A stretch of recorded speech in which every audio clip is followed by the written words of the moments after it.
Steve, you have the bag.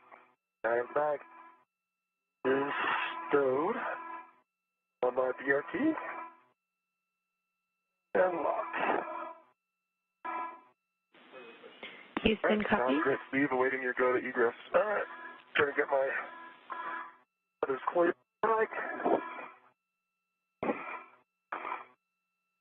All right, and you have a go to egress. Copy, go to egress, thanks. After egress, you can both turn on your HECAs and perform buddy checks. Copy, Johnny, thanks.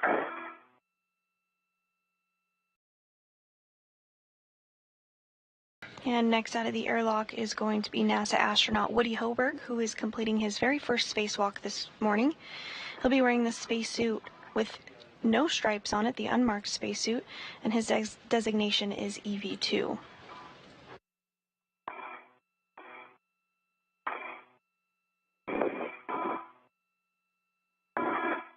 Once both crew members are out of the airlock, they'll work to translate to their next location, but first they're going to turn the lights on their helmet cameras.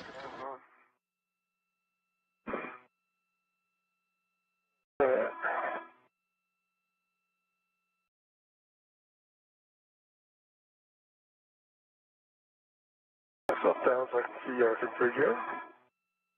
Say again.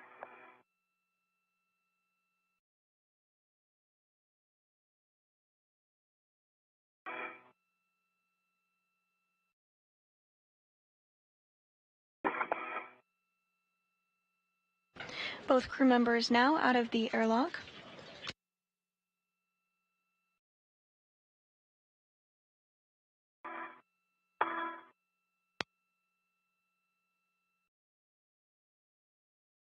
All right. I'm gonna plan to be aft, Steve. All right, I'm coming back around the other way then. Sounds great.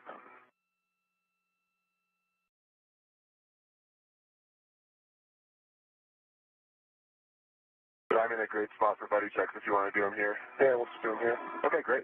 Make it right.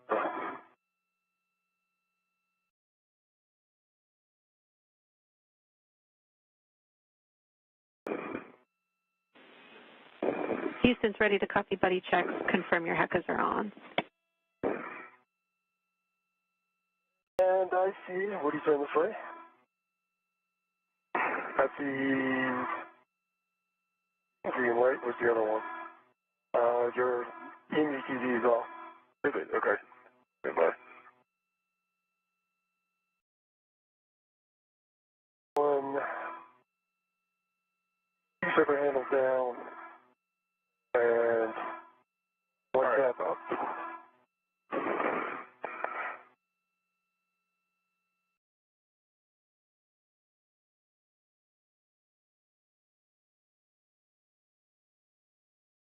Just getting my crew lock bag on. Yep, and just...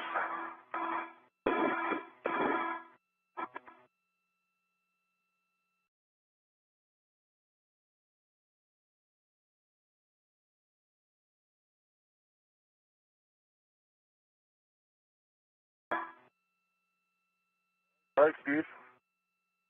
Ready when you are. All right, let me see. One thing left to check.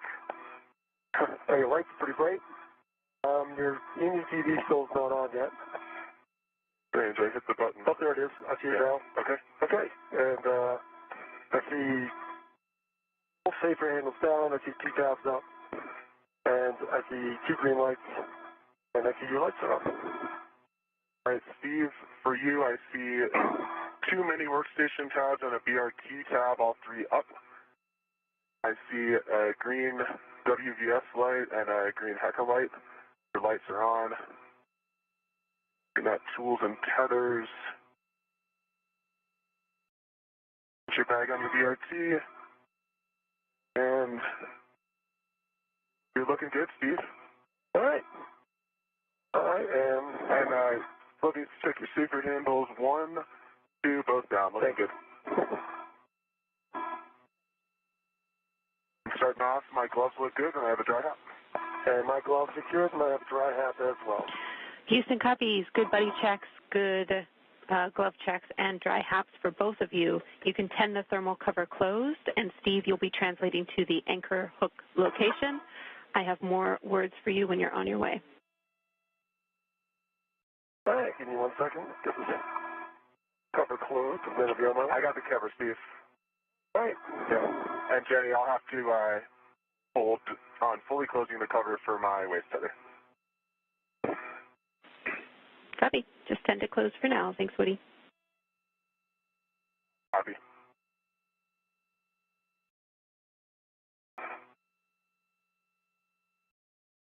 And Bowen and Hoberg completed some initial checks to ensure everything is looking good on their suits. They're now going to get that thermal hatch cover closed.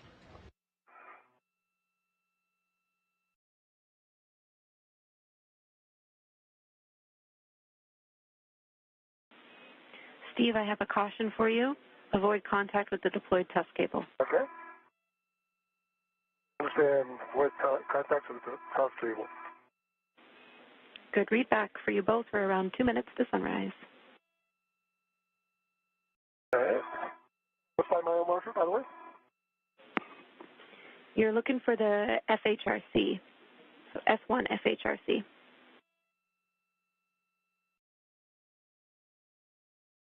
Okay, on my way. And Hoberg is getting the thermal cover closed. Meanwhile, Bowen is translating up the forward face of the truss.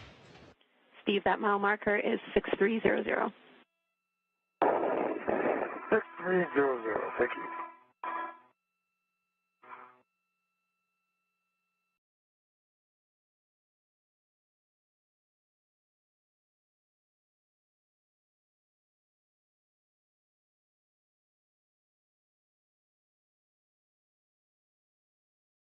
Once the thermal cover is closed, Hoberg is going to follow a similar translation path, but he's going to stop at the port crew equipment translation aid cart, and he's going to pick up an articulating portable foot restraint.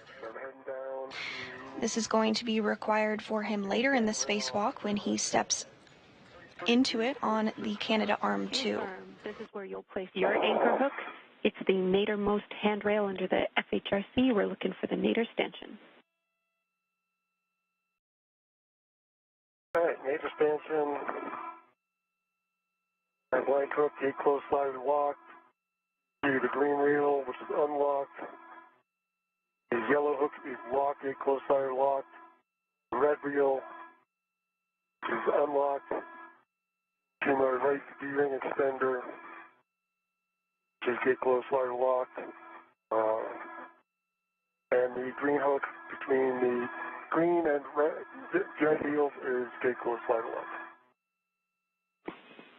Copy. That's a good config, Steve. We need Woody's anchor hook on handrail 3247, which is the zenith handrail, just above yours. Okay, that didn't work.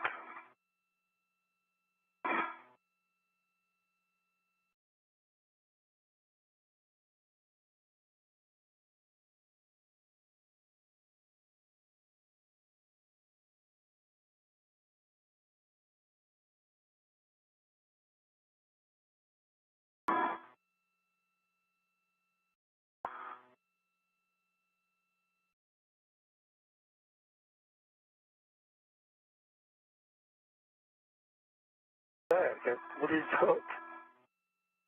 Gate closed, slider locked. If he's pinning back to the airlock. Copy. That is a good load path for Woody. You can give Woody the go to release his waist tether. And would you have a go to release your waist tether? Steve, I copy, picking it up.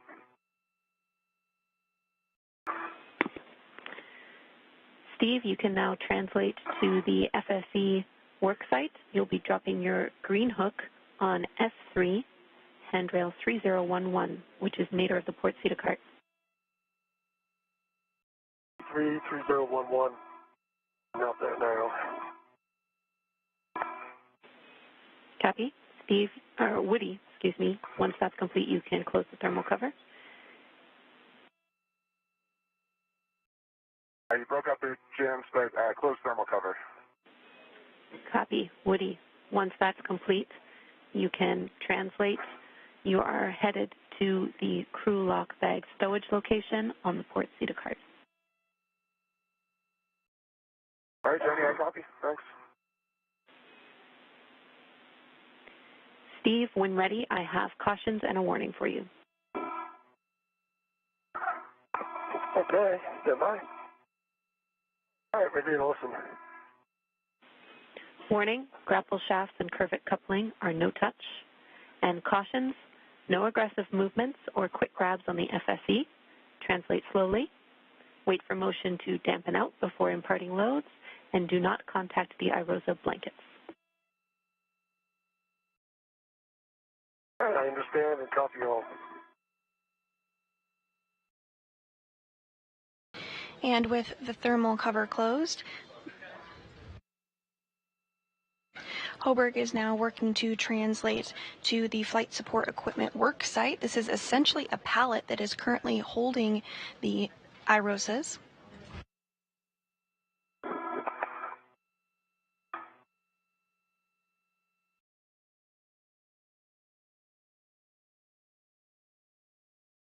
Green wheel is coming to 3011. Green hook, I should say. I copy your green hook on handrail 3011. 3011 or 3011? 3011. Okay.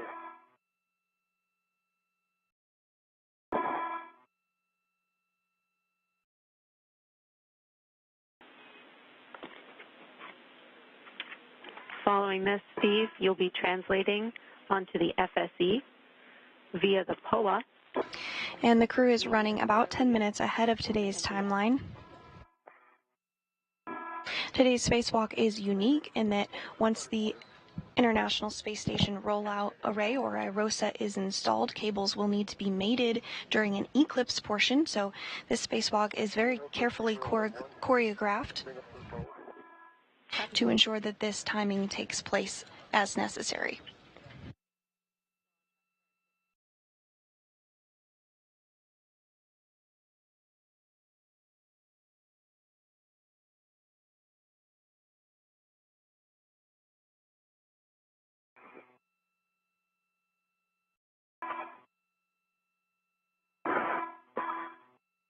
And you are seeing this view from the helmet cam of NASA astronaut Woody Hoberg, who is completing his first spacewalk today. He's continuing to translate or make his way over to the pallet where the IROSAs are installed. Crew lock bag M on port CETA cart, nadir handrail. Copy, Jim.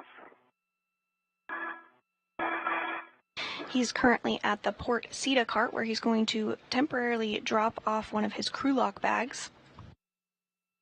And he's also going to pick up an APFR, an articulating portable foot restraint, which will allow him to step into and ride on the Canadarm2. Hoberg will be carrying the IROSA while he's on the Canadarm2 in order to move it over to be installed.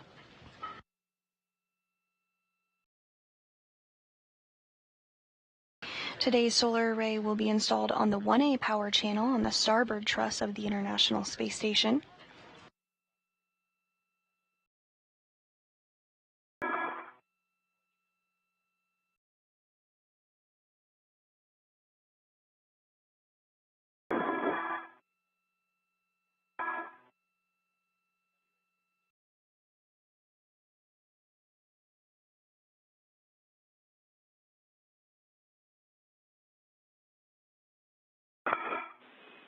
.30 seconds to a short handover.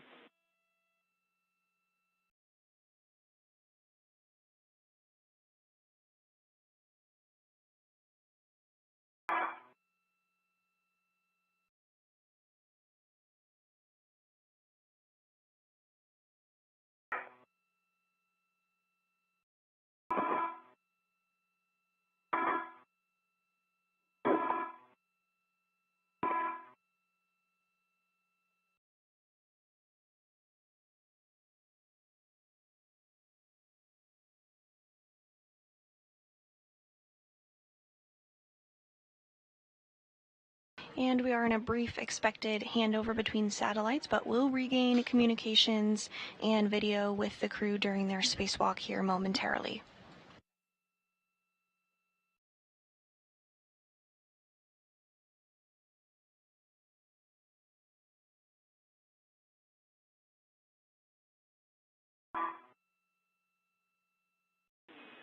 Steve, Woody, I'm back with you after the handover. Getting copy. Can I see that small bushing on the lower IROSA?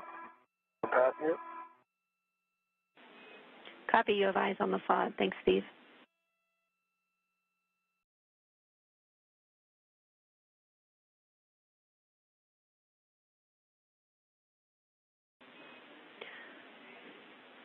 Woody, you will be picking up the APFR in West 3. Looks like you're already there. Should have an ingress aid. And it does.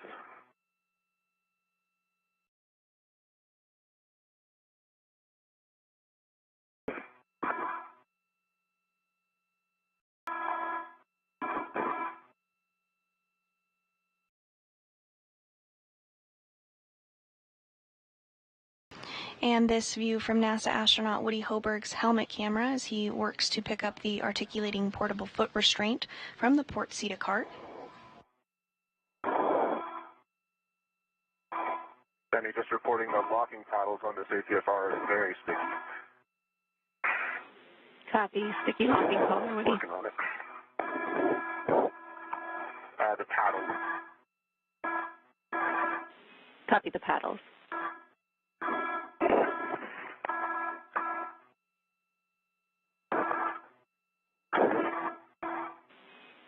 Woody, this is in line with what we expect for this APFR. Okay, I'll be EE2 2CV status.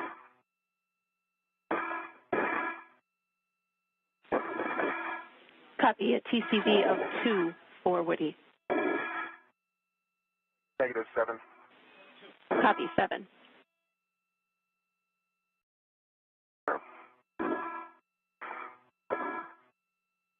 All right, just confirming that the adjustable large small goes to 0008, and the integral goes to the upper handrail. Affirm, that's right. Steve, that handrail should be 13. Once that's done, I'll take a glove inspection hap check. All right, let me get this in place.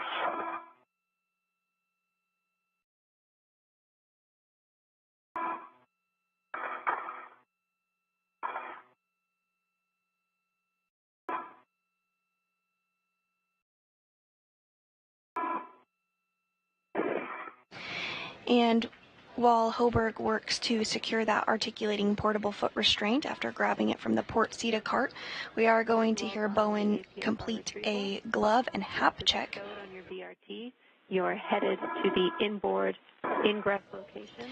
The hap is the helmet absorption pad, and this is checked regularly throughout the spacewalk along with the gloves just to ensure that everything is performing as expected.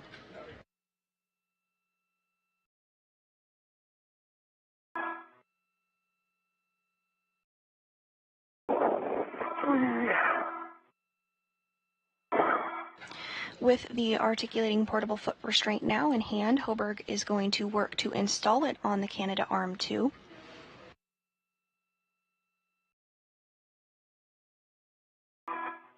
All right, I've got the integral on 0013 and the large small adjustable on 008.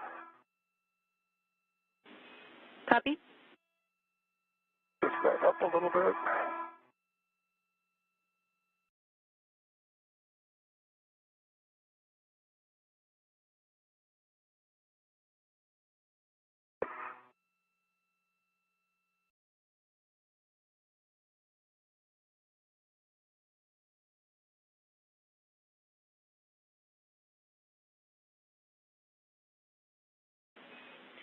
Woody, I have your next step, working with Frank to GCA to the published APFR install position.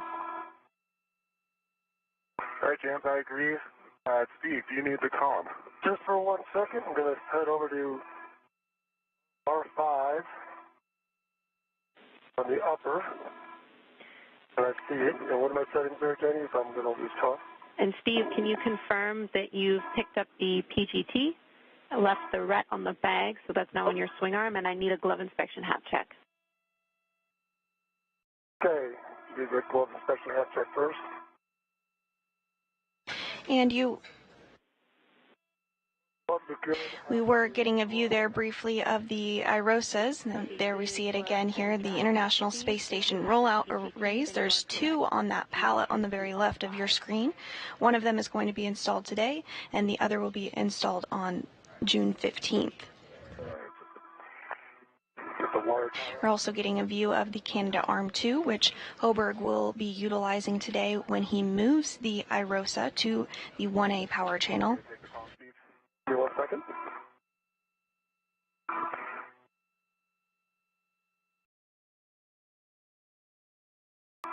All right, Jenny, I have the PGT, and you want me to leave this RET on here, correct? Affirm, leave the RET on your swing, or leave the RET on the bag and RET swap to the swing arm RET. All right, that's going to work. If you give me the PGT settings and give the column to, please. Bravo 2, counter 2. Bravo 2, counter 2. All right, I'll let you know if we get contact before it's done, if I haven't done it yet. Copy, and that was a good readback.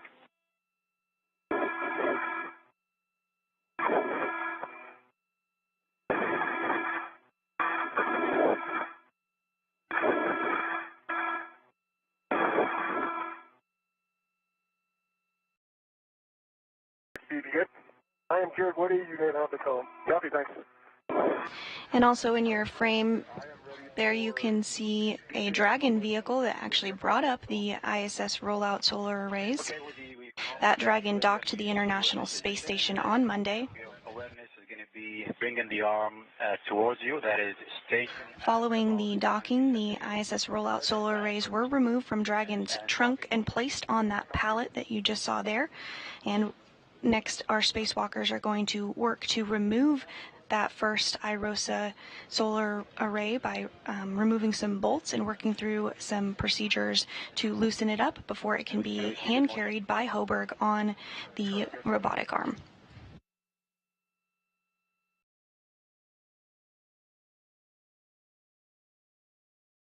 Half a meter to go. Continue. Copy, continue.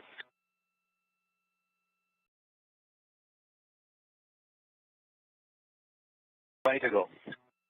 Continue to publish. 10 to go, continuing to publish. Ramping out.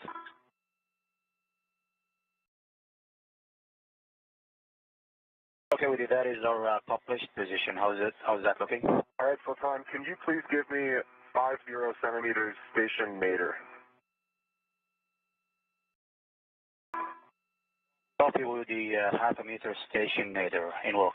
Thank you.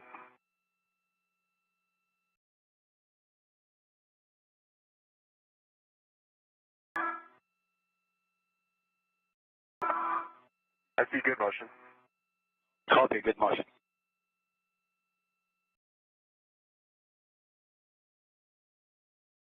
Okay, 30 centimeters to go. Continue.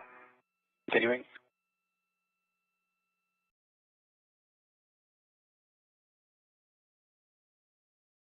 Okay, ramping out.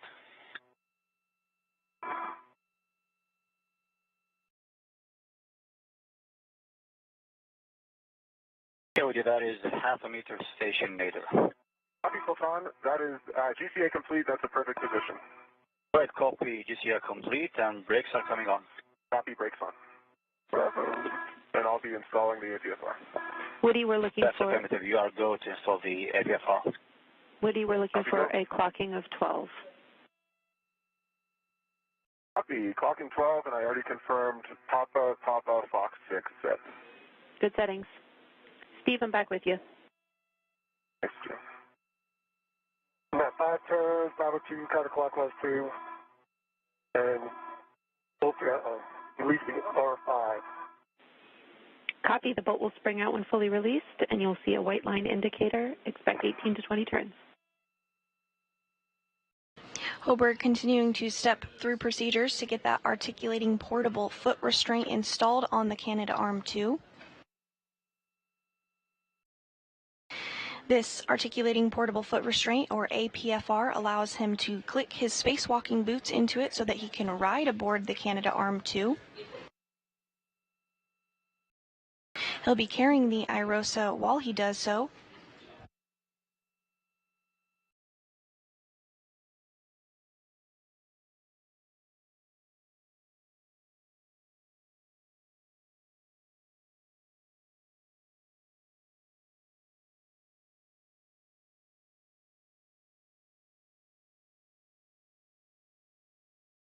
Any APFRs installed in the arm.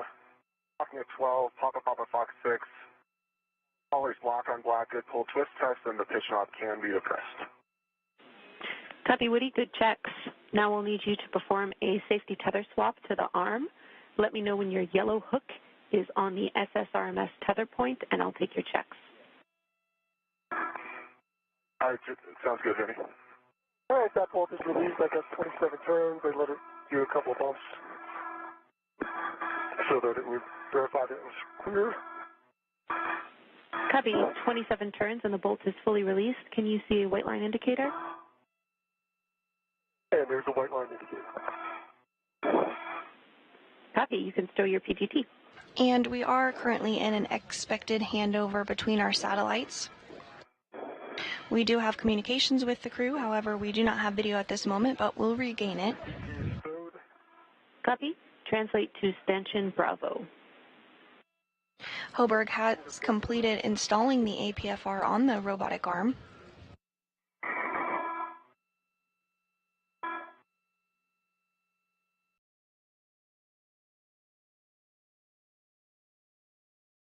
Jenny, my yellow hook is gate closed, locked, black on black to the SSRMS tether point. Green hook is stowed on mile marker 6360, and that green reel is unlocked.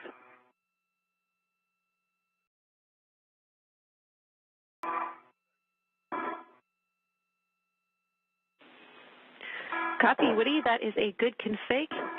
Ensure that Steve's tether is clear of your green hook, and then you can work with Frank to get to the ingress position. All right, let me get eyes on Steve's tether. It's well clear. And I am in a great config for APFR ingress. No GCA needed. Okay, Woody, we are copy, and brakes are still on. You are go for APFR ingress. Copy. Brakes on. Go for ingress. Thank you. Still on. Woody, you need to attach a waist tether to the ingress aid. Yep, in work, Jams. Thanks. And Steve, say again if I missed a call from you. I'm expecting Bravo. And Hoberg has successfully gotten that articulating portable foot restraint installed on the Canadarm2. He's now going to work to click his boots into the articulating portable foot restraint and ingress it. This will allow him to fly on the Canadarm2. And you are seeing him work to ingress that APFR on your screen right there.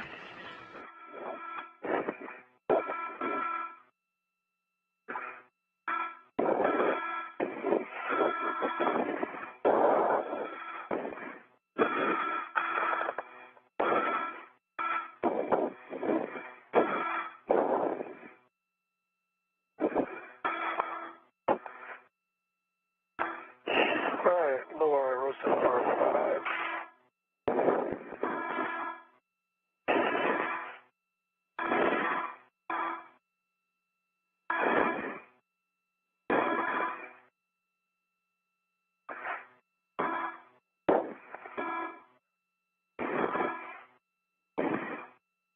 All right, so I've got Bravo 2, counterclockwise 2, going to R5, and looking for a full release and a white indicator. Good word, Steve. Expect 18 to 20 turns I have written here. All right, 18 to 20 turns. Okay. And Steve, I'm going to look for the comm again when you have a chance. All right, you can take the comm. Thanks. It's Sultan, I'm ready for thrust back off. All right, copy. Woody, you are ready and brakes are coming off. Copy, brakes off. Woody, check your tools and tethers are clear. We need you to confirm that. Thanks, James. Yep, tools and tethers are all clear. Copy. I agree. You are a go to proceed. Woody, we also are hearing that your left safer handle might be up. We need you to check both of them. Got it. Your team was correct. And both safer handles are down. Copy. Both safer handles down on Woody. Thank you. You guys are doing great on time.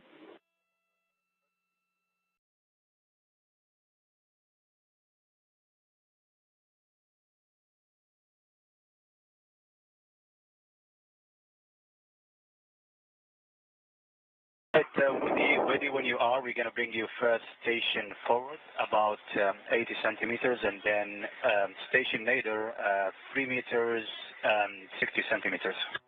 Ron, I'm ready for all of that. You go. Then starting motion, station forward. Good motion, Sultan. Copy, good motion. And as you can see on your screen now, Hoburg now being moved while in that articulating portable foot restraint on the Canada arm.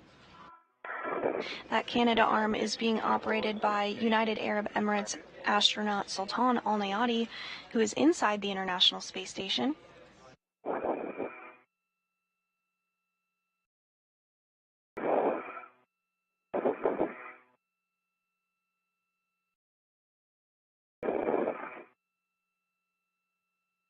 Hoburg is going to be translated to a better position to help NASA astronaut Steve Bowen remove some bolts and an anti-rotation device which will enable the IROSA to be released from the pallet.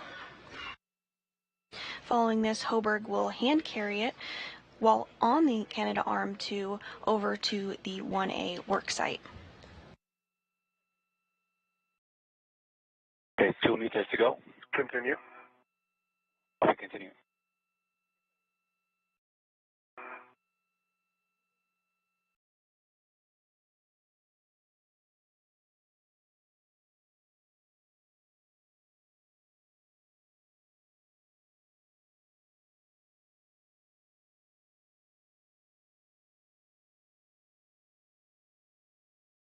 One meter to go. And this view from NASA astronaut Woody Hoburg's helmet cam as he is on the Canadarm2. Looks like he's taking this opportunity to get some truly out-of-this-world photography.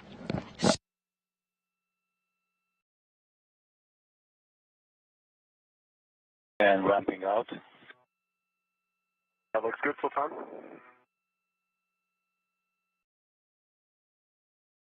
Okay, Woody, just a heads up. Next, we're going to take you to the Volt Axis join OCAS, and that'll be 2 minutes and a half. I'm ready for that. Okay, thanks, Sultan.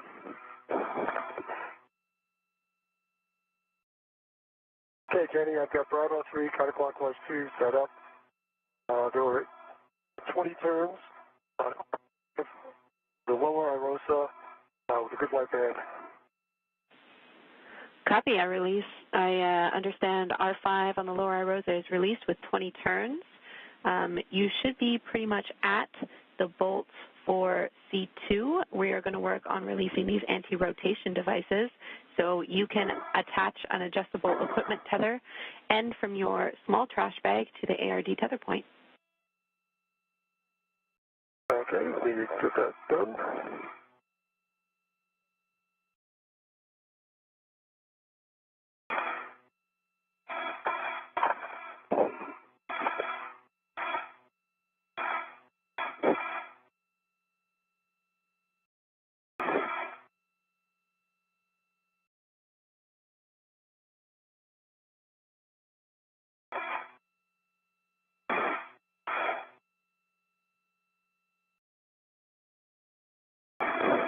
You are ready when you are for the Jonah cast. I'm ready for conference. Then starting motion. Copy.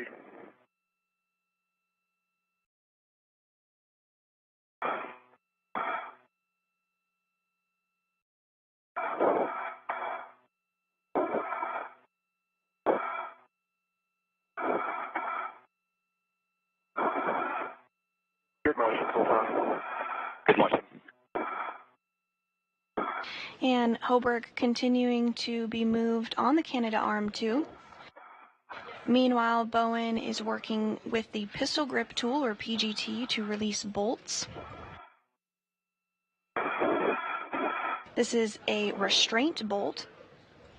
Next up, he's going to work on releasing the anti-rotation devices. All of this is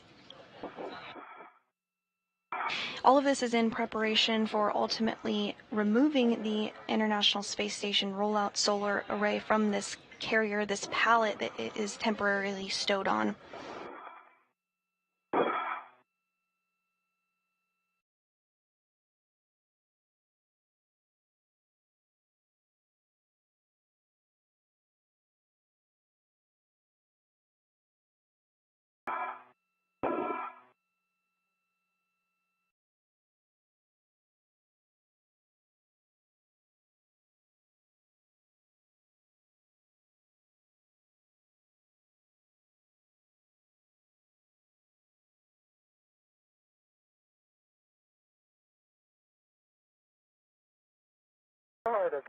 And as Hoburg continues to make his way over to his first work site, the International Space Station is currently flying 258 statute miles off the coast of Nova Scotia over the North Atlantic Ocean.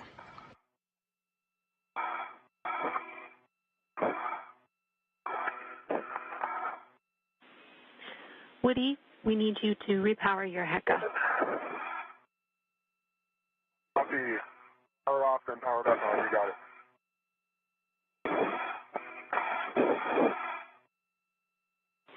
Oh, actually, Jenny, I just pressed the power button and I see a green light, so it should be on now. Yes, we just needed you to power it on. That's correct. It was knocked off earlier. Okay, copy. Getting a really great view here of Woody Hoburg in the articulating portable foot restraint. Counterclockwise to Good readback. the 10 turns, correct? Yes, 10 turns only. A reminder, these are not captive, so we only want to release 10 turns. 10 turns only.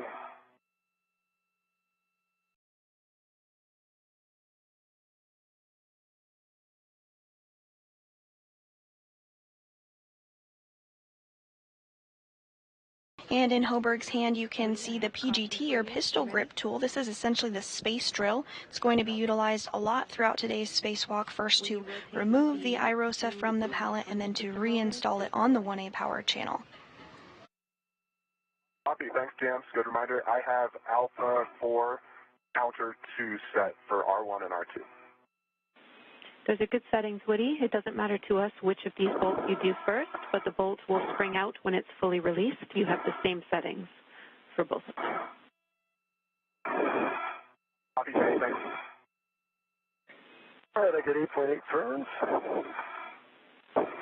Happy, that was 8 turns. Steve, and you can remove the ARD, and then we'll be torquing back this bolt. All right, pulling the ARD off. Sultan, I'm ready for ML 3. Okay, Woody, we need a few seconds to set up our values here. Take your time. Yeah, that ARD is removed. Copy, ARD removed. Your settings are Bravo 1 clockwise 2, and you'll be driving this stop block bolt to torque. Bravo 1 clockwise 2. That's up. Good settings. Bravo.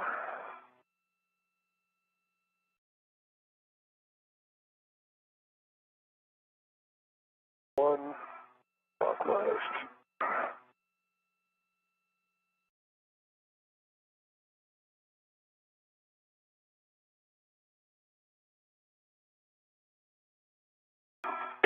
Woody, ready for the next motion. So it's going to be body N, meter and 60 centimeters. Tom, that sounds great. You go for that motion. Copy, go and start the motion then.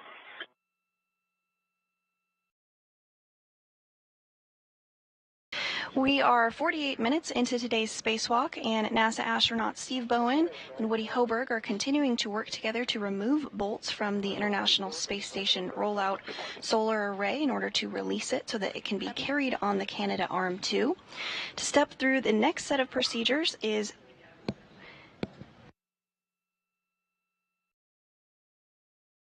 I'm going to hand it over to my colleague, Anna Schneider, who's going to step through the next set of procedures with you. That's all right. Yeah. Okay, 1 meter to go, Woody. Continue. Yeah. All right, Steve, I copy 11 foot-pounds and a green light. Could you say turn count again? Turn count was 25. Half a meter to go. Continue. Copy, continue.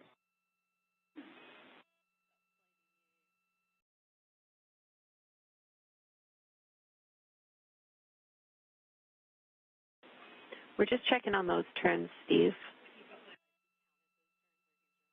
The bumper rolled on top of the mount. So you might not get as many turns as you might have expected. Okay, still on stop motion. But you can look at it. It's on there nice and snug. Woody, we are in the cockpit position and you are go for unbolting. See where it's on there. Copy, It's not turning. It's on the bump. It's on the mount. It didn't go past the mount.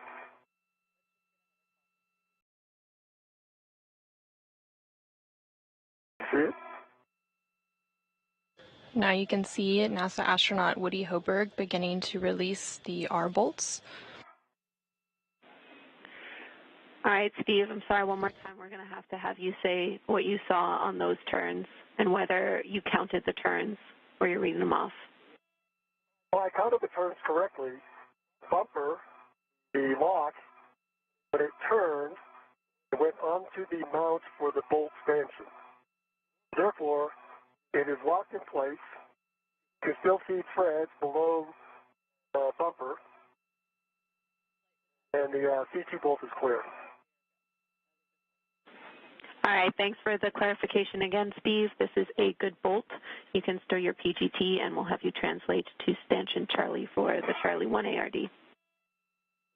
Okay, heading over to Charlie for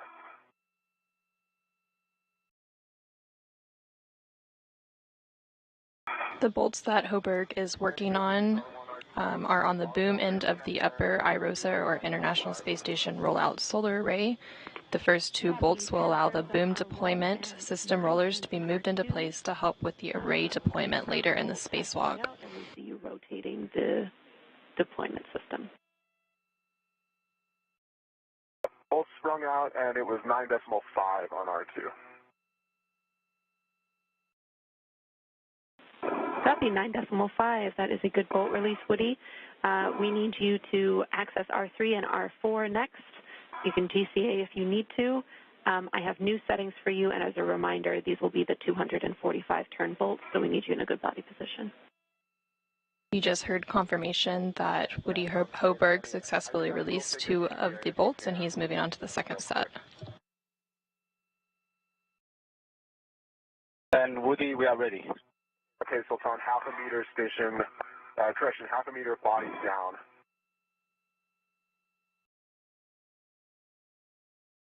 We copy half a meter body down. Okay, starting motion. Copy. Good motion. Copy, good motion. You're hearing some conversation between NASA astronaut Woody Hoberg and UAE astronaut Sultan Al Niyadi, who is inside the space station operating the robotic arm, as he moves Woody Hoberg down a little bit to access the next set of bolts. Okay, you can ramp out. Stopping out. Motion stopped. GCA complete. Copy, GCA complete. Steve, once in position, you can tether to the ARD tether point, and then I have settings for you for the stop block bolt. Complete. And I'm ready for settings. Bravo 3, counter 2, 10 turns only. Bravo 3, counter 2. And Jenny, I have Alpha 3, clockwise 3 for R3. Copy Alpha 3 for clockwise 3. Verify your PGT turn count is 0.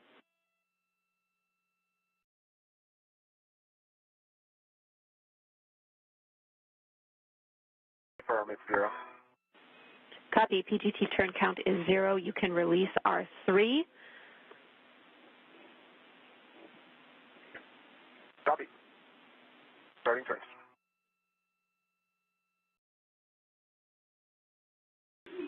Copy, Woody. The second set of bolts that Woody Hoberg is currently working on will release 2 of 4 mechanisms that hold the ISS rollout solar array in its rolled-up configuration.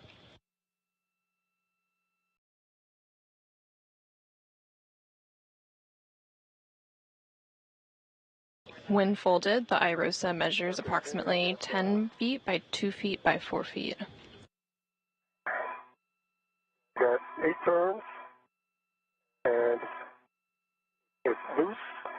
Pull the ARD. Copy 8 turns on the ARD, or on the stop block bolt, you can remove the ARD. That's removed, the ARD is removed. Ready for settings to drive back in. Bravo 1, clockwise 2. Bravo 1, clockwise 2. 30 seconds from short handover. While NASA astronaut Woody Hoberg continues to work on those bolts, NASA astronaut Steve Bowen continues to work on the anti-rotation device.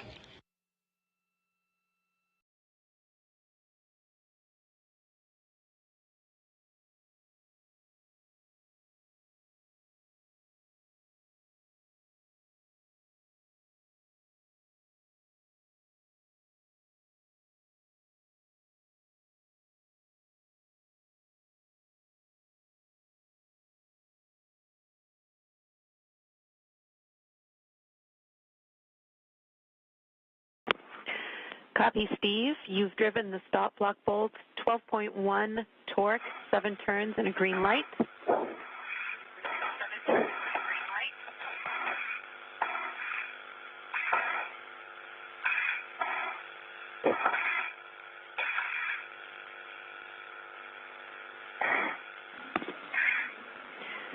Steve, I'm back with you after the handover, 12.1 torque, 7 turns, and a green light. You can stow the ARDs in the crew lock bag.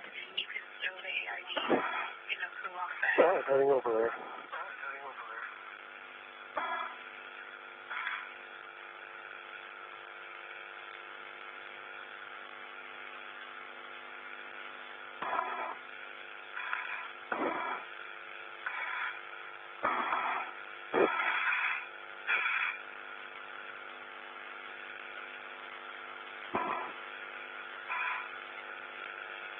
NASA astronaut Steve Bowen has released both of the ARDs, or anti-rotation devices, and will begin stowing them in his crew lock bag. Here on the screen, we continue to see NASA astronaut Woody Hoberg work on releasing the second set of bolts on the boom end of the upper IROSA.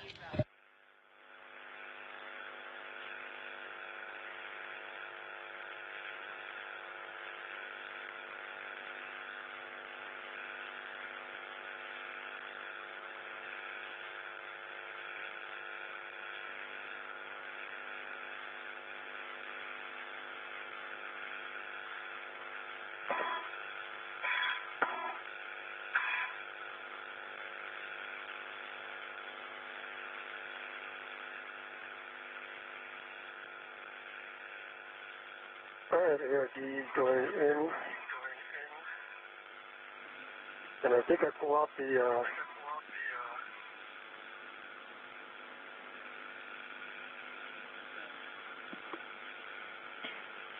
tool, copy caddy.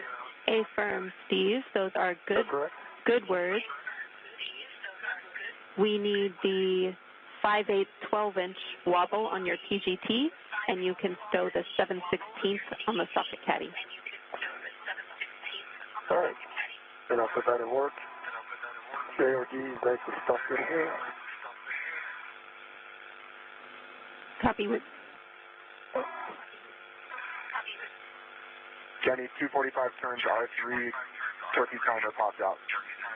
Copy. 245 turns on R3 with the turkey timer popped out. Your settings are alpha 3, counter 3 for R4. Alpha 3, counter 3, set 0 turns on the TGT. Here go. Starting turn.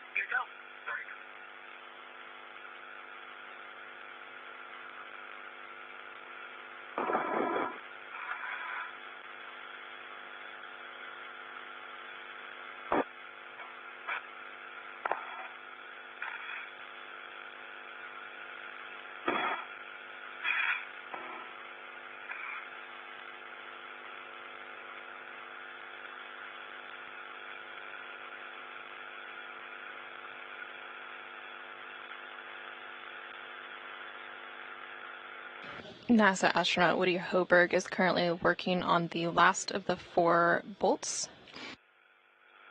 These last 2 bolts release 2 of 4 mechanisms that hold the IROSA or ISS rollout solar array in its rolled up configuration.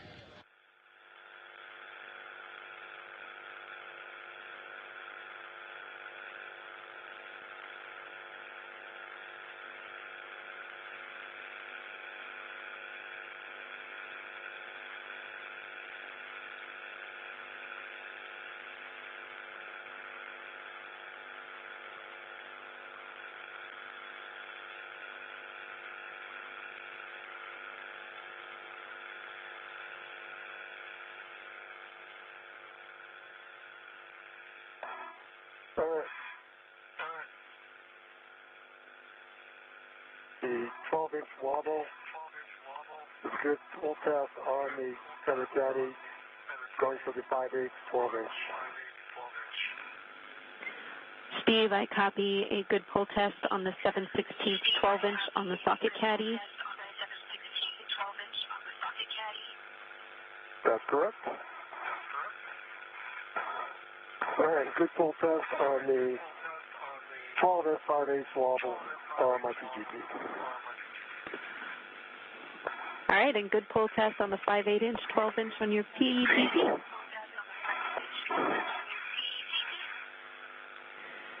Steve, now we will be breaking torque on the IROSA FSE bolts. You can translate to bolt Charlie 1, which is stanchion Charlie. Should be right next to you. Charlie 1 right next to me.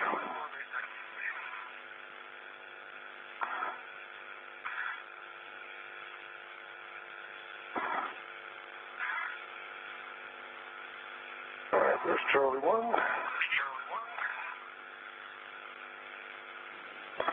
We'll be breaking torque on this bolt, less than half a turn. Your settings are Bravo 3, counter 2. Bravo 3, counter 2. Good words. And now I'll get myself in a good position.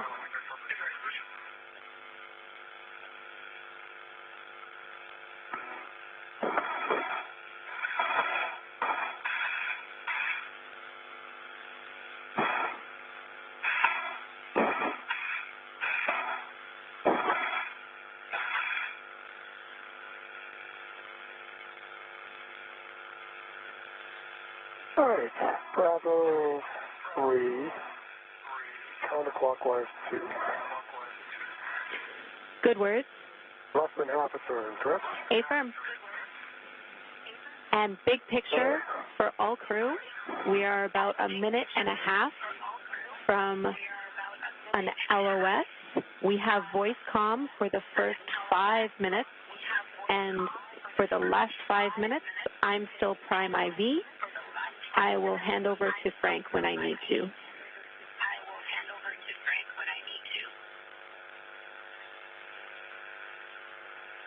And Jenny, if you want copies, and I had 0.54 turns On C1.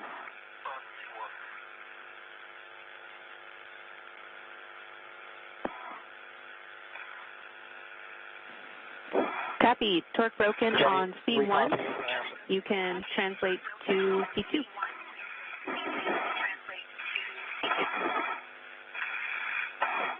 Jerry, I copied R4 release 245 turns, turkey timer out.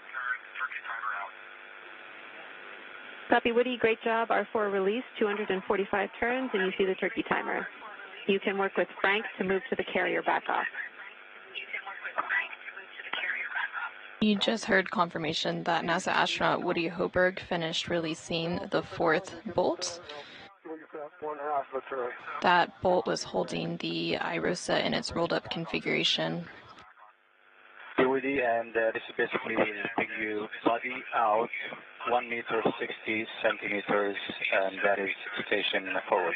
You also heard them reference something called a turkey timer. That is basically just a status indicator to ensure that the bolts are fully released.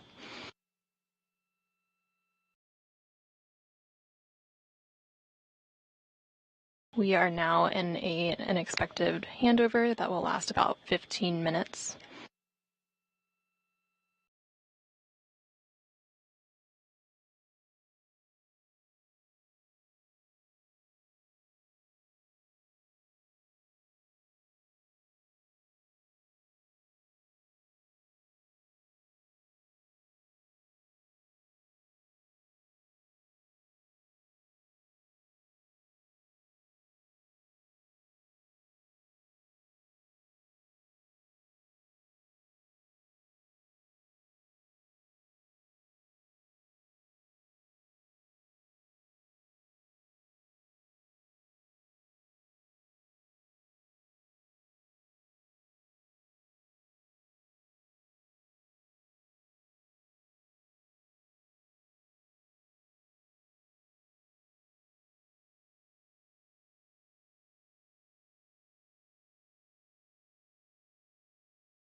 We are currently about 1 hour and 5 minutes into today's spacewalk.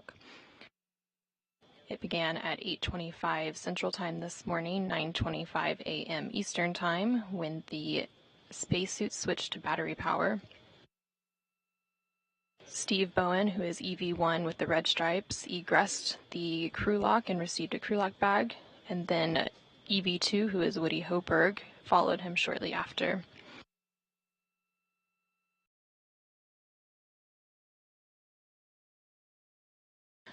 Bowen then translated up the forward face of the truss and went starboard, configuring his safety tethers on the way, and then Hoburg followed a similar path, but went to the port crew equipment translation aid, or CETA cart, to temporarily stow his bag and retrieve the articulating portable foot restraint.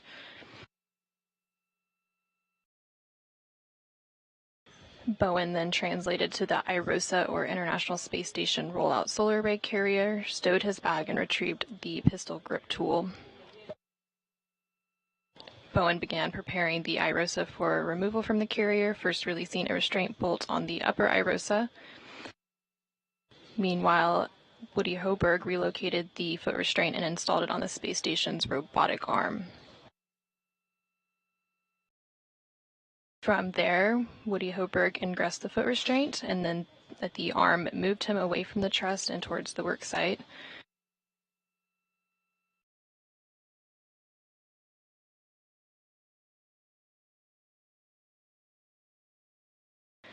Bowen translated to the lower IROSA and released its first restraint bolt, and then released both anti-rotation devices on the upper IROSA and stowed them in the crew lock bag.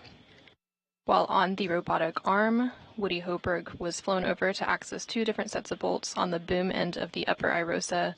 The first 2 bolts allowed the boom deployment system rollers to be moved into place to help with the array deployment later in the spacewalk, and then the second 2 bolts released 2 of 4 mechanisms that hold the IROSA in its rolled-up configuration.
The goal of today's spacewalk is to install an IROSA, or International Space Station Rollout Solar Array, to augment power generation for the 1A power channel on the space station's starboard truss.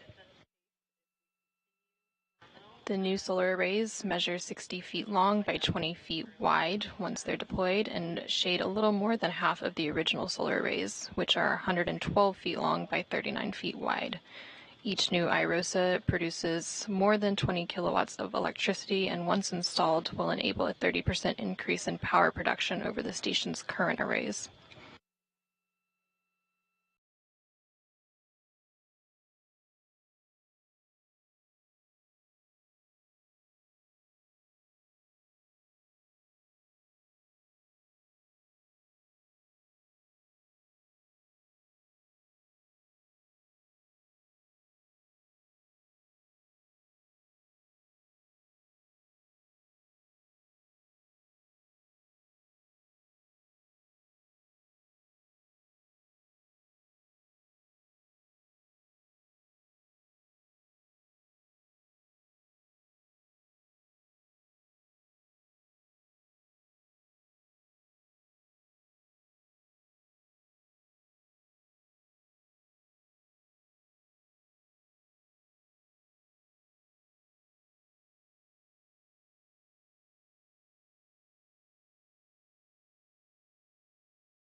There's about 6 minutes left in this 15-minute loss of signal before we'll return to seeing Steve Bowen and Woody Hoberg working on today's spacewalk.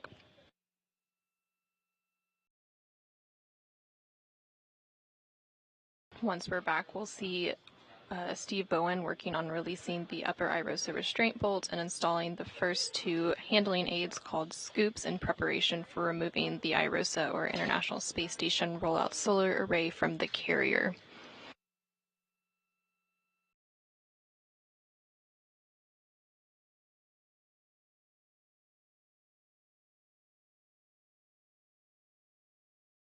Currently aboard the International Space Station, we have the Expedition 69 crew, which includes NASA astronauts Frank Rubio, who is inside the space station helping with today's spacewalk. Also inside the space station is UAE astronaut Sultan Al-Niyadi and Roscosmos cosmonauts Sergei Prokopyev and Dmitry Petelin. And then, of course, our spacewalkers today are NASA astronauts Steve Bowen and Woody Hoberg.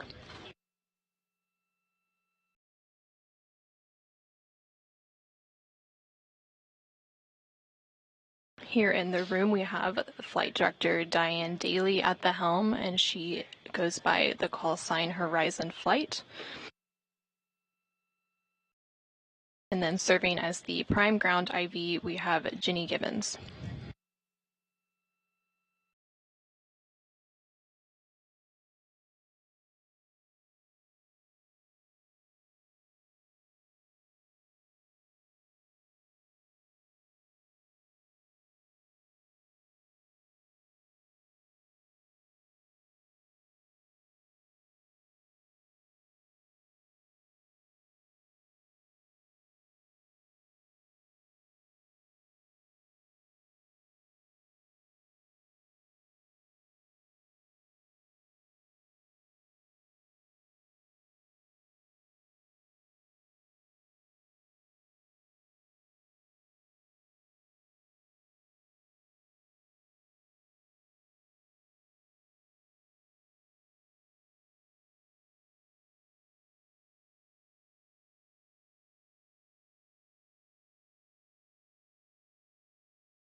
There's about 1 minute left in this loss of signal, and then we'll quickly return to seeing what Woody Hoberg and Steve Bowen are progressing.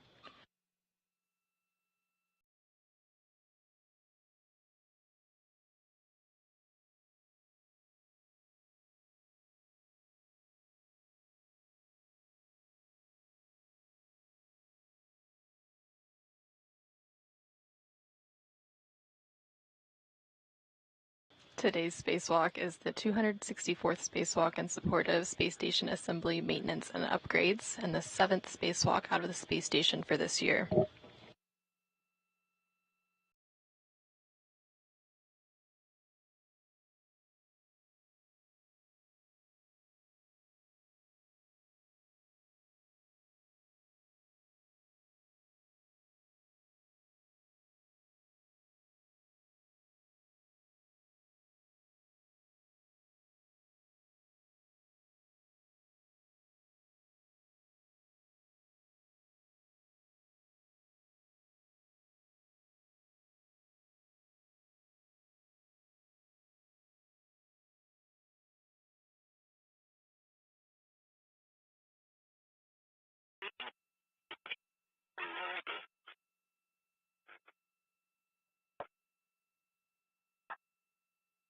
Todd, I'm ready to You have 40 centimeters to go. Start motion. with motion.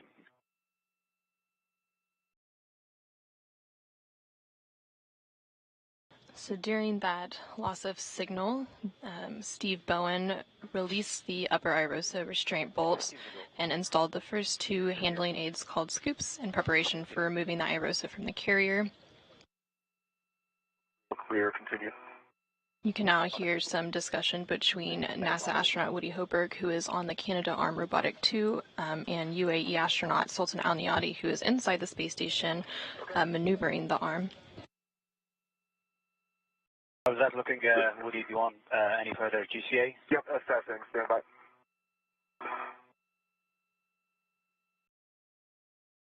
Tom, could I please go body down about 20 centimeters? They are flying Woody Hoberg to the hinge end of the upper IROSA. Once there, both Woody Hoberg and Steve Bowen will work to remove the final bolt holding it to the carrier, and then Steve Bowen will install a second scoop, and Woody Hoberg will then lift it off of the carrier. And Sultan, that's a great spot. GCA complete. Okay, GCA complete, and that was 15 centimeters body down. Perfect.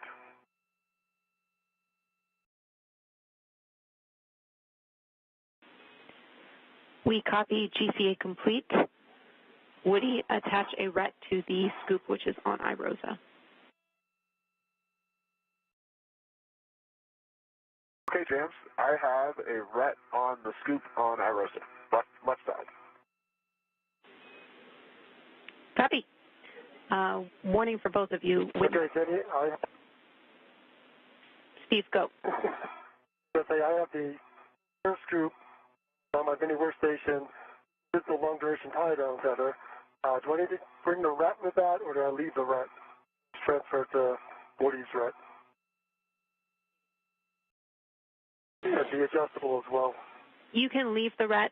You'll stow it on your mini workstation, and Woody will use a RET from his mini workstation in order to tether to it. Okay, so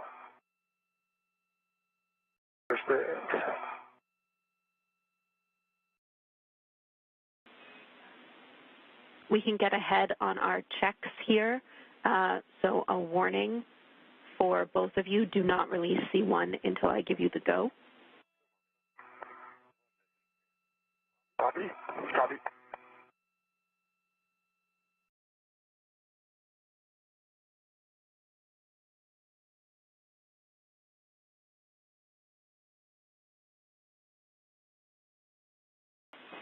I'll take a glove inspection and hap check from Woody.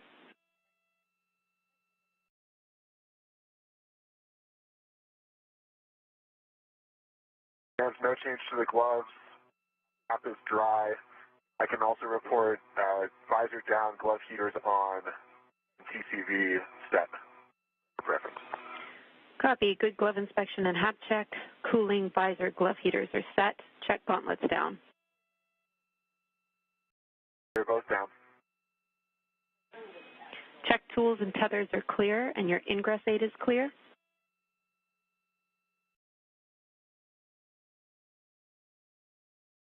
Tools, tethers, and ingress aid all clear. Check heels secure in the APFR. Yeah, and James, did you guys happen to get eyes on my heels just for positive confirmation there? Or can Steve see them? Checking. Woody, we do not have eyes on your feet, but Steve could potentially check if you need. Hold on, it's going to take a bit to rotate here. Okay, I'm feeling quite confident, so I think you look pretty good, Woody. I think they're in. Yeah, I agree. All right, heels are secure, James. Thanks. Copy, Woody. Those are good checks. We will pause here. Copy. And Benny, when I transfer, I am not transferring the adjustable to Woody, just the scoop and the Long duration tie down feather, and I keep the adjustable with me to pick them up later, correct?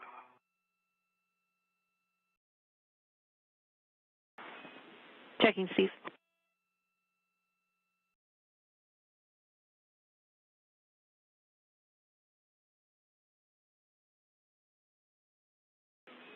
I think it's just a scoop and a long duration. I do too, but I want to make sure. Yeah, that's right, Steve. So there's the... no requirement to take the adjustable with you. You can have it if you want, but we just need the scoop and the long duration tie down tether bundled together and the ret swap to Woody's mini workstation. Okay. Understand. And Woody, if you have a rat, I can give you... I sure do. Here's a rat. I don't know if you can reach me. Oh, yeah, you can send that over here. I got several things on there right now, so... Okay. See it? So goals to get this rat on the scoop? Yeah. Okay, it is on, so scoop. Okay. You can at least put that adjustable then. You got it. Keep long duration. Is coming back. All right, thanks very much. Thank you. All right, let me get that clipped on here. Now we'll get set up. Copy. We have a couple of additional checks here as well. We need a glove inspection and HAP check from Steve and a buddy check of each other's helmets for signs of water.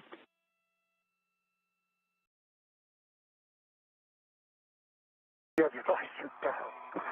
Yeah, see in your helmet? Actually, stay right there, Steve. Okay, I have a good view into Steve's helmet. I can see his HAP and his HAP absorption band, and I see no signs of water. I agree. Copy. Steve, I'll flip my visor up for you. And I see no signs of water. I see your helmet absorption band and no indication of water. Looks good. Great. My gloves are the same. They're still good, and my HAP is dry.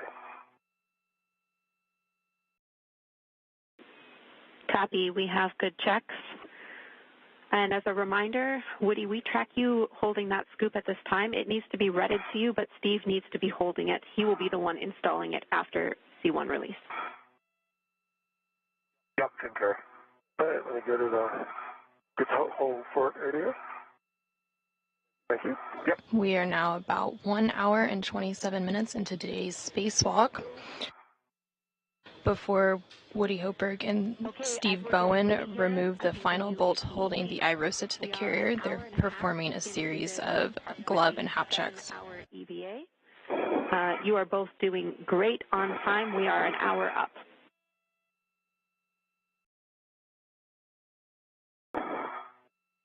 All right, copy that. All right, great, James. Thanks. All right, next as written, I have Steve releasing Charlie 1 fully. Woody, you are going to maintain control of IROSA as he releases that bolt and installs the scoop. Okay, Jan, sounds good. I've got IROSA. All right, I need settings. Bravo 3, counter 3, fully release C1. The bolt will spring out. Expect 26 turns. Bravo 3, counterclockwise 3, and about 26 turns, and bolt should spring out. All right, that's starting right now. Good words. You just heard the ground IV here in the room, Jenny Gibbons, speak with the NASA astronauts outside the space station, Woody Hoberg and Steve Bowen. They were given the go to release the IROSA. So both crew members are now working to remove the final bolt holding the IROSA to the carrier. Bowen will then install a second scoop while Hoberg lifts the IROSA off of its carrier.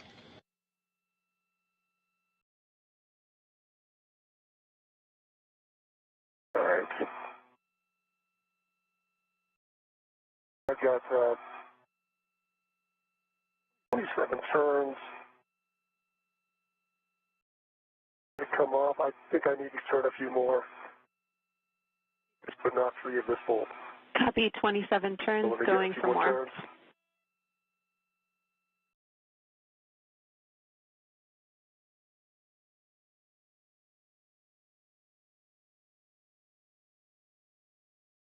Right, now that seems very loose. Again, additional 10 turns. How does it feel, Woody? Yeah, I think it feels Yeah, quite loose. Okay. Still my PGT and get the scoop in place. That's great. Good words.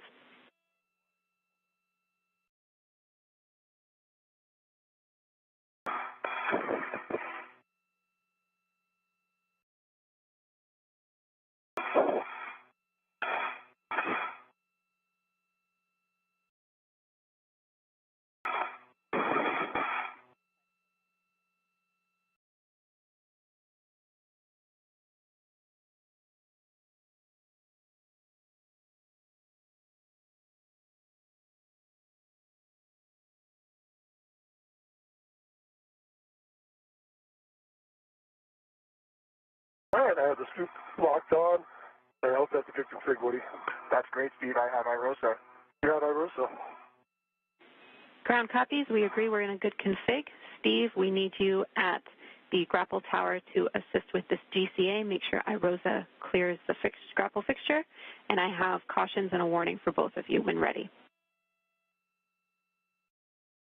All right, I'm in a good position to watch clearances from the grapple fixture and ready for warnings. Caution, prior to removing IROSA, ensure the FSE is not moving. Steve, you stay still on the FSE during the release.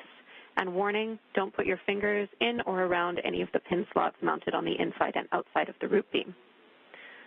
With that, I will let you work together to release IROSA. To do that, Woody, you will be sliding IROSA away from you to release from the FSE pin slot interface. Okay, James, I believe that has already happened. I think so, too. Copy. I still have control of it. We're looking good. All right. Ready for GCA.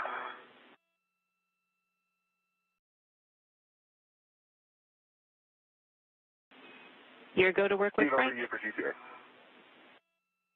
All right, Frank, if you're ready, I'm ready for the IROSA back-off position. I've got a good eye on the tower, and I'm looking for this to go straight. And Woody, it's drifting a little bit toward the tower. You want to bias it a little back. Okay, that's fine. Good. Ready to go, Frank. All right, Steve, we copy, and for this motion, we expect about 4 meters, and for Woody, it's going to be bodied down. Okay. Great. And we are starting motion.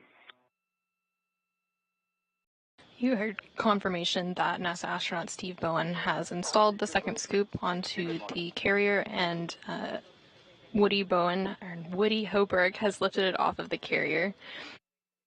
There will now be several maneuvers with Hoberg on the robotic arm, and then he will arrive at the 1A mod kit worksite. During these maneuvers, Steve Bowen will pick up the temporarily stowed crew lock bag from the port cart and reconfigure both of his safety tethers on his way to meet Hoberg at the mod kit. We are clear of the pin. Continue. Continuing, we have 3 meters to go. Continue. Oh, continue. Houston copies. Since we are clear of the grapple tower, and this is a procedure to published position, I'm going to pick up comm with Steve. Steve, perform a socket swap. I need the 5/8 12-inch wobble on the socket caddy and the 2-inch from your trash bag on your PGT. Understand the 5/8 going to the socket caddy, the 2-inch from my trash bag coming on my PGT. Good words. I'll take pull tests for everything, and then you will be cleaning up the crew lock bag with everything inside of it, doors facing the FSE.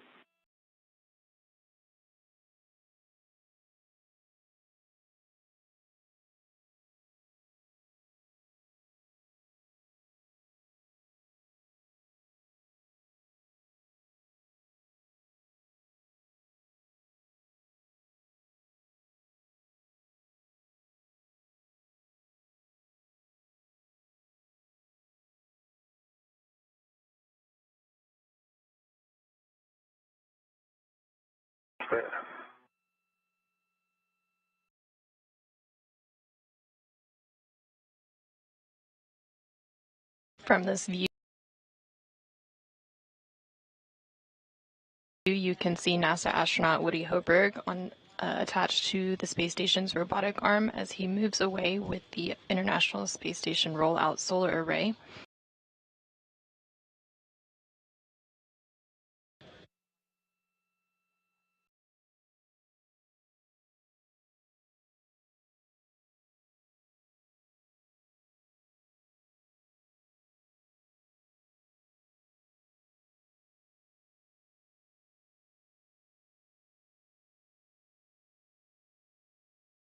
Meters published. Continue. We're continuing.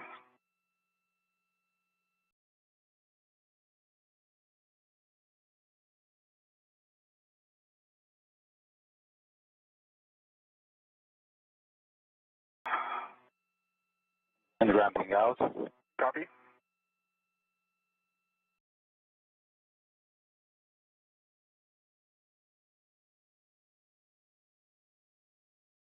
Okay, that is the public position, Woody, and just a heads up, our next motion is going to be the IROSA pitch join of all counts of 2.5 minutes. Copy, Sultan, I'm ready. Okay, Jenny, I'm good pull test on all three sockets on the socket caddy. I'm going to stow them in the crew lock bag first before I do my 2-inch.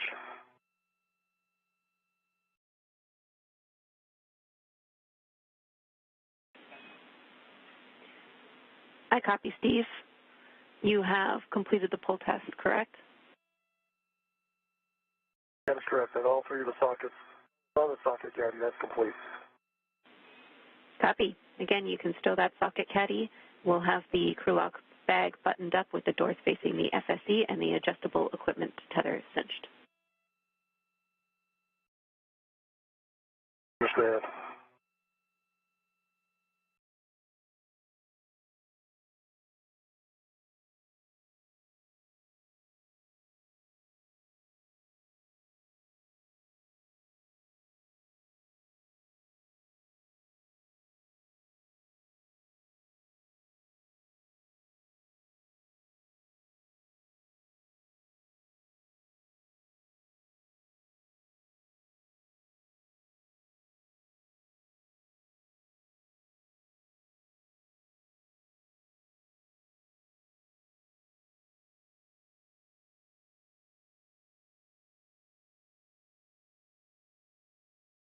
NASA astronaut Woody Hoberg continues to make his way on the robotic arm with the IROSA to the 1A mod kit worksite. Okay, so on the outside of the crew lock bag, I should have the needle nose, the wire tie, and an adjustable. And then I need a small adjustable attached to the lower handrail. And then this rat should come with me if I'm reading this correctly. Am I correct? There should be no rat on the outside? That ret can go into the bag, Steve. I understand. I could put it in the bag.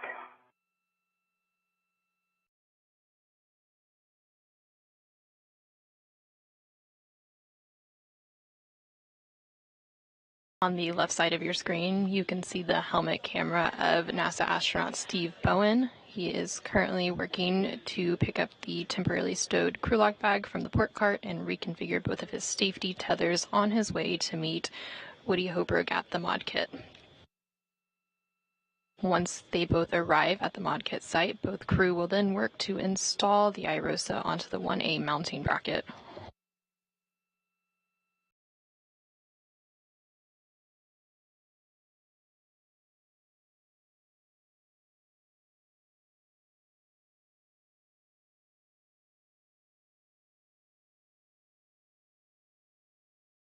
And Woody, we are ready for the IROSA pitch join OCAS, and we will give you a countdown before we start. And just remember the pitch maneuver.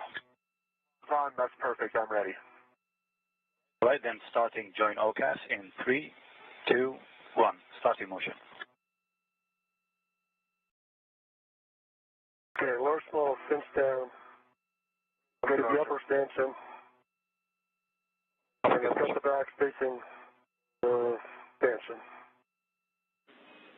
Copy, Steve. Great work. Once complete, you can translate off of the FSE via the POA.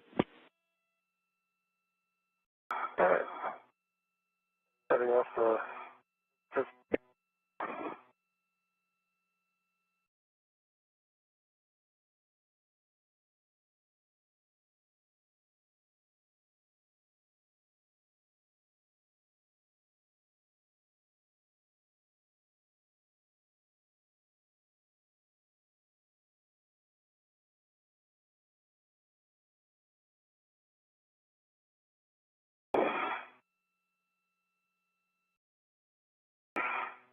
Oh, I'll do it later.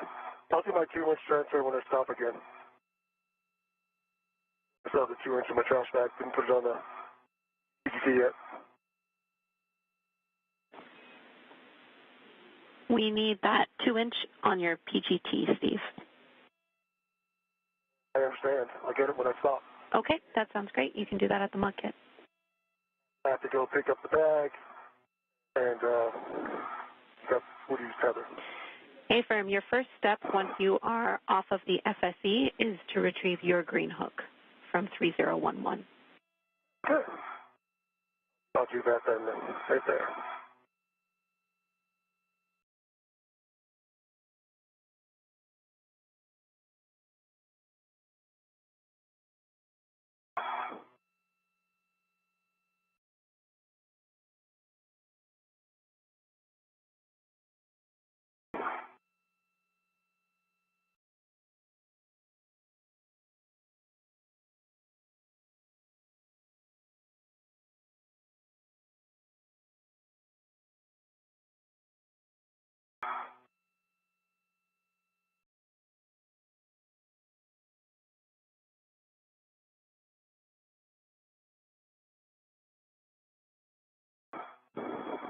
Our next motion is going to be an outboard journal cast of 3 minutes. Fine, I copy and I'm ready.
We are starting motion for the journal cast for the EV outboard. Okay, I'm ready. Another countdown would be great. Copy, starting in 3, 2, 1. Good motion. Good motion.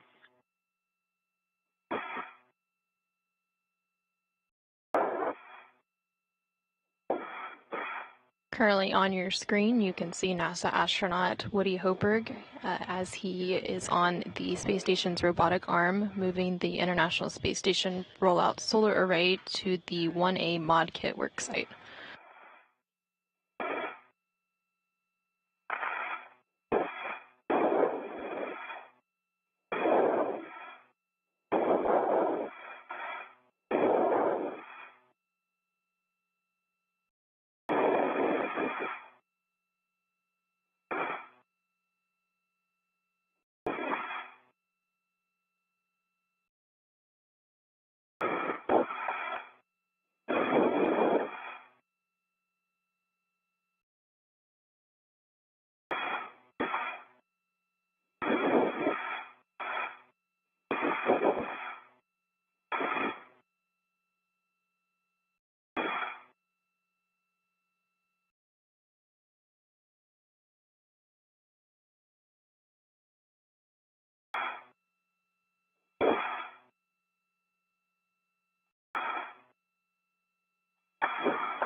Today's spacewalk is the 264th spacewalk in support of space station assembly, maintenance, and upgrades, and the 7th spacewalk out of the International Space Station for this year.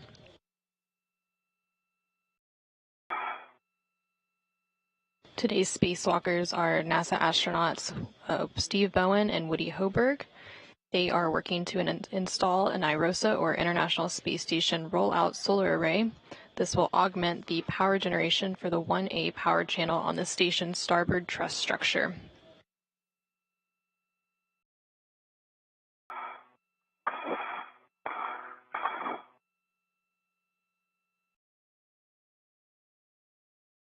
The new arrays, once unfurled, measure approximately 60 feet in length by 20 feet wide, and they shade a little more than half of the original arrays.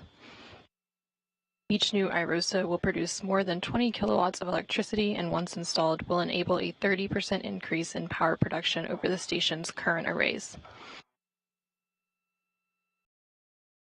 This spacewalk is the 9th spacewalk for NASA astronaut Steve Bowen and the 1st spacewalk for NASA astronaut Woody Hoberg. Copy. The 2 inches installed on your PGT with a good pull test.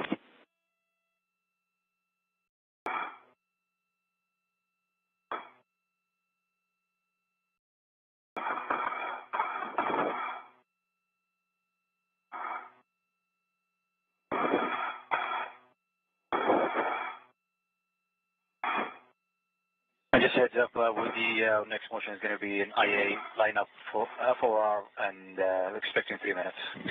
Sultan, sounds great. I'm ready.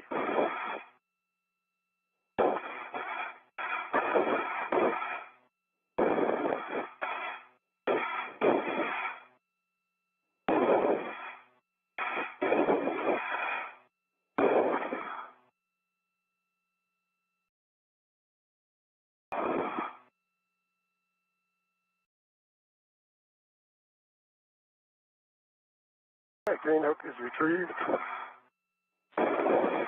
Copy. Steve, you have your green hook. After this, you'll get the bag and Woody's green hook.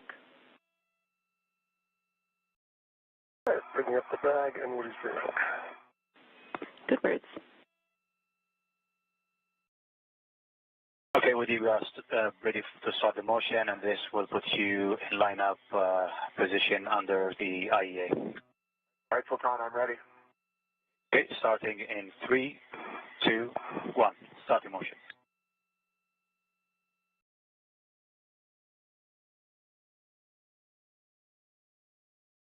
Motion. Copy, good motion.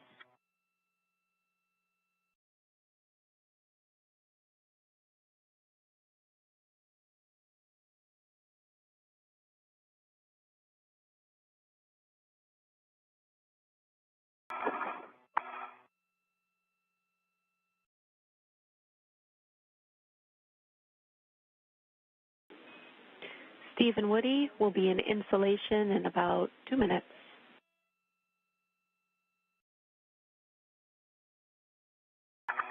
And I copy. Thanks, James.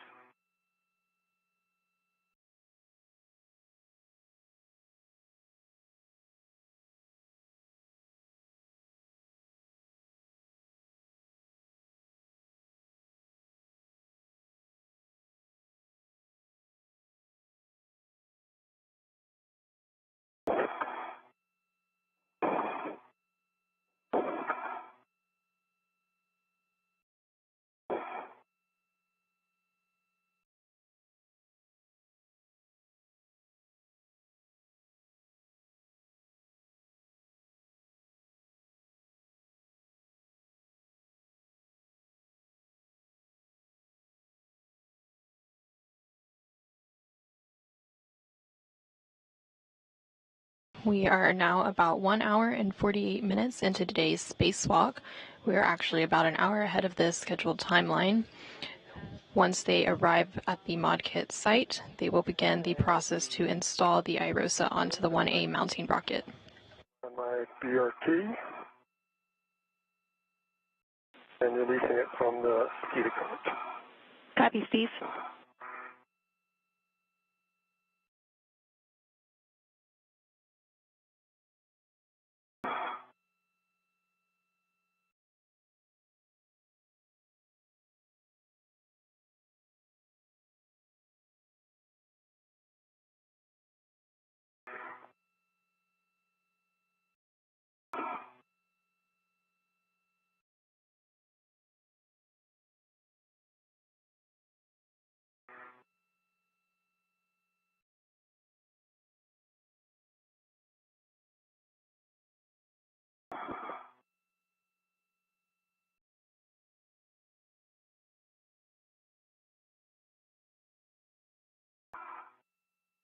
During the installation process for the International Space Station Rollout Solar Array, the crew will release the scoops, and Woody Hoburg will then move into position to release the final bolt holding IROSA into its folded position. Once released, Woody Hoburg will hold IROSA closed.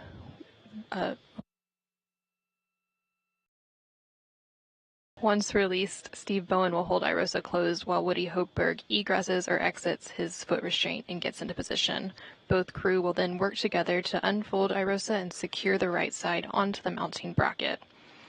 Once secured, Woody Hoburg will then drive 2 hinge bolts that IROSA into the unfolded position.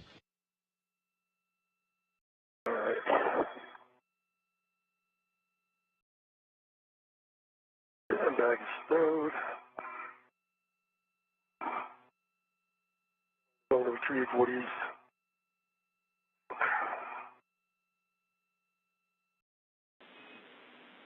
Copy, Steve.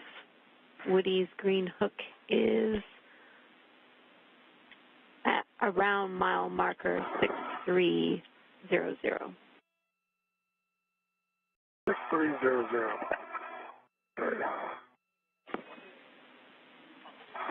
Affirm, it'll be on 6360 exactly.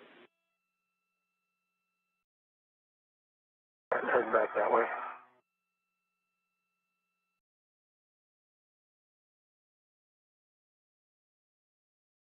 Use green hook.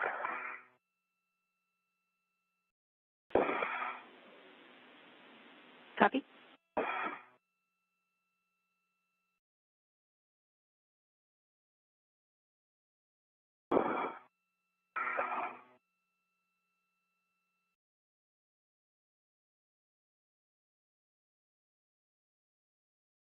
And Woody, we are ready. Will you go for the GCA to accomplish IROSA install? Sultan, I'm ready. I see body left. That's affirmative. We are expecting a first motion of body left, and it's going to be 2 meters, 40 centimeters, and then followed by a body up, and that is 70 centimeters. Okay, sounds great, Sultan. I'm ready. Okay, I have Woody's green reel on my right waist tether. Now I'm going to translate out to F4. Copy, Steve, and I might have missed it, but I need to check that reels are unlocked and your gauntlets are down. All right, reels unlocked. Gauntlets are down. I'm going to start my translation. Copy. Like you said, you're headed to the S4 IEA. I have words on where to attach Woody's green hook when you're ready. All right, I'll give you a call in a minute. And Woody, we are ready to start motion body left in 3, 2, 1. On the big loop, for all crew, do not start this next motion. Stand by 1 while we sync up on the ground.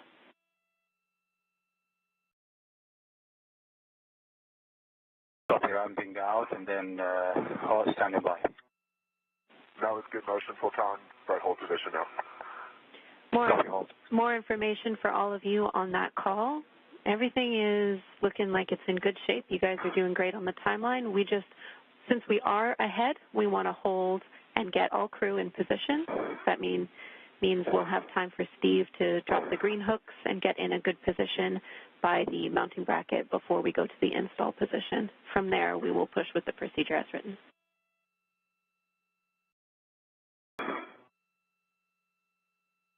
Woody, be waiting on me. You're doing great, Steve. Thanks for doing all the work while I just ride the arm. And IV crew calls. All right. Great job, everybody.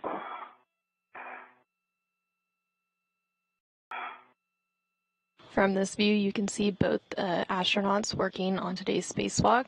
In the upper right-hand side of your screen, you see NASA astronaut Steve Bowen as he works to configure some safety tethers and work his way over to the mod kit site to meet Woody Hoburg.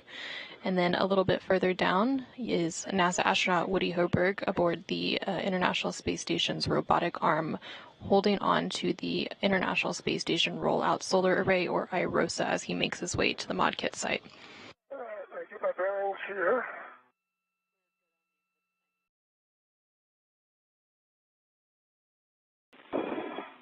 Copy, Steve. All right, give me 1 second. You're looking for hand So I'm looking for which handrail number for his screen. 2219. And I'm rated 2219. I'm ready to drop this hook here. Give me a moment.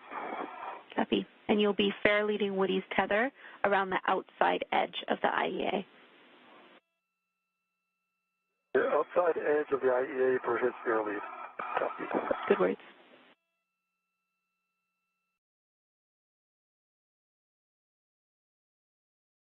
And Steve, just for awareness, I'm right behind you and a little to the left. All right.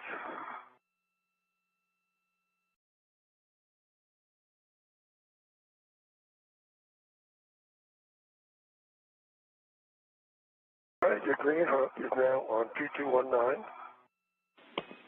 And I release my base tether. Copy. Good words, It's Steve. heading back, and it looks clear of my tether. Good words. And confirm the reel is unlocked. And his reel is, see a big U, unlocked. Good config, Steve. You can continue on your translation path. Your next step is to drop your green hook, handrail 2218. 2218, heading down to 2218.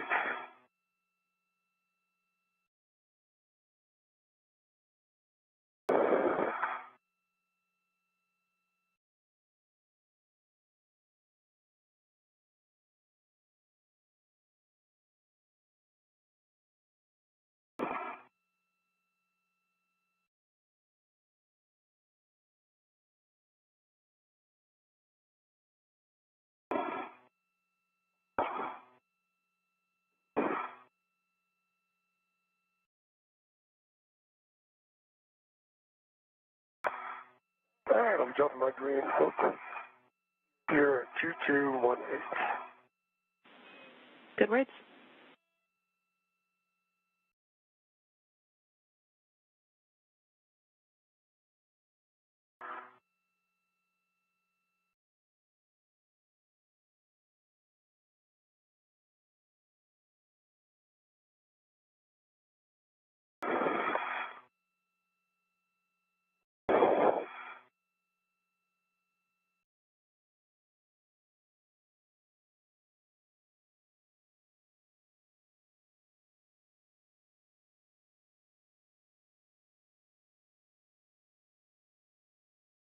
Hey, green hook is on 2218. Copy. Green hook 2218. Check your tethers are clear, and you're good to continue. My tethers. Steve, I've got a good view. It looks great. All right, that's good to hear. Check my waist tether here. Don't mind for a second, we're going to get this untangled from my PGD. Absolutely. Copy. Do you have much of a view?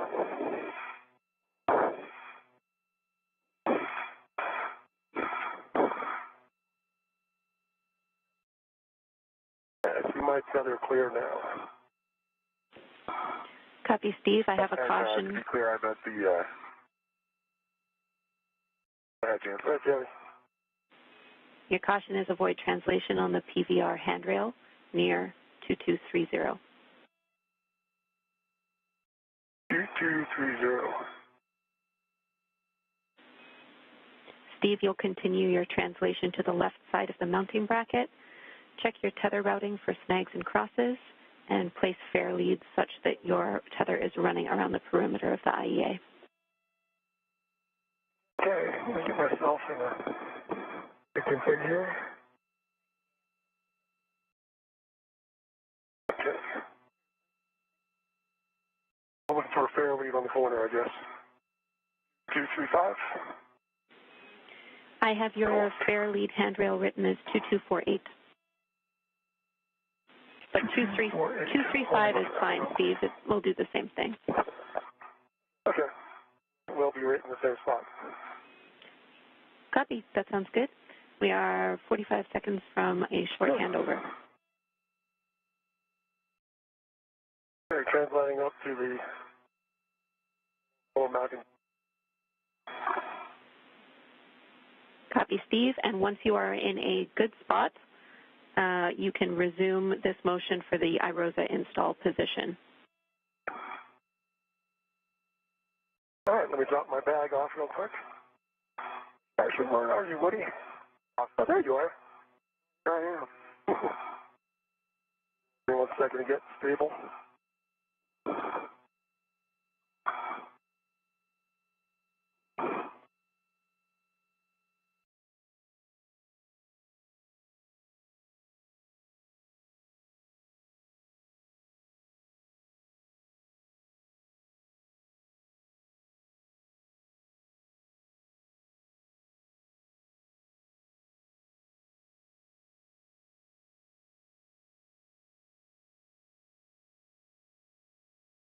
Woody? All right, sounds great. Over to Frank until on.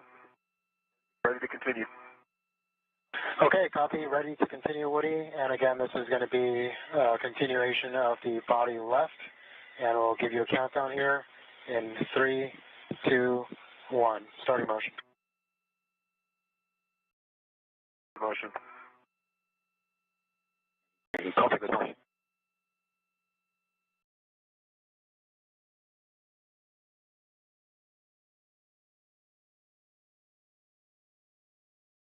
Only 2 meters to go. Continue. Copy, continue.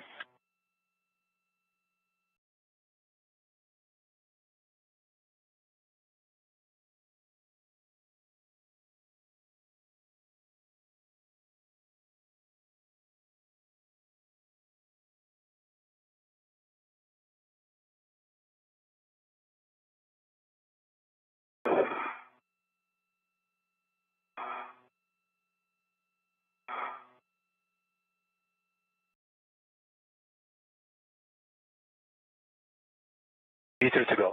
Continue. Copy, continue.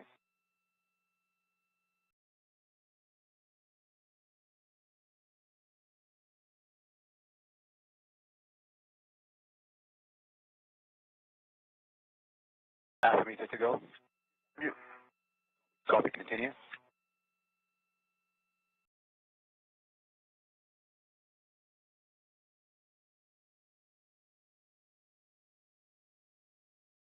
I'm ramping out body left motion.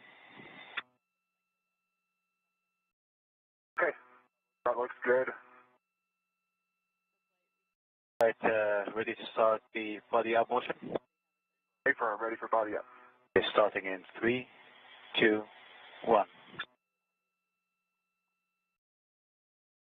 Good motion. Copy, good motion.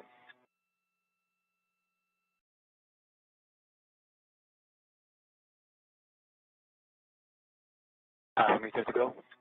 Continue. Copy, continue.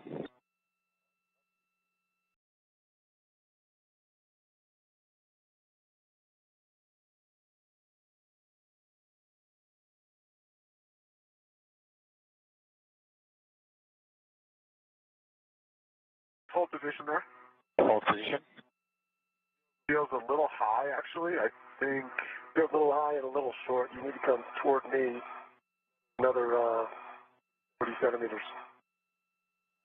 I see that, Steve. And you are still a little high.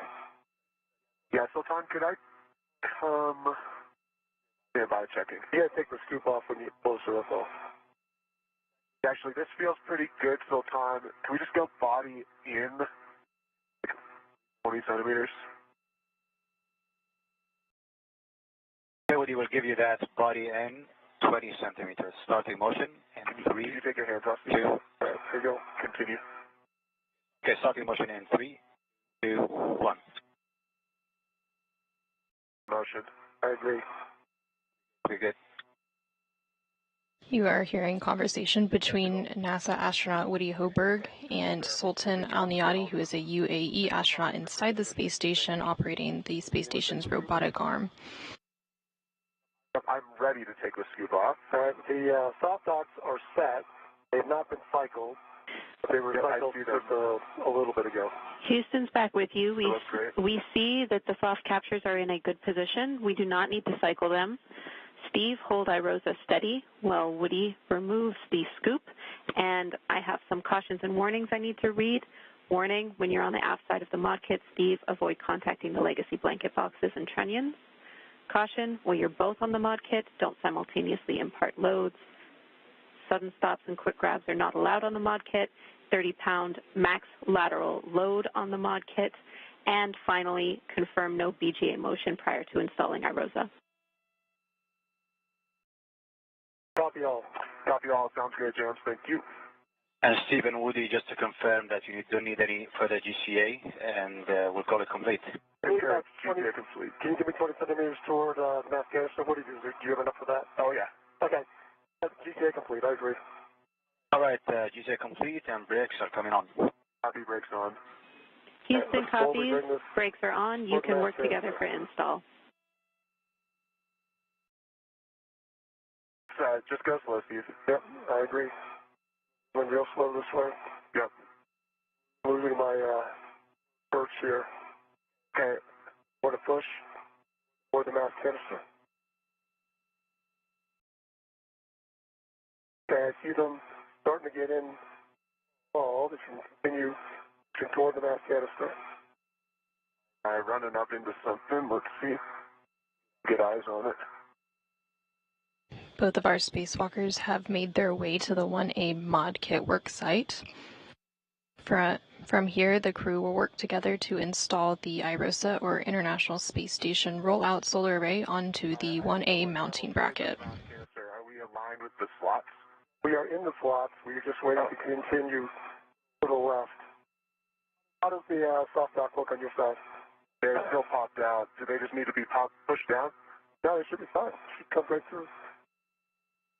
All right, if you can still come toward the mass canister, that's all we need.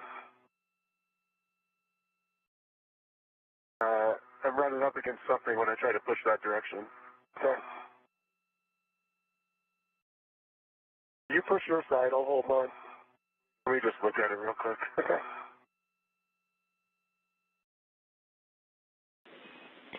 Steve, your HECA might be contacting IROSA and preventing the soft dock. You might have to adjust your body position. Oh, I understand. Okay, working on that. Yeah, let's try that, Woody. Pushing hard left. And it's just... How does the soft dock work? No, and I think we need to pull up on the soft docks. Maybe to let it pass. See if I can get that. So yeah, that's the problem. All right, let me get this one. Okay, I think I'm in on my side. And strike it back. That's good, Steve. All right, So, okay, my side's in, soft capture pin went in. Mine is not in, I don't think. You're really close. You might be in the detent, so try popping it out of the little detent. Yeah, turn it a little. Yep, and now in.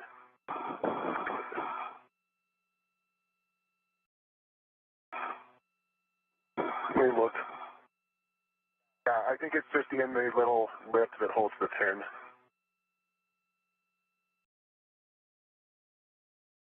I think we're in the right position with IROSA. And you're... Okay, I wish I can get this. The outside real quick. Yep.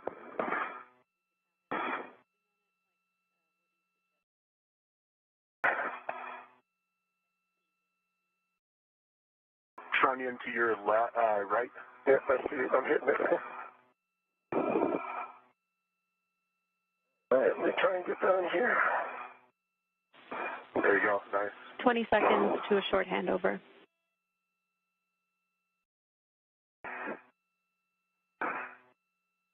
Copy, James.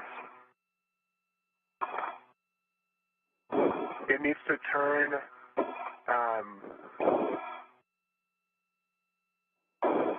clockwise from above. Clockwise from above. Other way? Other way. Yep. Now it should go in.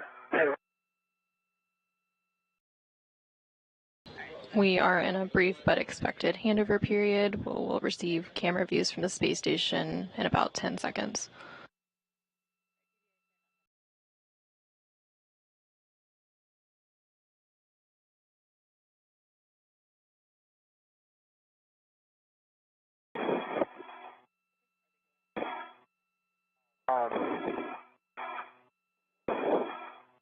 I'm trying to get her better.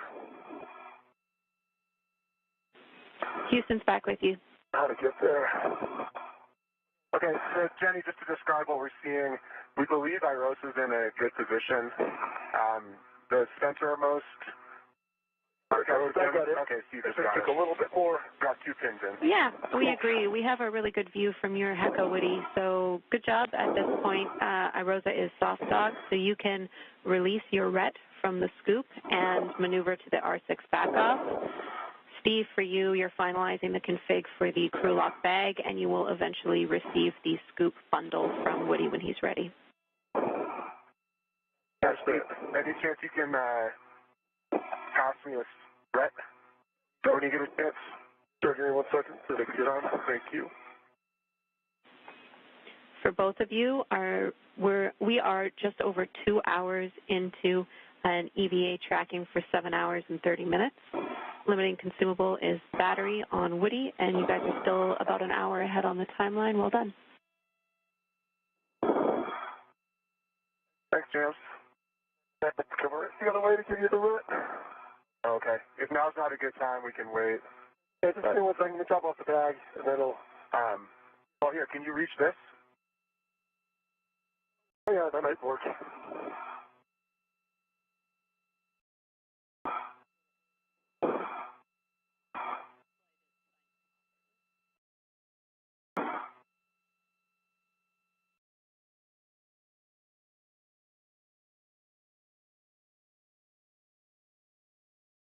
Coming at you. The crew is now working to release the scoops. And then Woody Hoberg will move into position to release the final bolt, holding IROSA in its folded position. Maneuver for that. Let us know what you need. Yep, sounds great. I'll be, oh, actually, ooh, I bet I can just do that. Let me take a look at that. If you have the position, your go, You got Woody. the settings, James. Okay. Bravo 2, counter 2. Copy your bolts. Head of the scoop on long duration. Yeah, you should have 2 scoops there, Steve. Okay, you ready to get your rep back? I'll give it to you. Let me know when you, yeah, go ahead.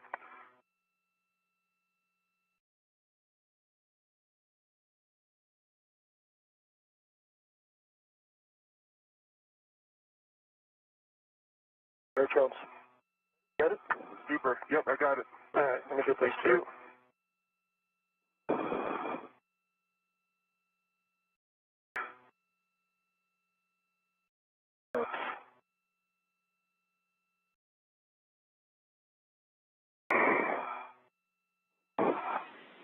Steve, once you temp stow these scoops and the long duration, they can just be temp stow for now, but that's up to you. At the crew lock bag, we'll need you to position to hold IROSA in a folded config while Woody does this bolt and then egresses the APFR.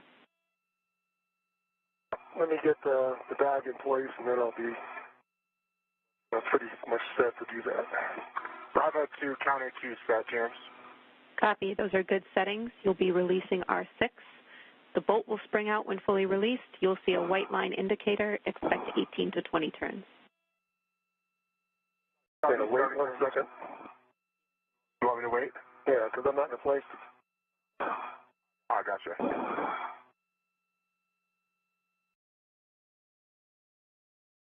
I'm in a great place to control it, though, Steve. All right. Well, if you want to stay there, then that's fine. I just got to put this bag in place and clean up. That's great. Start.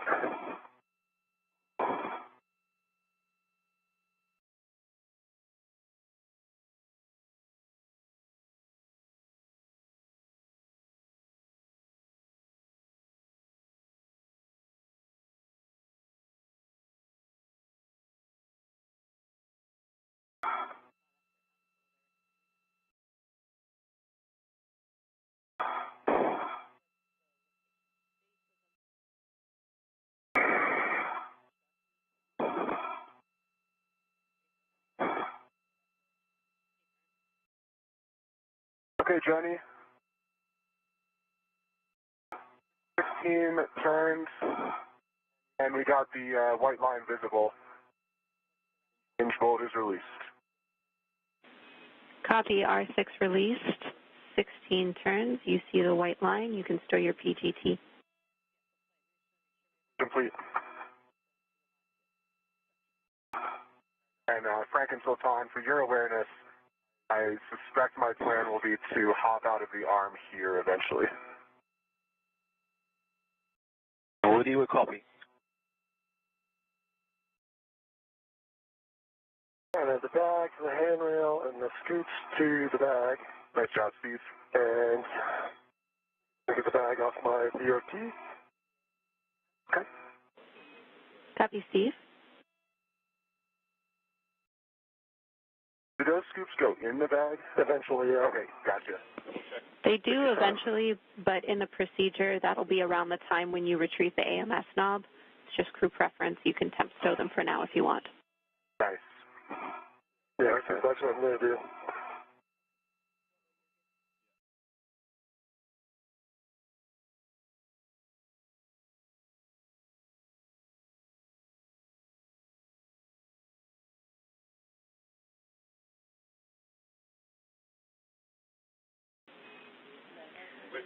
For you and for Steve and Woody, we copy, Woody, that you think you can egress from here. That's no problem with us, and we're coordinating with Robo and the IV team. Steve, we see you getting in position to hold IROSA folded.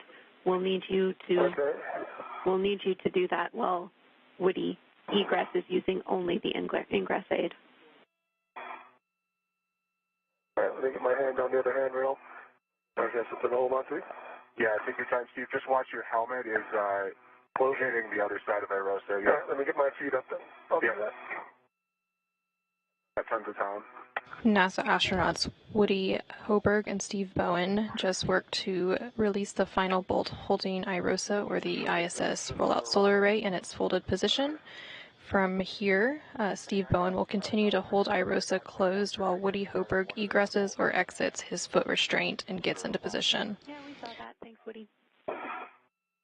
After that, the crew will work together to unfold IROSA and secure the right side onto the mounting bracket. 1 second to figure out what to hold on to. Absolutely, All right, Steve. I think what I'm going to do is this.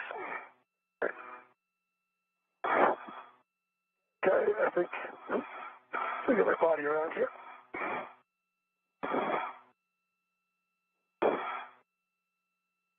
All right, what do you think I'm doing? Okay, just so you know, your HECA is like touching IROSA, but as long as you're not pressuring it, it should be, yep. Looks like it's just light, so Yep.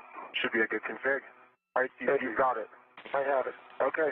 For your awareness, we see that contact is on the root beam and ground's fine with it, so you two are doing a great job. Woody, you can egress using only the ingress aid. Gotcha. Only the ingress aid. My feet are out. Copy. You can check the ingress aid is low profile.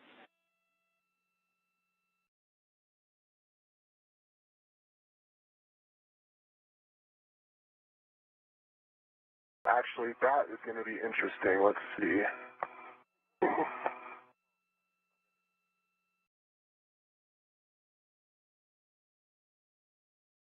To get on the stanchion, you might have GCA just to get to that. I might need a GCA just to stow the ingress aid, That'd be unfortunately. easier, yeah.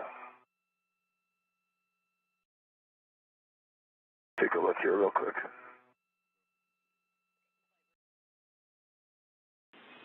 And Woody, we copy and we're standing by. Okay, thanks for phone. Actually, I got it. So proceed. Ground copies all.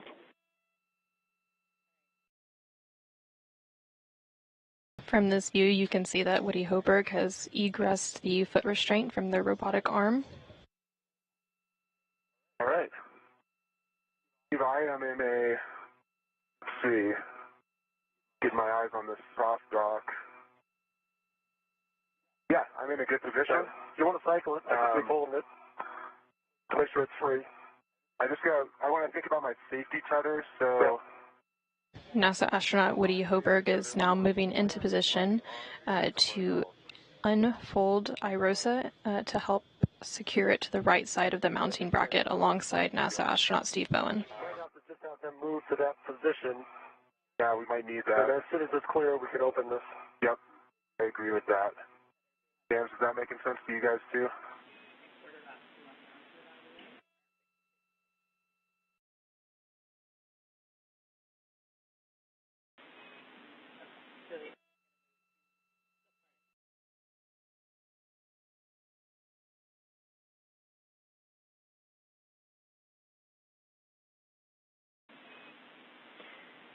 Woody and Steve, we've been talking about the arm position and your tether here on the ground, and we think it's best if we maneuver to the tether swap position. Yep, that makes sense to us too, James. We like it. All right, you can initiate that with Woody and Steve. You can initiate that with M1. Once you do that, since that's a published position, I have some big picture words for you because we need to pause anyway before you put in a fair lead, Woody. But you can go ahead and coordinate with M1 for now. Okay, great. Sean, we're ready for you to move to the published tether swap position. Okay, Woody, we copy. This will take us 3 maneuvers to get to that position, and we'll let you know when we're there. All right, sounds great, Sultan. I'll be watching while the arm's near us. We'll be starting with the backup position, and we're expecting about 2 meters, like any body was body right. Okay, yeah, body right looks correct. That sounds great. Okay, brakes are coming off.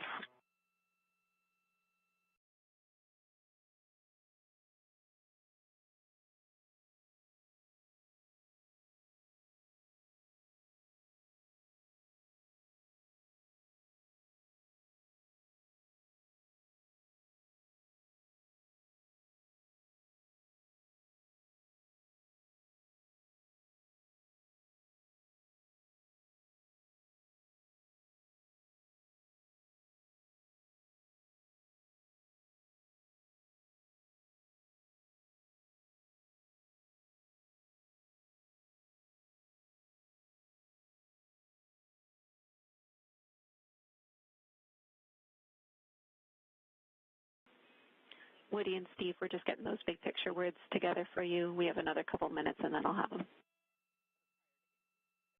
James? Here. Bring on the tether to get clear.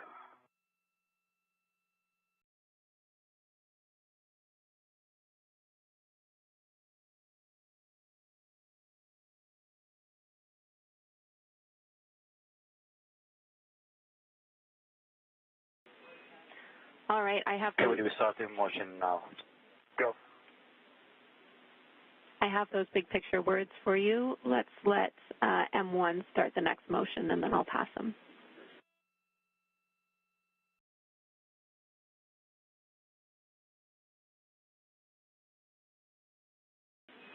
All right, I understand M1's already maneuvering to the backup position. So you guys ready?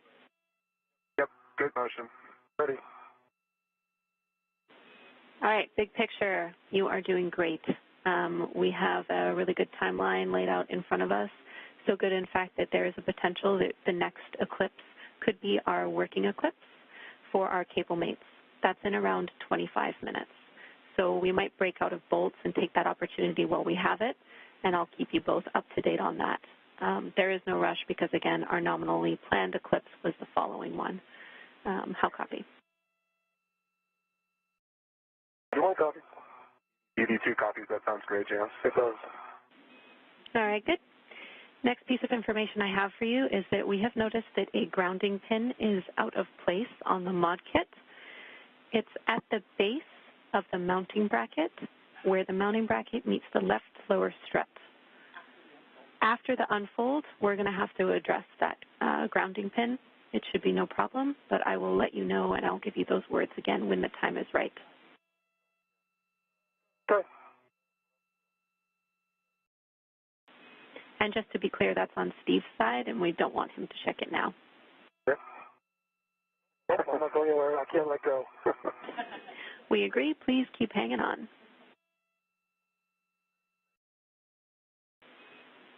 All right. That's. Jesus. Hard to be some light.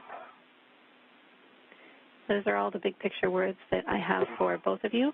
We will pick up after these robo maneuvers with a fair lead for Woody, and then start to work toward unfolding IROSA. Your warning is that this is a pinch point and you'll need to keep clear of rotating IROSA.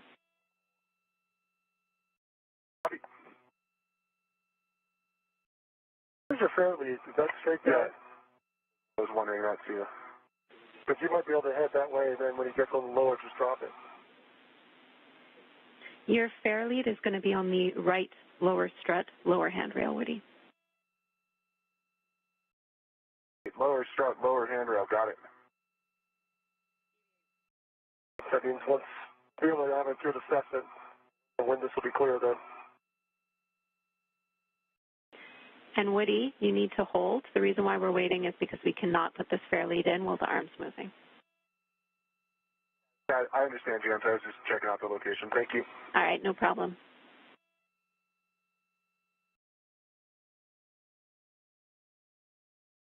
Okay, Woody and Steve, we are starting. Our next motion is going to be a journal cast, and it will be 2.5 minutes. Okay, we copy. There we go. Starting motion.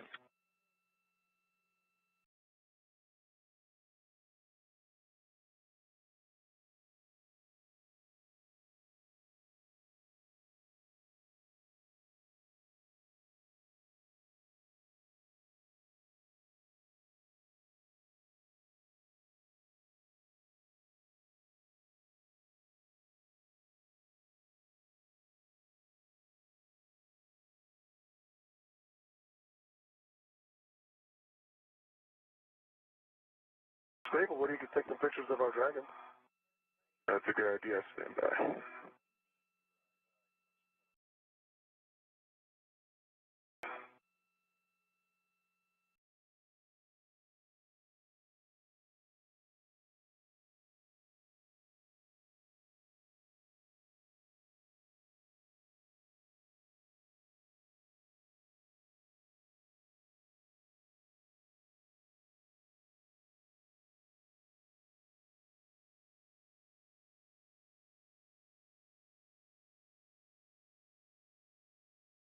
We are about 2 hours and 27 minutes into today's spacewalk as NASA astronauts Steve Bowen and Woody Hoberg continue to install the International Space Station rollout solar array onto the 1A starboard truss. They are about an hour ahead on their scheduled timeline and now targeting a working eclipse about 21 minutes from now for the cable meeting.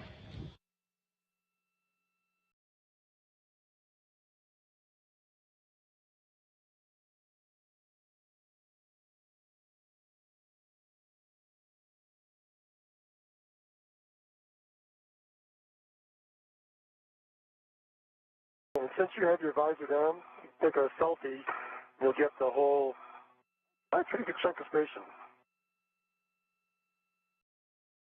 The cable mating is when both of the crew members will work to electrically connect the new IROSA to the International Space Station's power system.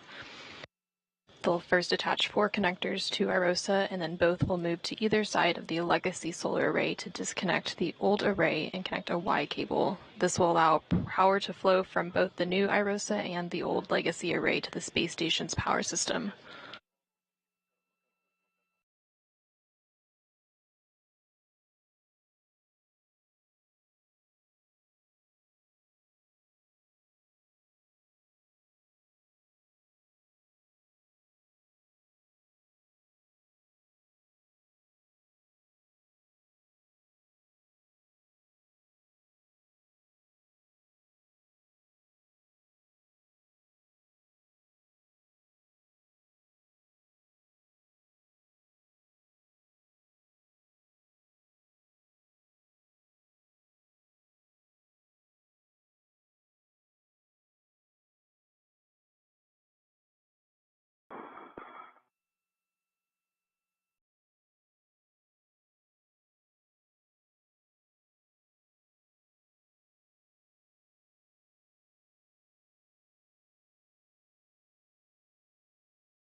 Woody, when able, power on your HECA. It's been powered off again.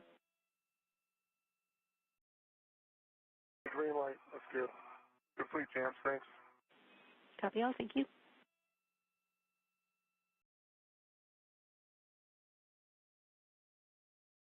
Is the arm even moving? From my perspective, it's not moving. Yeah, I concur. I think they're setting up for the Joe cast. Okay.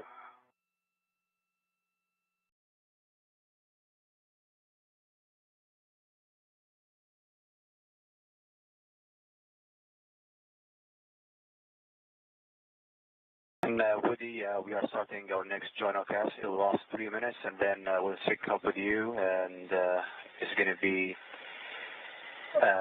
step in here to meet with you and for the telescope. Okay, continue. Sultan, we're ready. Okay, starting motion for the journal cast.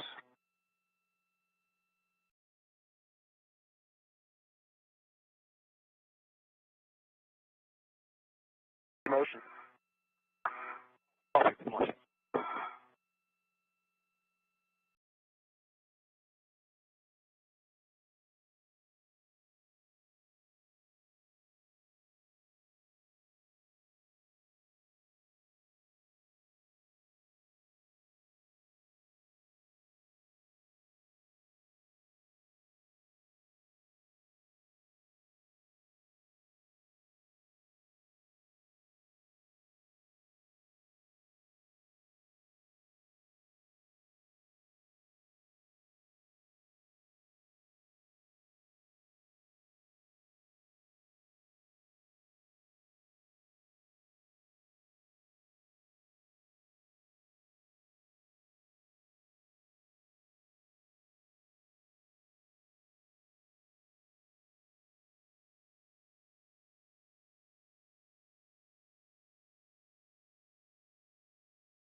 From this view, you can see NASA astronaut Woody Hoberg near the IROSA, or International Space Station Rollout Solar Array, and the robotic arm is currently backing away.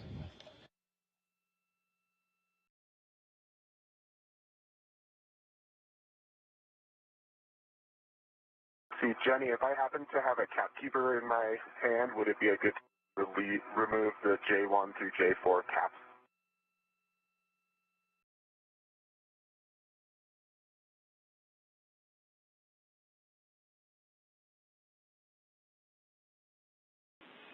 You can do that, Woody.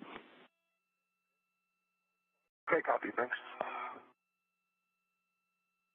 On the other side of the folded IROSA is NASA astronaut Steve Bowen.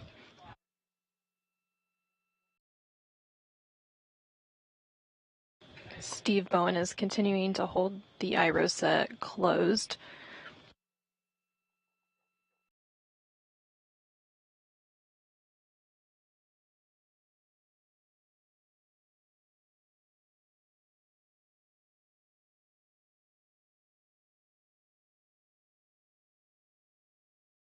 And there's your tool. Ah, yes. A good hook. What's that?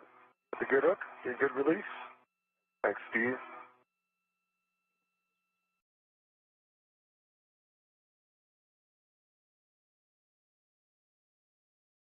You are seeing the helmet camera of NASA astronaut Woody Hoberg as he configures some of his safety tethers.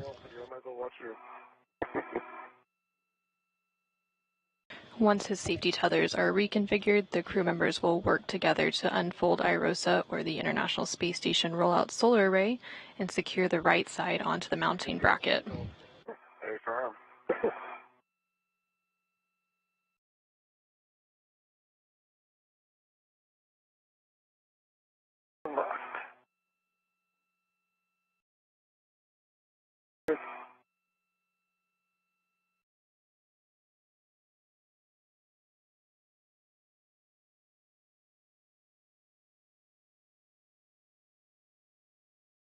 L4 cooler. I agree. I just grabbed the AMS knob while I've got it. Probably a good idea. Houston copies. We'll do the NZGL maps too.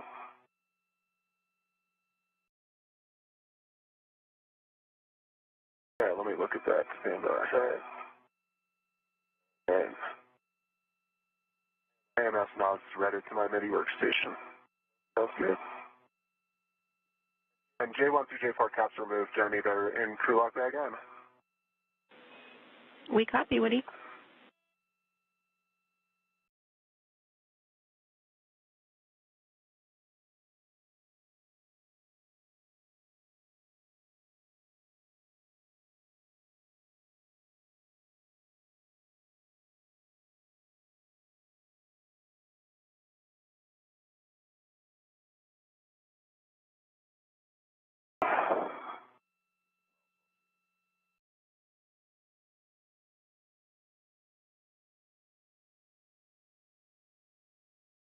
Got the scoops in, Steve, too. Yeah, if you can put them in, I'd greatly appreciate it. Of course. We have an integral ret for them, right? Yeah, there should be a ret available for that.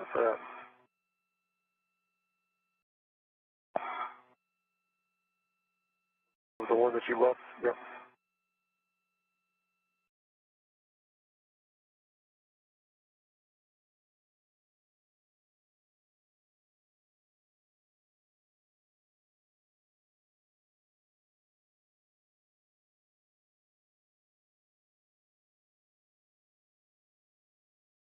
Here it is.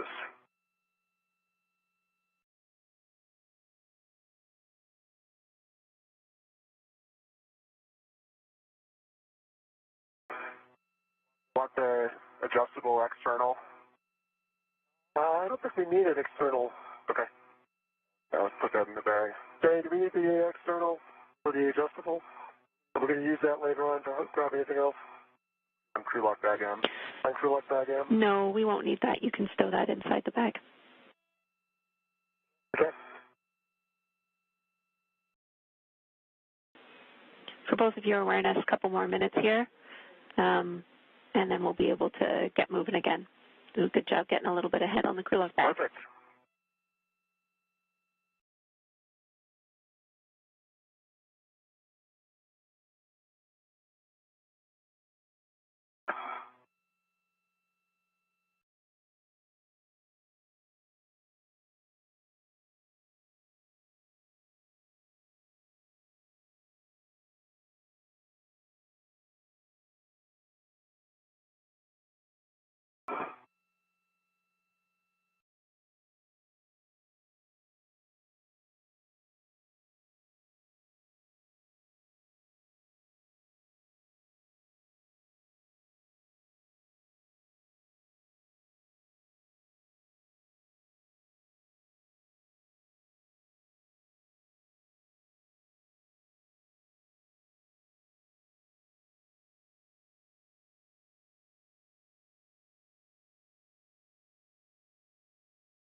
I'm not sure which you hear the area call, but we are set up and ready for maneuver to telescope position.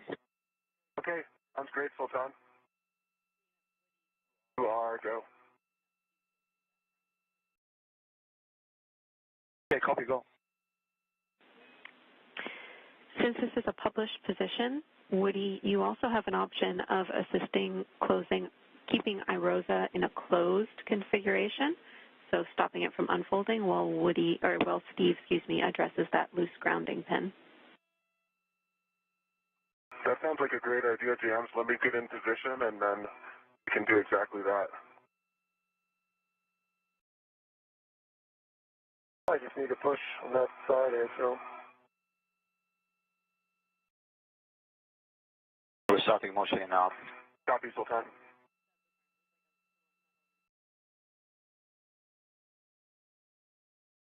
Hey, Steve. I've got IROSA. I'm going to head down to the grounding pin. Enjoy. Oh, I can bend my arms again. Good. We're glad to hear it, Steve. You should be able to see a little receiving area for the pin. It should be near where the pin is loose. You just need to reinstall it. Heading down to the base of the bit strut. Base of the strut. Let's see.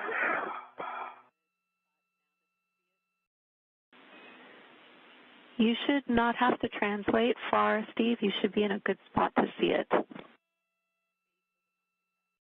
Where is it? It is at the base of the mounting bracket itself, where it meets the left strut. Where it meets the left strut. Right, so I see these two pins here. Another one? Yep, there is another one that is not installed. Oh, that's not in. Yes, the second one that you touched is not in, so we need you to reinstall that. This one here. That's right. Thanks, Steve.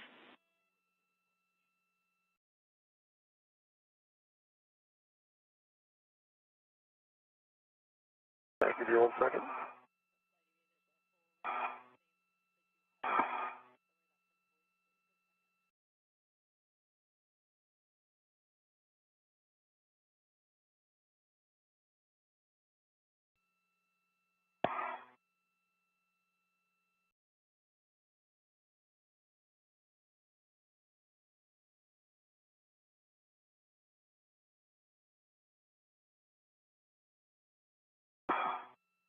All right, I think that's in.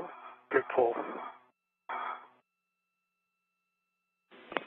All right, great job, Steve. We are good to continue with the procedure. We understand the arm is in its final position. So, Steve, we need you to hold IROSA in a closed configuration, and Woody, you can place that fair lead. All right, give me 1 second. I get my hook back in place.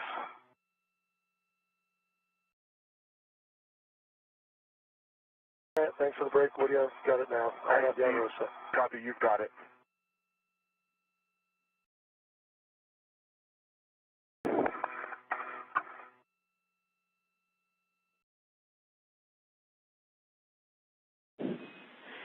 Big picture call for all crew.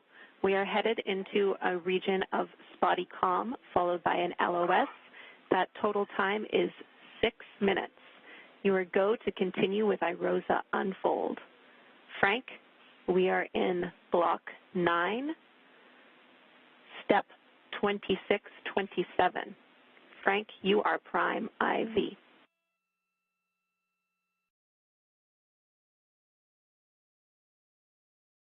James, we copy block 9, step 2627. We are go to continue with unfold. We are prime. Affirm, once you've completed with the unfold, we will have you move to the cable mate block, that is block 10.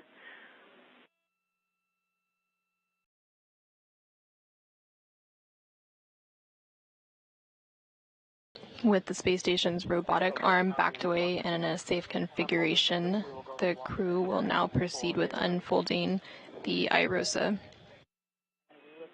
Good words.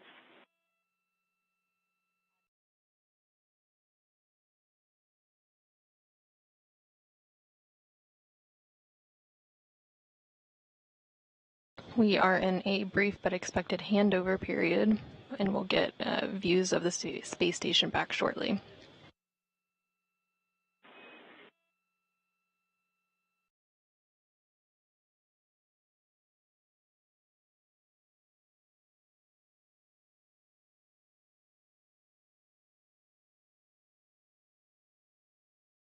The first working eclipse is about 3.5 minutes away from now, and that is the first targeted window to mate the cables. So after they unfold the IROSA, they will move ahead to that step.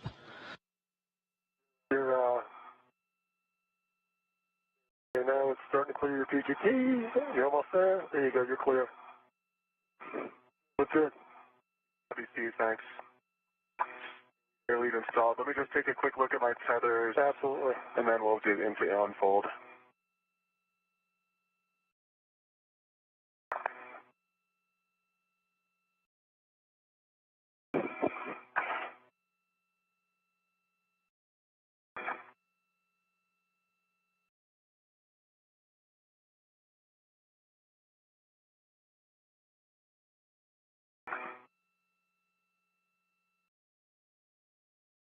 Okay.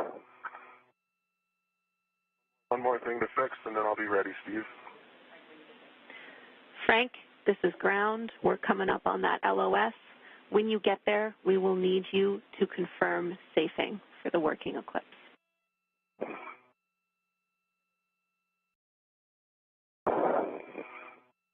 And Jenny, we copy. We will need to confirm safety, and that'll be 2 minutes.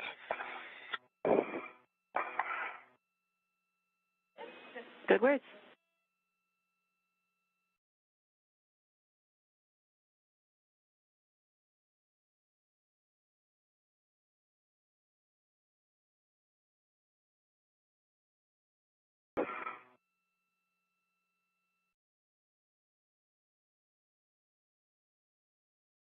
Hey, Steve. All right. I think we're ready, Frank. Okay, guys, this is going to be a warning for you both. There's a pinch point, so keep clear of the rotating IROSA.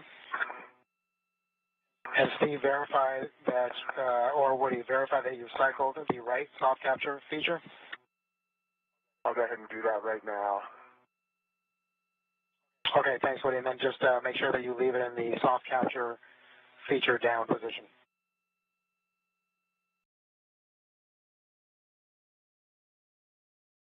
Yep, that's good, Frank. Okay, then again, keeping in mind the pinch point, Steve, go ahead and slowly pivot IROSA to unfolded. Woody, engage the right side alignment guide and slot.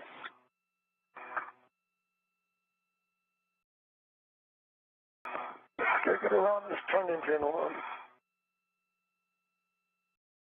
You can hear conversation between NASA astronaut Frank Rubio, who is on board the space station and currently serving as the prime IV, or communication link between the spacewalkers.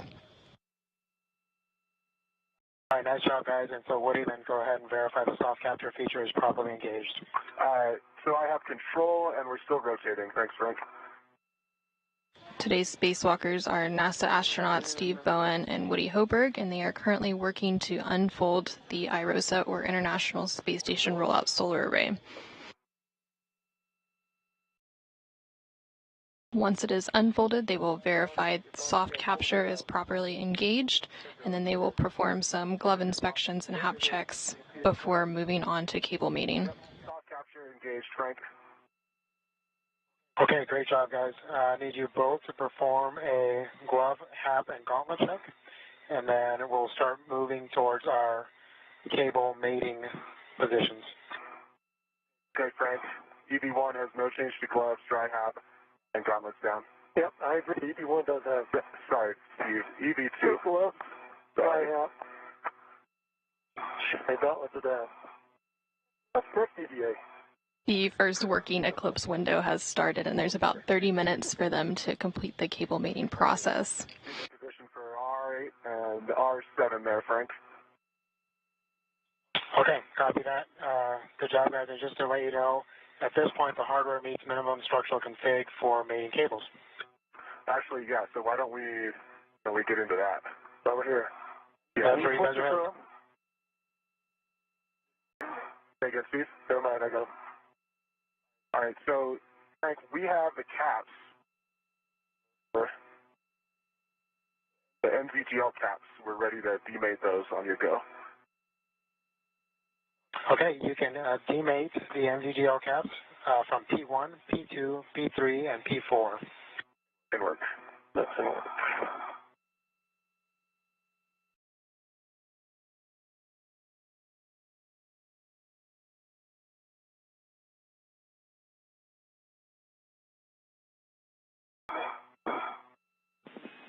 EV and IV crew, Houston, our last little bit of comm here. We can confirm our spacing is in place and we are in our eclipse condition, so you are go for the eclipse required cables.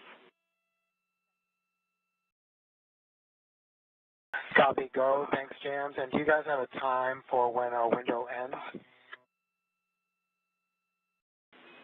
You have 28 minutes. We'll be back with you by then, and as an additional reminder, you'll need to complete the NZGLs before you move to the eclipse required cables. Hey, like you. Say again, Steve.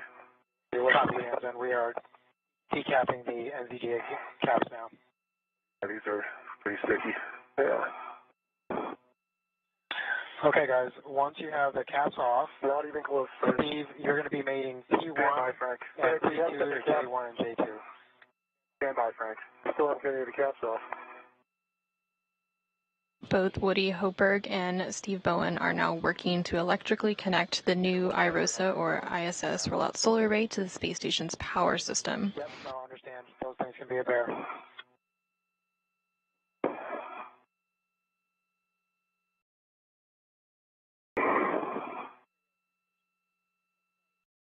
Okay, I think I got one. What's the trick? Got the lever. I still don't have the cap off.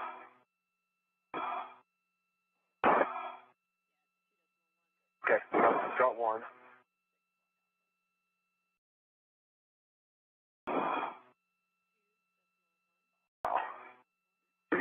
As they work through the cable mating process, they'll first attach 4 connectors to the IROSA, and then both of them will move to either side of the legacy array to disconnect the old array and connect a Y cable. This will allow power to flow from both the new IROSA and the old legacy array to the space station's power system.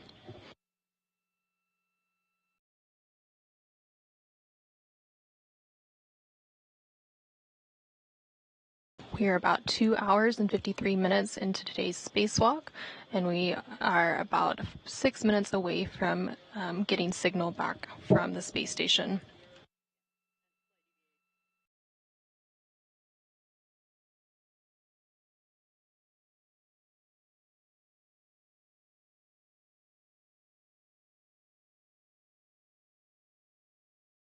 Today's spacewalk officially started at 8:25 a.m. Central Time, 9:25 a.m. Eastern Time, when the spacewalkers switched their spacesuits to battery power. Steve Bowen, who is EV1 with red stripes, egressed the crew lock first and received a crew lock bag and put it on his body restraint tether. He was then followed shortly by EV2, or Woody Hoberg, who is in the unmarked suit. They then translated up the forward face of the truss and went starboard. Steve Bowen stopped to configure his safety tethers, and then Woody Hoberg followed a similar path, going to the port crew equipment translation aid cart and retrieved an articulating portable foot restraint. Bowen then translated to the IROSA carrier and retrieved his pistol grip tool and began preparing IROSA for removal from the carrier. Hoberg installed the foot restraint on the space station's robotic arm, ingressed the restraint, and then the arm moved him away from the truss.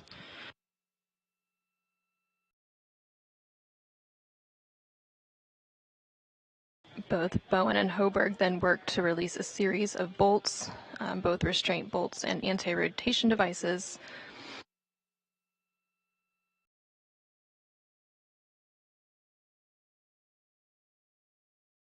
Once those bolts were released, they installed the first of 2 handling aids called scoops in preparation for removing IROSA from the carrier.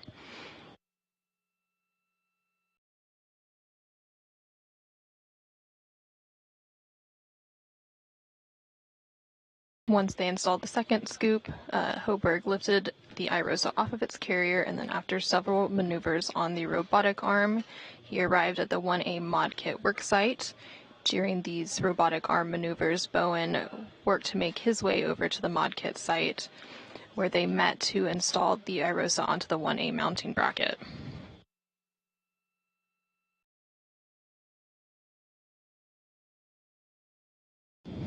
More recently, the crew unfolded the IROSA and are now working to mate the cables.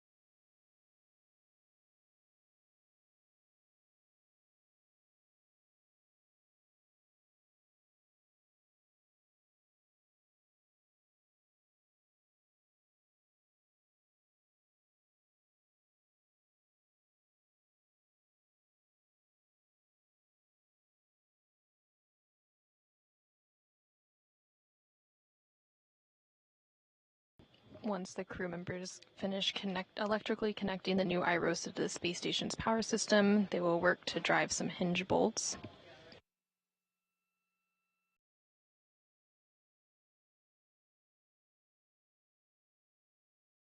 These bolts will help to fully secure IROSA to the mounting bracket before unfurling it.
Here in the room, we have Flight Director Diane Daly, who you can see in the middle of your screen, and next to her is the Prime Ground IV, Jenny Gibbons.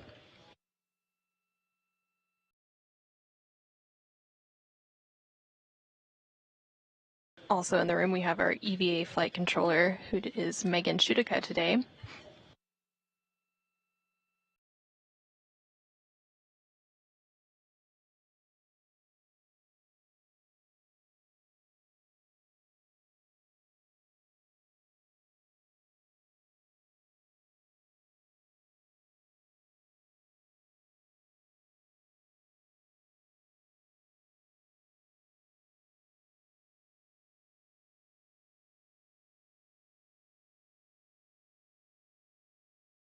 From Office 2. Good words, Woody. And Steve, you're going to be disconnecting SAW Papa 7 from panel Papa 7 and SAW Papa 21 from panel Papa 21. All right, the P7 and P21, 2 lower. Houston's back with you panel. with a correction. Okay. Copy. Go ahead, James. All right, great job, you guys. We had some spotty shot SS there, so we could hear you. You did a great job. We just want to confirm you're doing each cable one at a time. I don't mind which one you start with. Just tell me which one you're going to start with, but only demate one cable from the panel at a time. Okay. Ready to go? You go, Woody? I'm ready. Standing by. All right. I'm going to do P21 first. Okay. Let's do. Frank, you ready for me to take back over? Copy, James. You are prime. Got it. I'm Prime IV. Great job. All right. I copy. You're ready. P21 is disconnected. That's P21 disconnected from panel P21. I agree. That is true. All right, mate P21 alpha to panel P21. I need FOD pins EMI check, and the connector needs to be to hard stop. Okay. P21 alpha is in my hand. And I'm standing by, Jam. Woody, you have a go to continue. We just need one cable on each side at a time. Clarification for you. So tell me if you want to start with P9 or P23. Yeah, I've got panel P9 demating. Here you go. That's demated. Mate P9 alpha to panel P9. I need FOD pins EMI check and the connector to hard stop. Copy, Jams.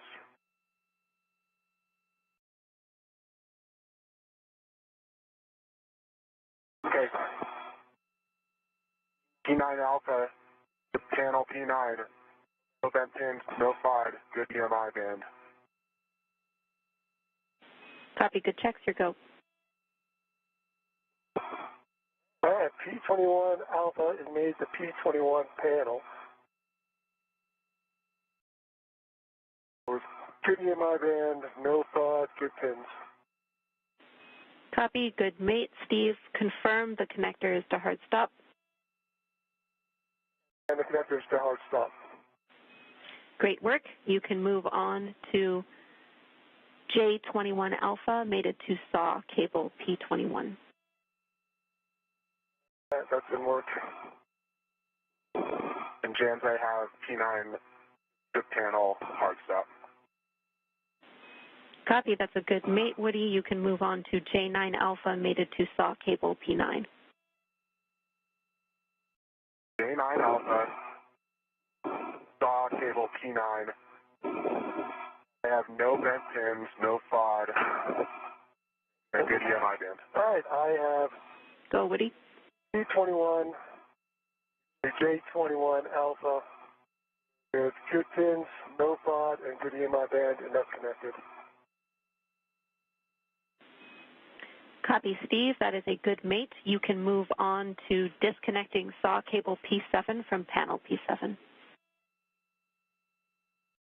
All right, SAW cable P7 from connector P7.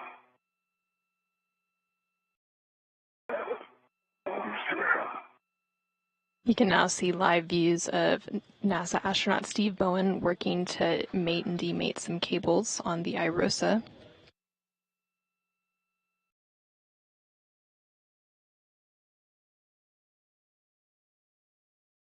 Okay, Jams.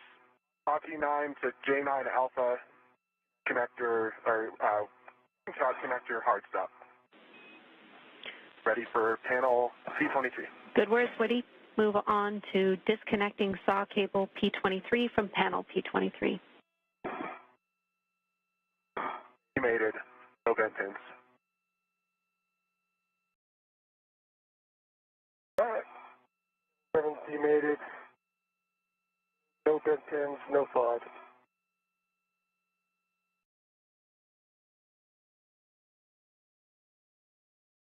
Installing J7, P7 alpha. Copy, Steve, and copy your checks. Affirm mate P7 alpha to panel P7.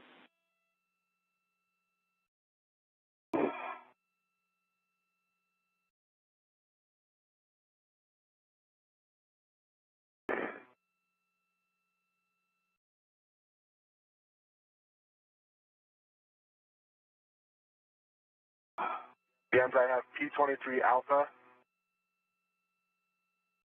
Made it to panel P23, no FOD, no bent pins, good EMI band. Copy, confirm it's to connector hard stop. Affirm. Connect J23 alpha to SAW cable P23. Work.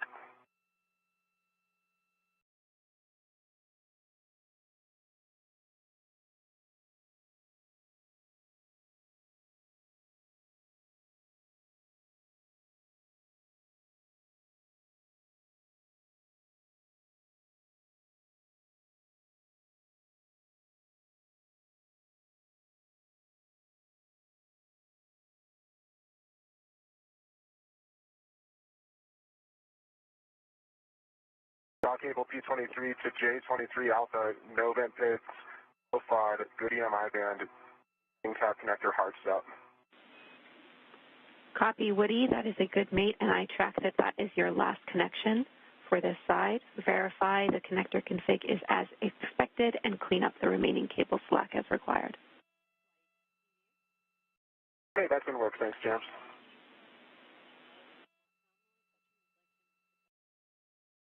All right, now hard time getting this one aligned.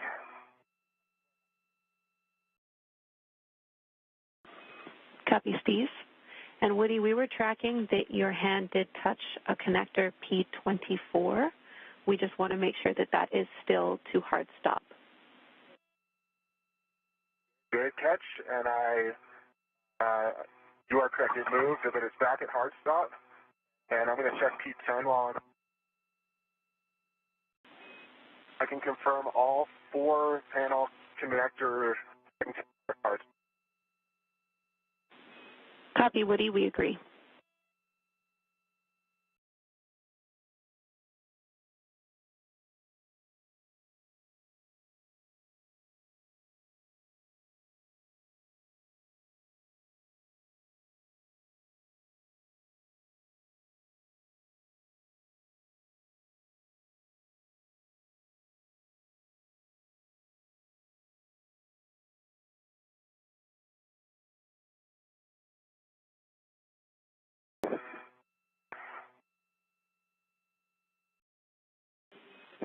Woody and Steve, you're both doing great. We have over 12 minutes left of this working eclipse.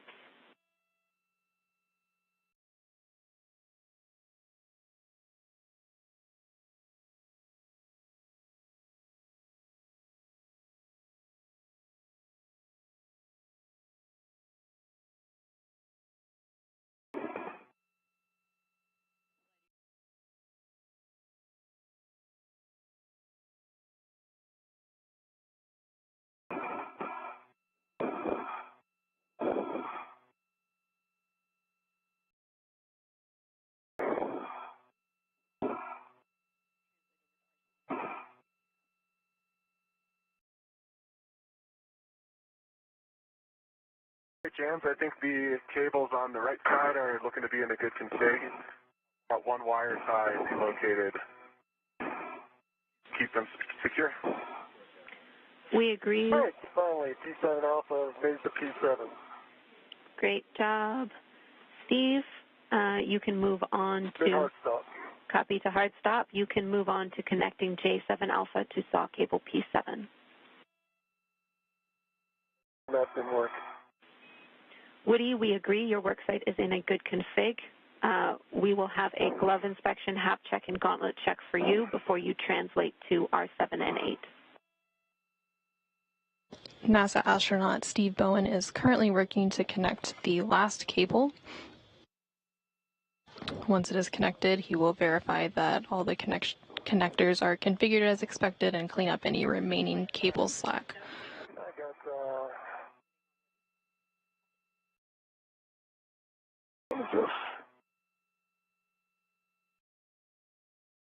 J7 Alpha made it to P7.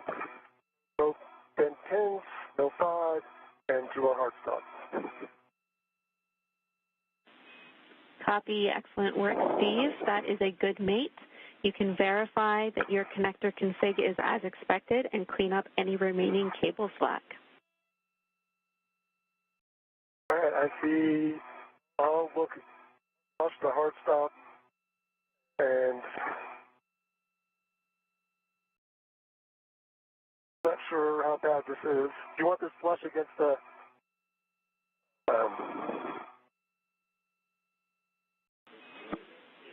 Checking.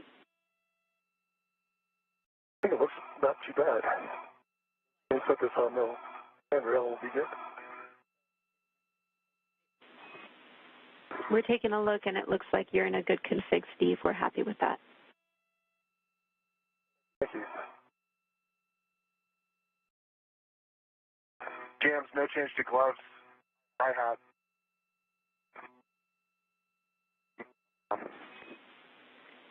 Copy, Woody, and you cut out there. Did you say gauntlets down?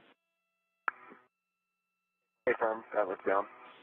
Copy. Good checks from Woody.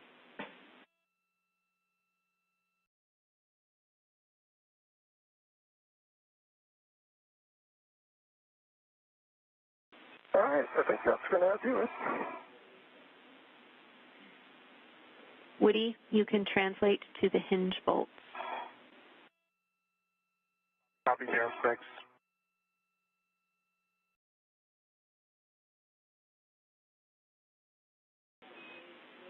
A caution for you, Woody. You should avoid contact with the cables and NZGL connectors, which are now attached to IROSA. I know it's tricky at this work site. You can hold on to the bolt canisters that are on either side of the NZGL connectors. Okay, great. Yep, I see those. And copy all jams.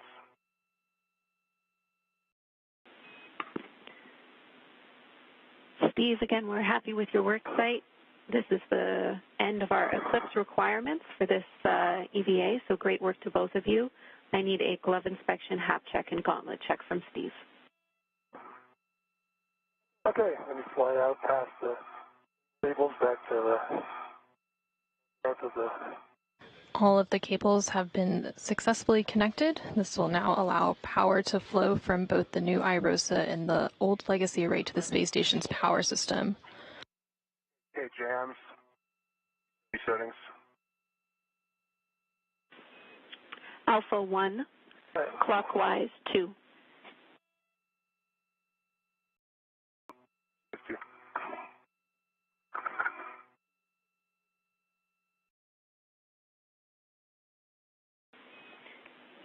Steve, your job at this time is to provide extra stability to Woody because he might not have much to hold on to when he drives these bolts.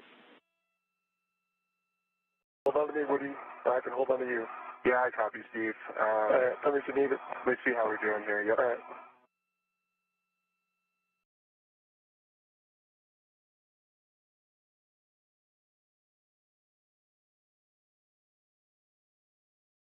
Alpha 1, clockwise 2 is set. Good settings. Drive the hinge bolts 14 to 17 turns to hard stop. 14 to...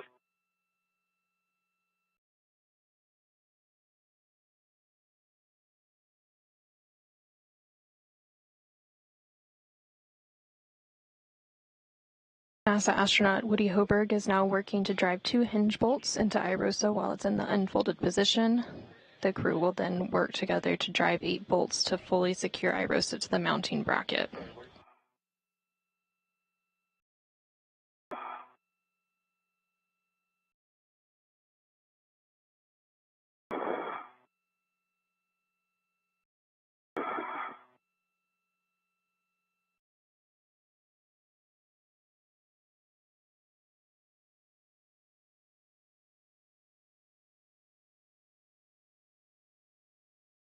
I got 17 and a half turns, green light, 2.4 foot-pounds on R7.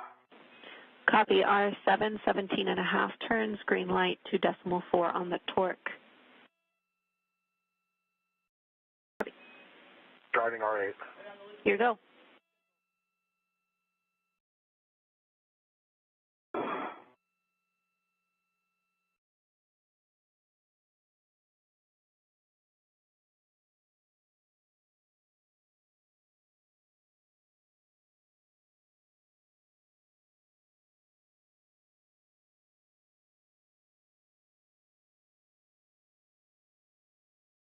Woody Hoberg is now driving the second of the 2 hinge bolts, and then Steve Bowen will work to drive the 8 bolts to fully secure IROSA to the mounting bracket. Once that's complete, Steve Bowen will move to a deployment viewing position, and Woody Hoberg will release the final 2 bolts holding IROSA in an undeployed position, and then IROSA will deploy over the next 6 to 10 minutes. And jams R8, 17.25 turns, and 2.3 foot-pounds green light. 17.25 turns, 2.3 on the torque, and a green light. That is a good R8. we have a go for you to use the AMS knob as a delta to the procedure as requested. So at this time you can stow your PGT, and we will have you loosen each hinge bolt one turn and then finger tight less than one turn on R7 and R8. Okay, James, understand all. Work.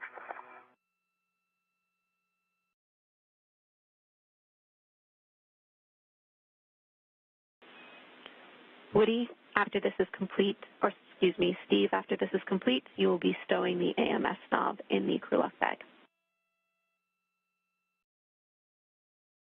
Got it right here, Steve. Yeah, let's just get a rep for you.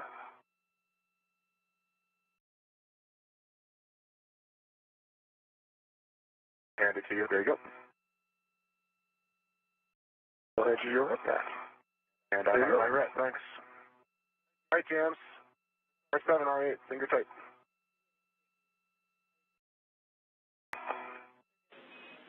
Copy, Woody, we are happy with that. Your next step is to complete your tether swap, so we will have you translate back inboard to the arm. You might have to GCA from the tether swap position if it's required. I'll let you work with Frank and Sultan for that. Steve, you are going to drive M-bolts on the bottom of the mounting bracket. All right, let me stow the AMS knob, and then I'll ready to do that. And James, I copy all. I'll be picking up my short lead and going back for tether swap. Good words.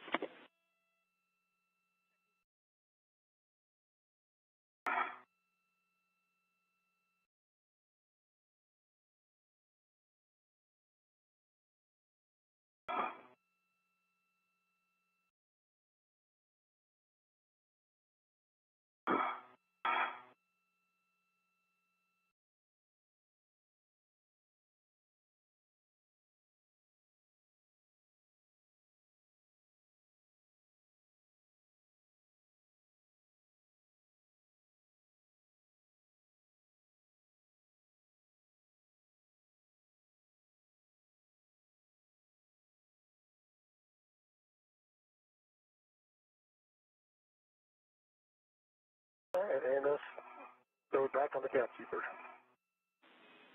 Copy, Steve.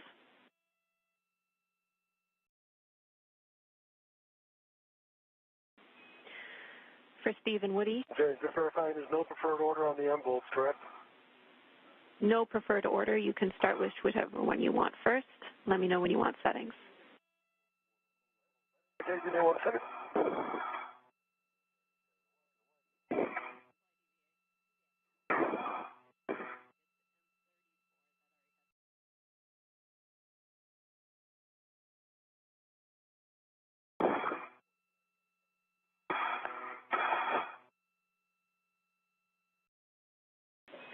And Steve, for your awareness, we are tracking that M34 had one turn hand started on it.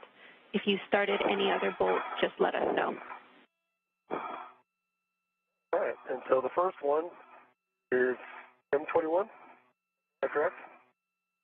Right underneath the stanchion? 31. M31? Yeah, so I started that here as well with one turn. And James, I started a few as well, so Steve can call them out. I'll call them. I can see which ones they are. Yeah. Okay, that works well for us. All right. I copy that M31 already has one turn on it. Steve, your settings are Bravo 5, clockwise 2. Bravo 5, clockwise 2. Going to do a quick cow. Oh.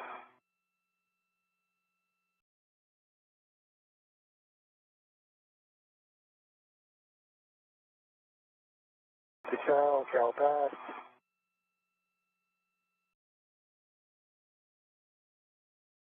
Lights. And 39.9 volts. And so you got the settings again, Jenny? Bravo 5, clockwise 2. We have Bravo 5, clockwise 2. You'll be driving these bolts such that the black line is flush. It'll be to torque. Expect 11 to 14 turns. 1114, turn, flush, and T-torque. Good words. For both of you, we are 3 hours and 20 minutes into this EVA, tracking a time of 7 hours and 30 minutes. Limiting consumable is Woody's battery, and we are around 45 minutes ahead of timeline. Great job.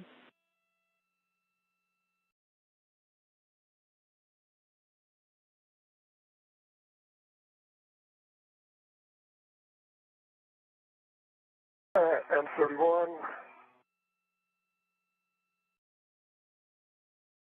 NASA astronaut Steve Bowen, who is EV1 today, is currently working to drive the 8 bolts to fully secure IROSA to the mounting bracket.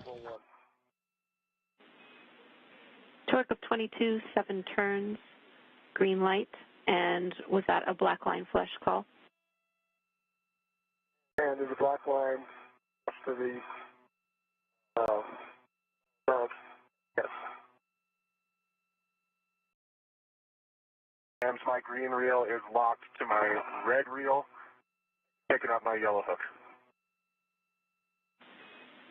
Copy. That'll end up on your green reel locked. I'll take your checks. You are currently seeing views from NASA astronaut Woody Hoberg's helmet cam. He is working to swap some tethers. Copy. That's a good config, Reel Woody. itself. Okay, and I think my next thing is to reposition APFR to clocking 6. Good words. He's now about to start working on repositioning the articulating portable foot restraint on the robotic arm. You can both see it here, but we're heading. Meanwhile, NASA astronaut Steve Bowen continues to work on driving the final 8 bolts.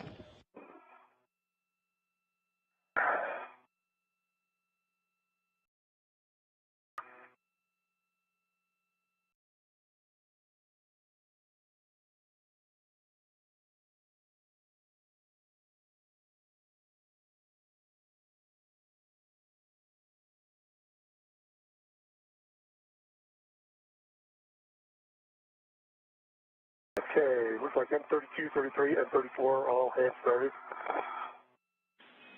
We copy?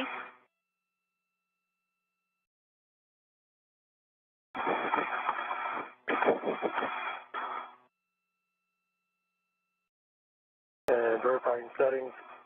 Bravo 5, clockwise 2. Good words. And M32's in work. Copy. M32, drive until black line flush to torque.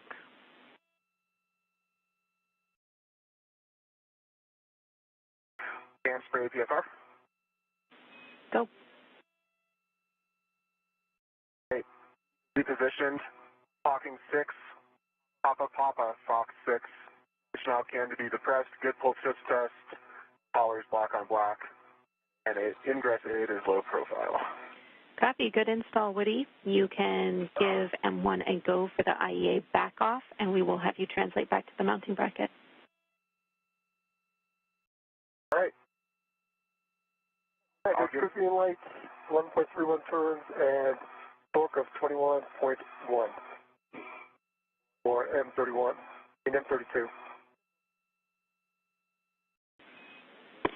Copy. That is a good bolt for M32. You can move on to M33. That didn't work.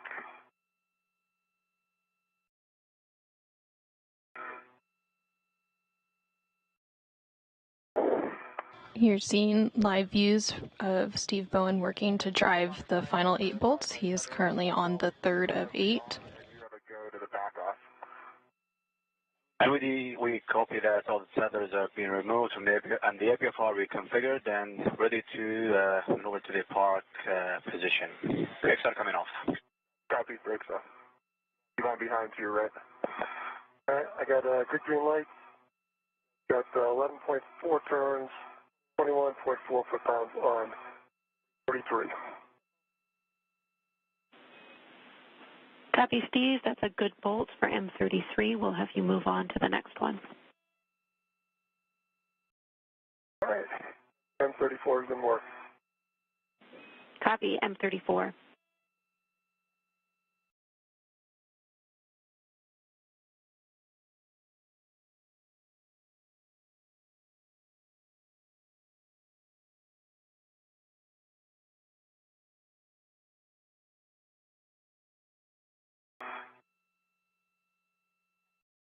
All right. With your green light.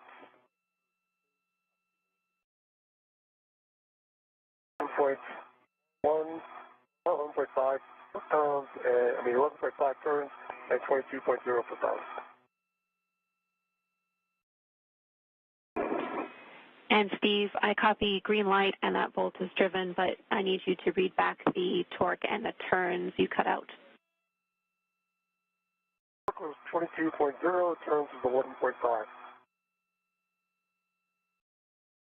Then with the arm is starting motion. Copy, full time. Copy, that's a good bolt, Steve. All right. You can move on. 35 was not hand started. Okay, copy, M35 has not been hand started. You have the same settings.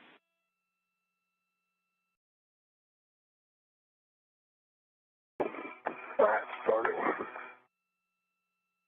NASA astronaut Steve Bowen is now halfway through installing the 8 mounting bracket bolts. He has 4 to go and has completed 4 of them. Meanwhile, NASA astronaut Woody Hoburg is currently translating over to the mounting bracket.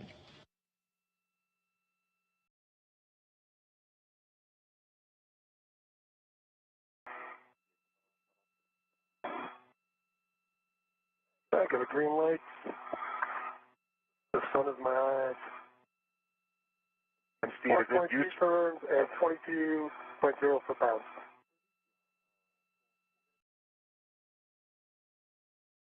Yes, Woody? Is it useful for me to socket swap and help drive these, Sure, or? why don't you just take my PGT, you just off straight. Otherwise, I have to head over your side. Yeah, absolutely. I can do that. We're okay with you doing that, but Steve, say again the number of turns for M35. 12.2. Copy, 12.2, that is a good bolt. Then if you transfer your PGT to Woody, we can drive the remaining bolts. We're looking for M36 through 38. That should be Bravo 5. Let me toss it back under here. Okay. They got it. I got it.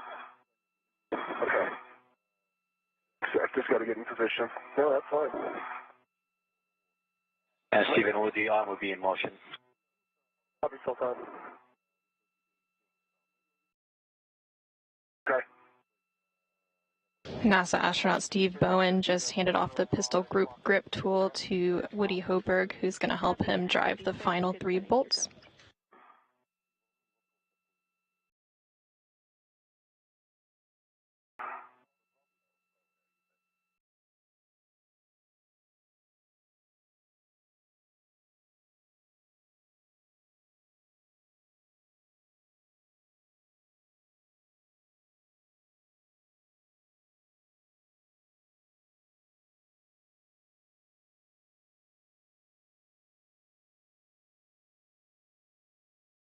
All right. See what we got. I got 26.29 turns, green light, 21.9 foot-pounds. Oh, you must have gone back out. That's double. So subtract the turn, Kenny, from the last bolt.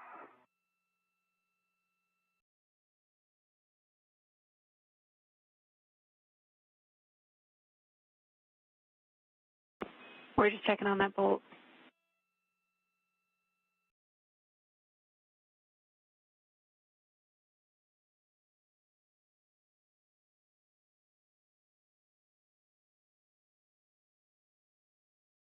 By my memory, that's 14 turns and a good green light and good torque.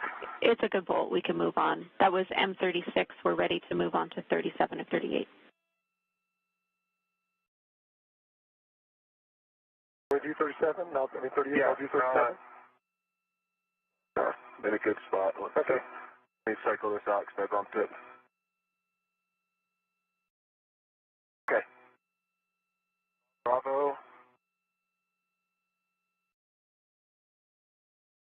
5 clockwise to is set. Good setting. Back to 0? Yep. Right.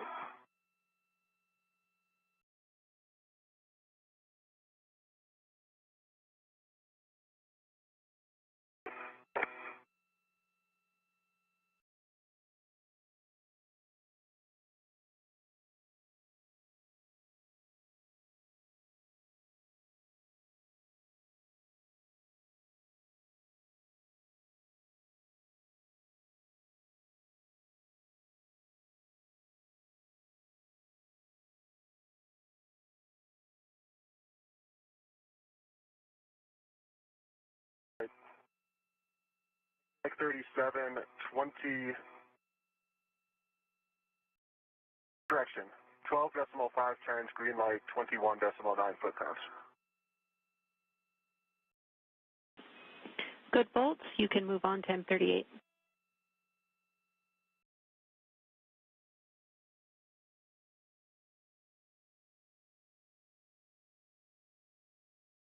NASA astronaut Woody Hoberg is now working to drive the final of the 8 bolts to fully secure the International Space Station rollout solar array to the mounting bracket. After that's complete, EV1, or Steve Bowen, will move to a deployment viewing position, while EV2, who is Woody Hoberg, will release the final 2 bolts holding IROSA in an undeployed position. Trying to find a position where I'm not side-loading the bolt. 1 sec. We copy. That's why that one's so awkward. This one's a little awkward. Yeah, I think you end up sliding a little tight a little bit. We're good. I see it.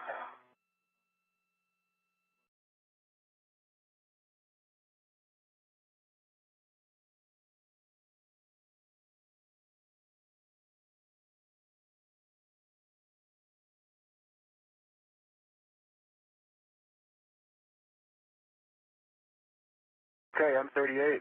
We had 11.93 turns, green light, 22.2 foot-pounds. Here you go, Steve.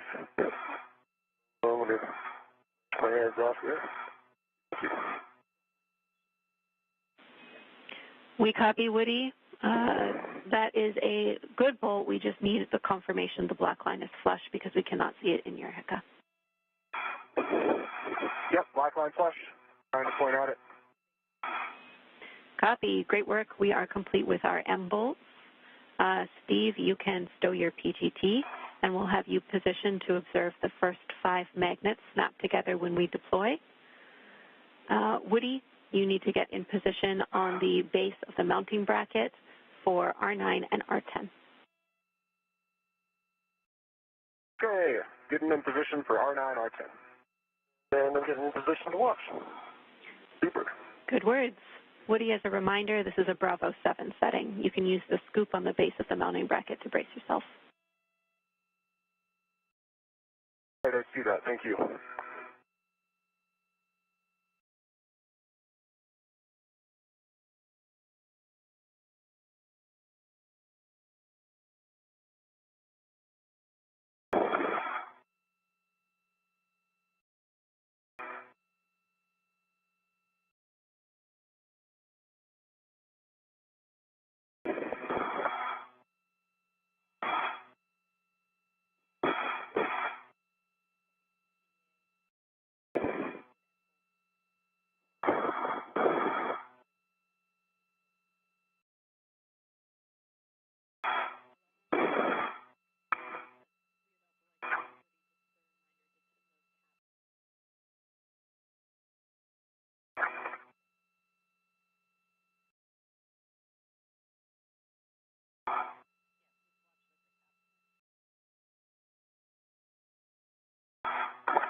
All right, I am in a good position. Perfect. Thanks, Steve. Copy, Steve.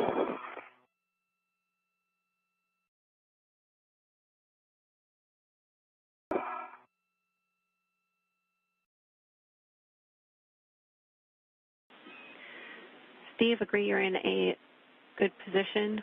Woody, I see your PGT out. Warning for both of you prior to releasing the deployment launch restraint bolts.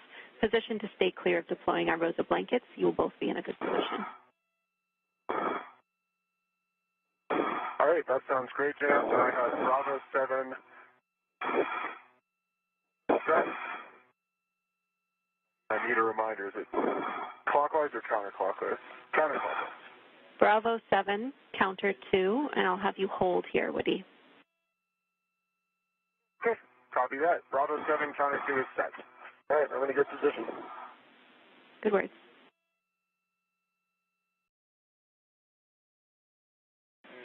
NASA astronaut Woody Hoberg is standing by to release the final 2 bolts holding the ISS rollout solar array in an undeployed position. You are going to release R9 and R10. The white line will appear when they are fully released. Expect 17 to 20 turns. IROSA will deploy after the second bolt is released. All right, I copy. Starting with R9.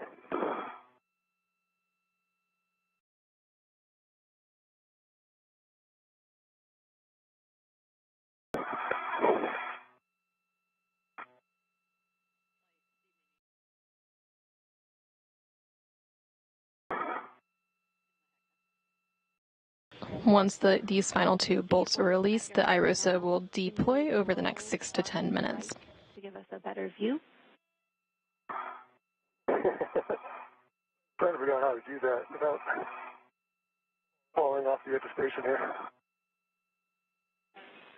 Copy, we understand. That looks great. Hold on, I'm lost my position. White line visible, I counted 17 turns on R9. Copy, 17 turns on R9. Continue to stand by, Woody. The first of 2 restraint bolts has been fully released. Hold on.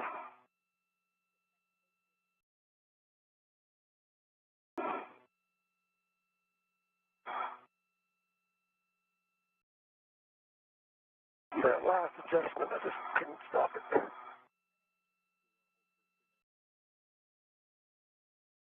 How's that? Is that better?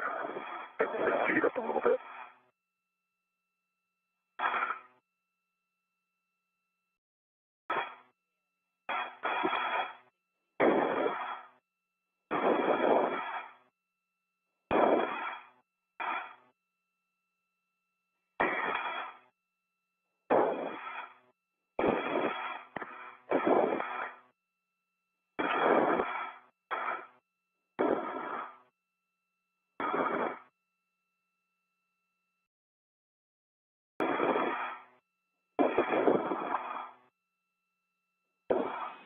Steve, we know it's tough. There's not much to hold on to out there. Trying to get you some additional words. Try a different position.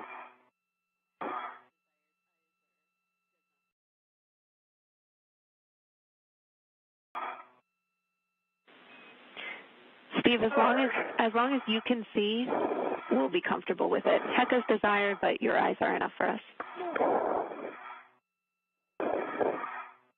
All right, well, try this then. Copy.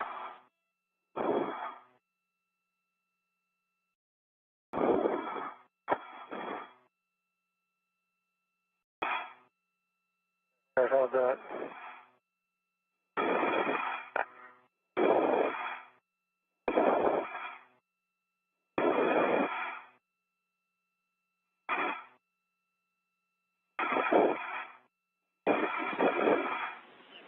All right, great work.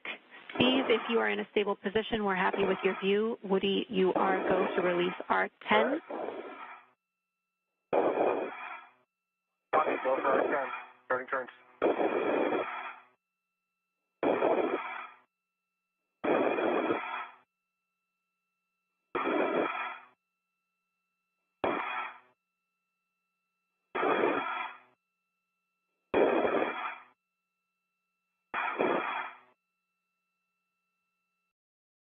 Turns down.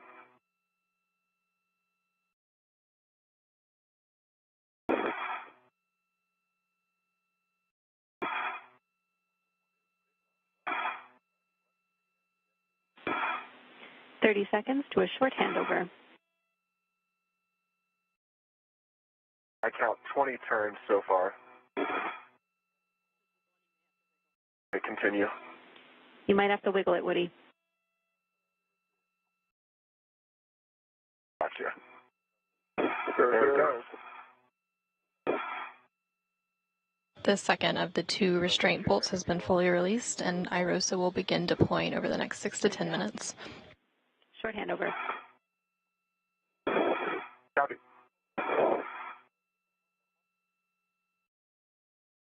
We are now in a brief but expected handover period, and will regain signal of those beautiful views of the space station in about 10 seconds.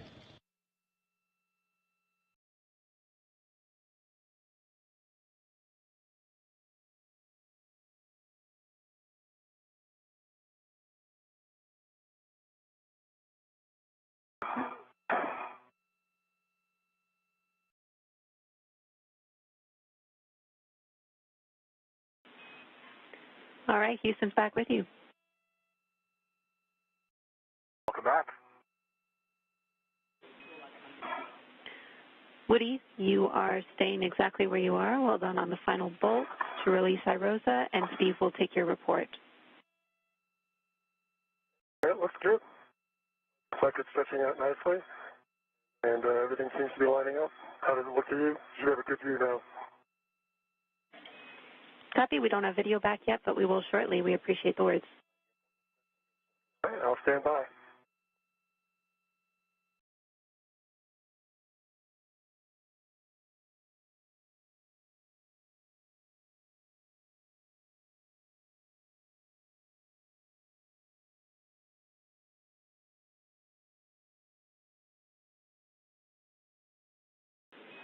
We have our video back. Everything is looking great. I have 2 cautions for you, Woody. You can now see live views of the International Space Station rollout solar array as it begins to unfurl as the space station flies over the coast of the southwest United States. Lateral load. This is 5 less than before. Okay, I copy. Thank you. I'll be cautious. Sounds good to us.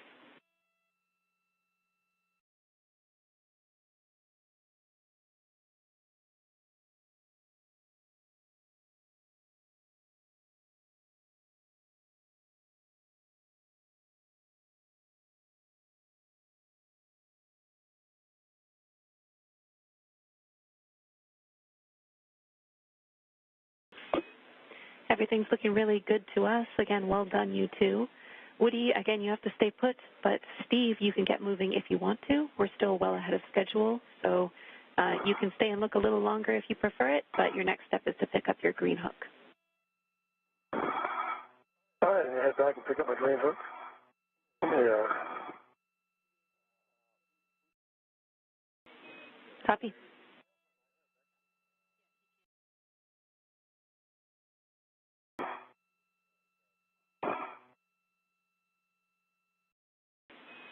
Woody, if we can, we'd love to adjust your HECA view a little bit. If you could pitch back at all for us, we'd appreciate it. Yep, you got it. Thank you.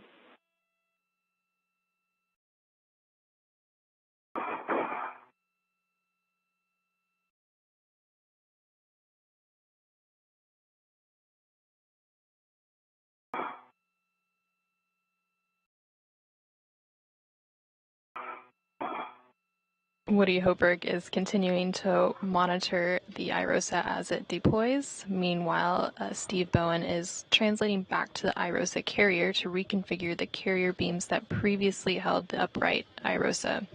These beams will need to be rotated out of the way to allow access to the lower IROSA, which will be installed on next week's EVA on June 15th.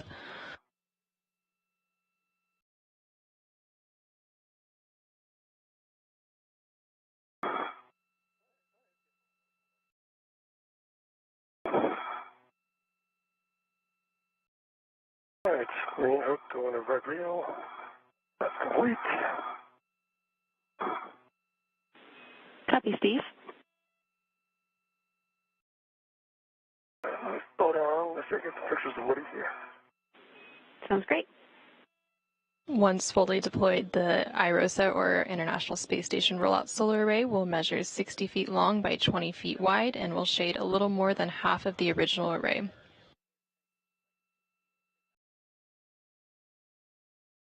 Each new IROSA will produce more than 20 kilowatts of electricity, and once installed will enable a 30% increase in power production over the station's current arrays.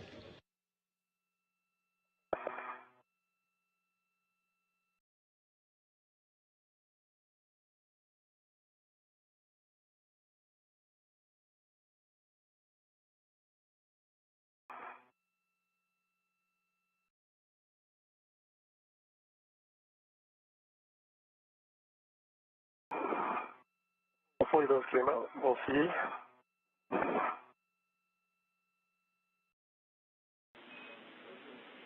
Copy. Steve, whenever you're ready, you're headed to the FSC. Over the FSC. On my way. Copy. I have more cautions and warnings for you when you're ready. All right. Give me 1 second to clear this. I'll be ready. Let me know.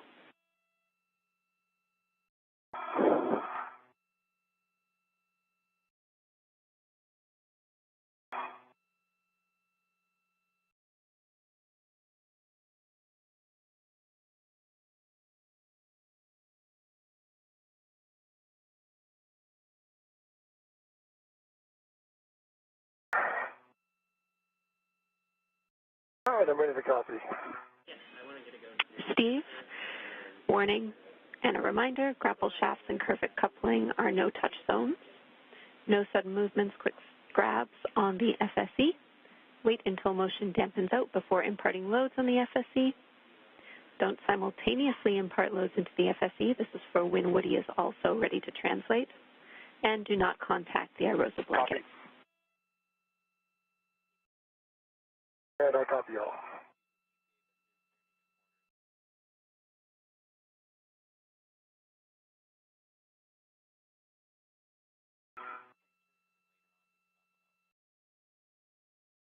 The International Space Station Rollout Solar Array, or IROSA, continues to deploy on the starboard 4 truss connected to the 1A power channel of the space station as the space station flies over South Dakota. I do not have a fair lead listed for you, Steve, and no green hook drop. Let me just confirm. Okay. All right, that's fine. No. Yeah, I can confirm that now, Steve. There is no action for a fair lead or green hook drop. You are just translating directly onto the FSE from the port CETA card. So do not take the POA path. Not take the POA path. All right, I will do that. Affirm, different path than last time.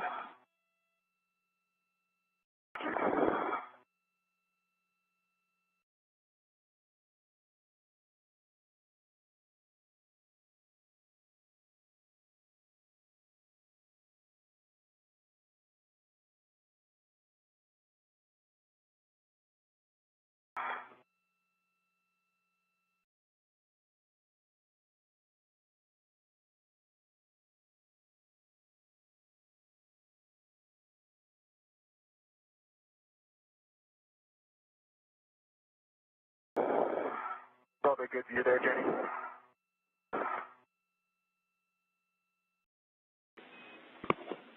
Affirm.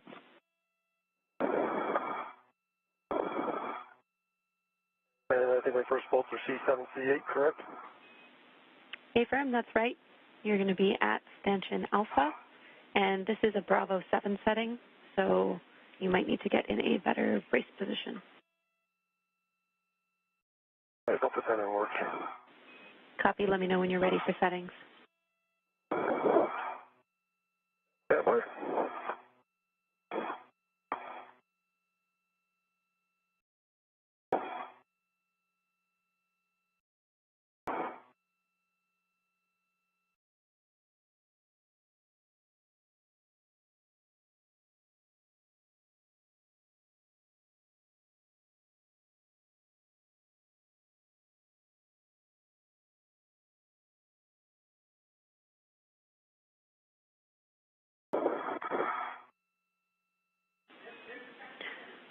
Woody, we are nearly complete. More words for you in a minute. Okay, thank you.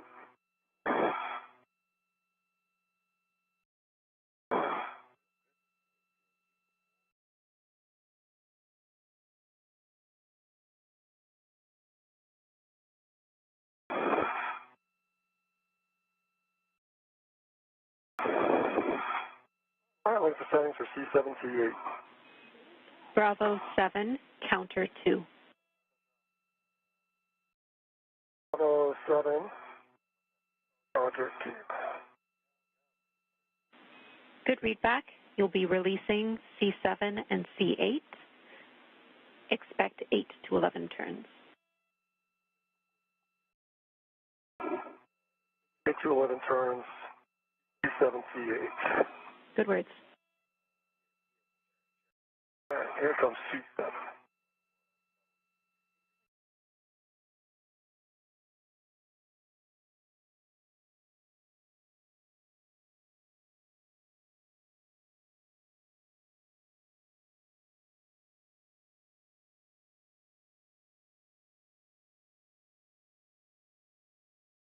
Gans, it looks to me like motion is stopped. Yep, we're just double checking that we can confirm a good deploy, Woody. What would help us is if you could confirm the bottom 5 magnets on both booms. We don't need a heck of you, we just need you to see that the magnets have snapped together.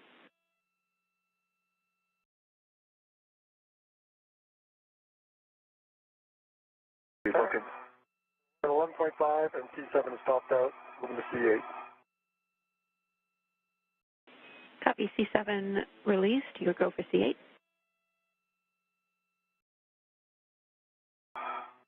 And James, I'm thinking I might need to move to see those. Do you agree with that, or am I missing something? Magnets. Affirm, Woody, you will have to move and you're go to translate right now. Right now, you're seeing views of NASA astronaut Steve Bowen as he works to release the beam restraint bolts. He has already released one of them and has a couple more to go. 10.6 turns. Copy C8 is released. Steve, stow your PGT and translate to stanchion Bravo. Translate expansion, Bravo.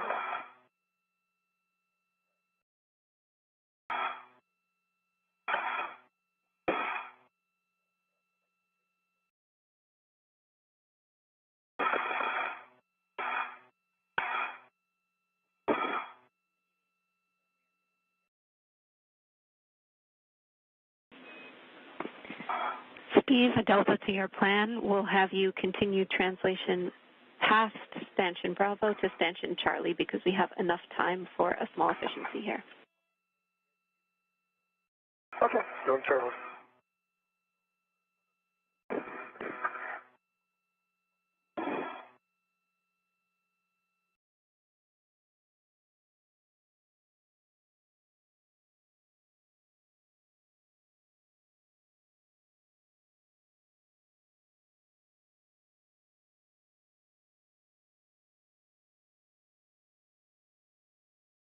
Jenny, yeah, I do see the first 5 magnets on the right side engaged. Copy, Woody. That sounds good.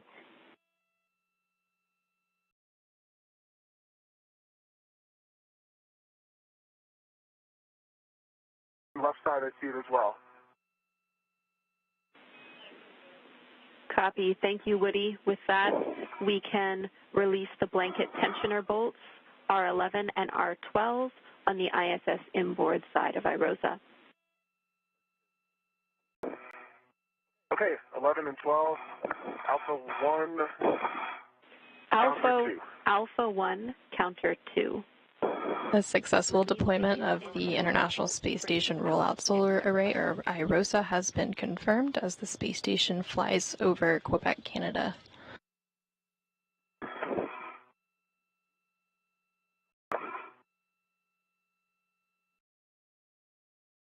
NASA astronaut Woody Hoberg is now working to release blanket tensioner bolts.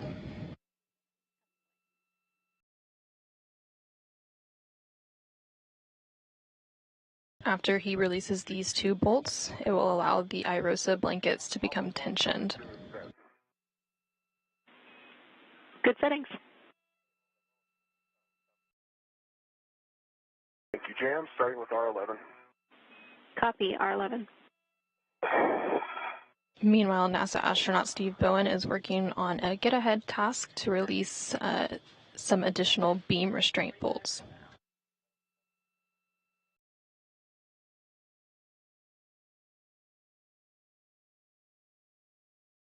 Okay, and expansion Bravo, what would you like? Retrieve the pit pin from the stowage location, push the C1 bolt into the can, and install that pit pin. Correct, I thought you're Charlie. It's Charlie, right? Bypass Bravo?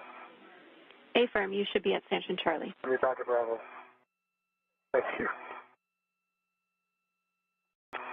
Since I got 5 turns on R11, it popped out with a white band, and I saw the tension on the array. Copy, 5 turns, R11 released. You can move on to R12. Starting turns.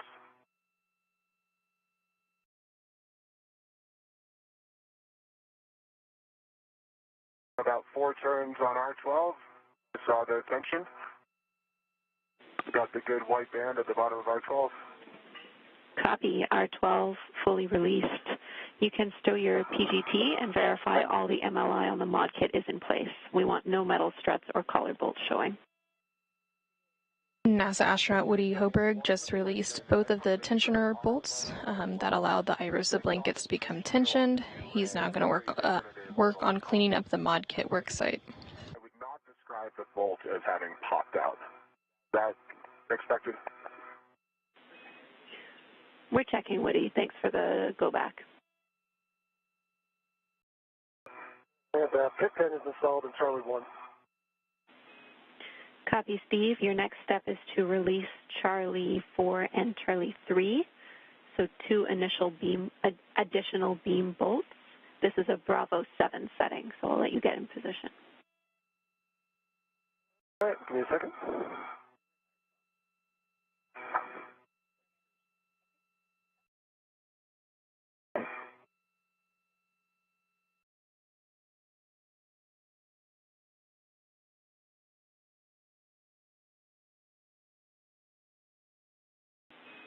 All right, Woody, I can confirm that we are happy with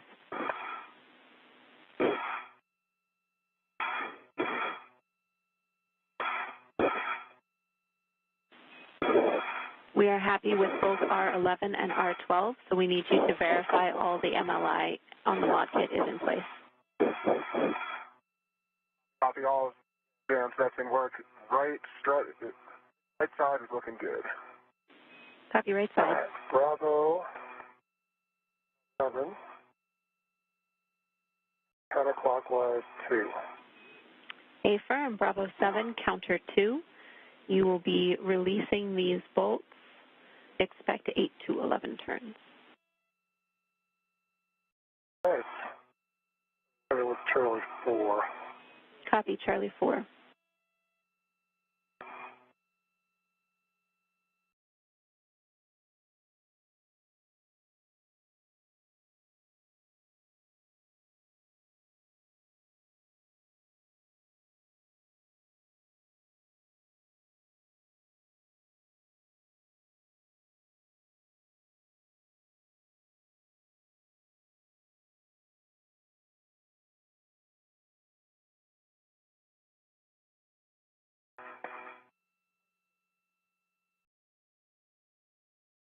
All right, Charlie 4 is done.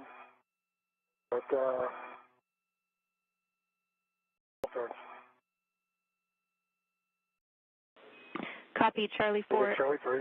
Charlie 4 is released. I need you to repeat the turn count. It was 12. I let it run a little bit longer than if I needed to. Copy. You can continue on to Charlie 3. Charlie 3 is in work. Jam, the MLI is looking good. I neatened up a couple spots, and I'm ready to retrieve the scoop. NASA astronaut Steve Bowen is now working to release the second of 2 beam restraint bolts in his get-ahead task. Copy, Charlie 3 released Steve. You can stow your PGT, and we'll have you translate to Stanchion Bravo. Go back to Bravo. Woody, power your HECA on. Copy, Charlie.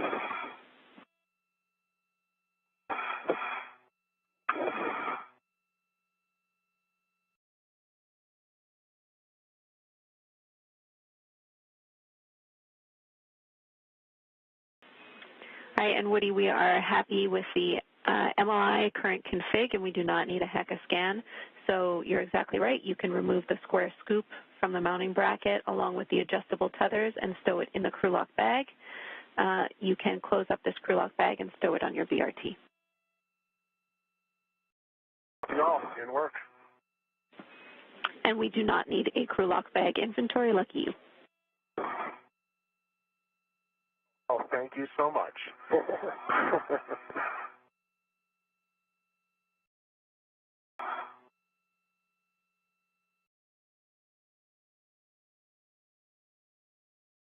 Stanchion Bravo.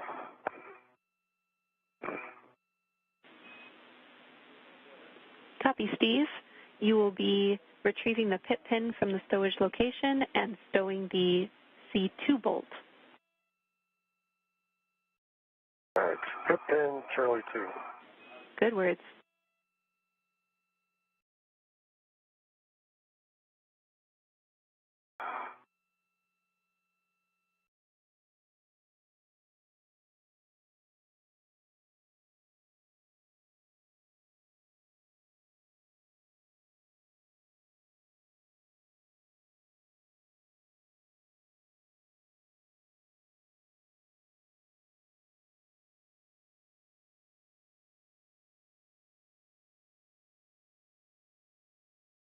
Pin, Charlie 2 is installed.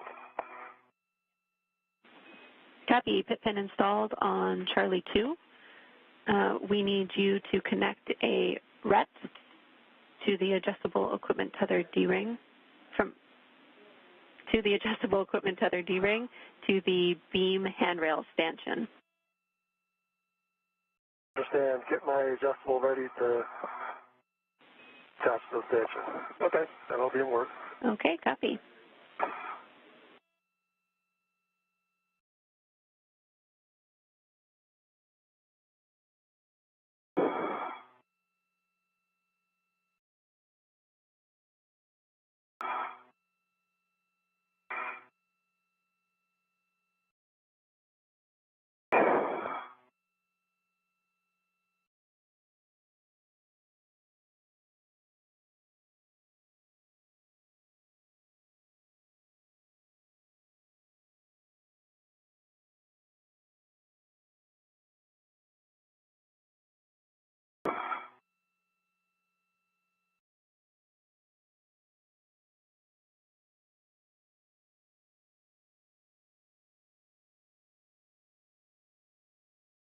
All right, just to be clear, Jane, you want the RET attached to me or to something else?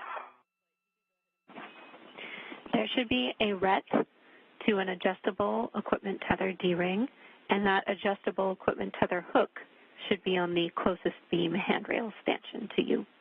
So you have an adjustable attached to the beam and the D-ring attached to a RET, and that RET is on your mini workstation. That's what I needed to hear. Okay, so I got an adjustable one hook going to stanchion.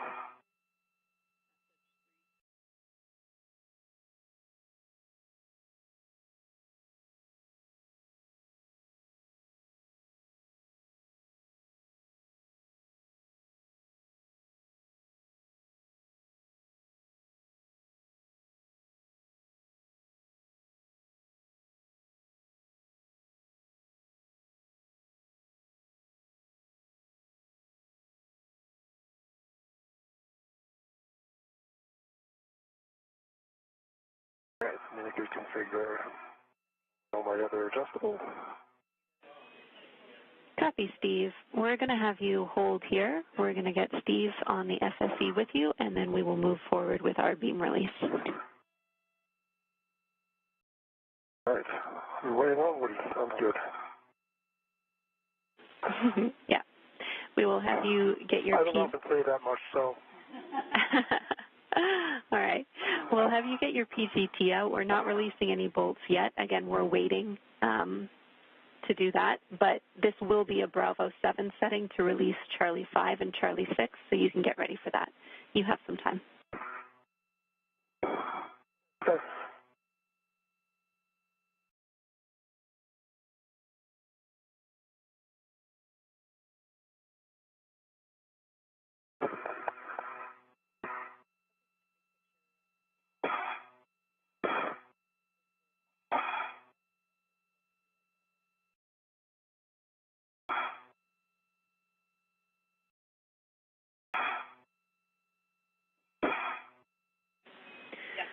Woody, you... Hi, Jazz. I'm translating inboard.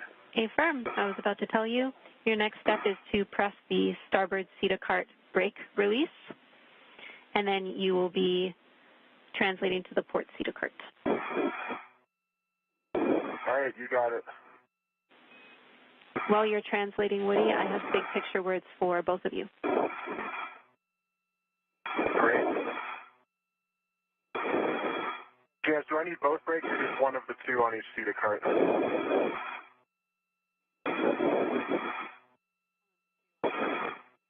I'll get them both. You can get both. I just confirmed you need one of the two on both CETA carts. Just took us a minute. Okay, copy. Thanks. There's good crack on the starboard side. Copy. Woody, you are going to be dropping your green hook on S3 handrail 3011 and then stowing crew lock bag M on 3217. 011 and 3217. Okay, thanks, James. Good read back. Let me know when you're ready for those big picture Looking words. for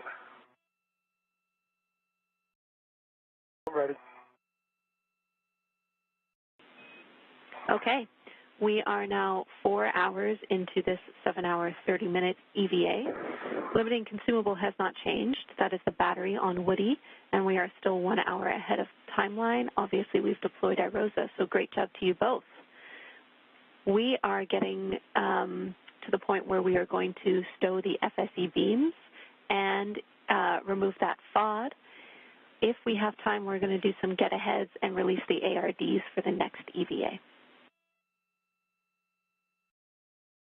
That sounds good. That sounds real good. Thanks, James.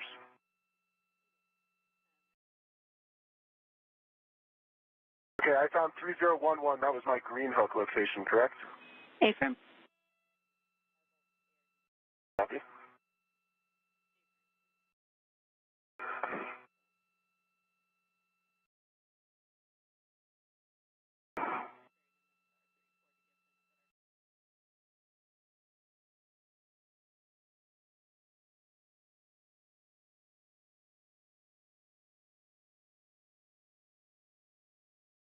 And then 3217 for the bag. Got it. Go ahead and have Good a words. chat with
All right, Jams, I'm ready to go up onto the FSE. Copy. Ensure you go via the POA path, fair lead on MBS handrail 8400. 8400. Copy that. Affirm. Yeah, I'm looking for it.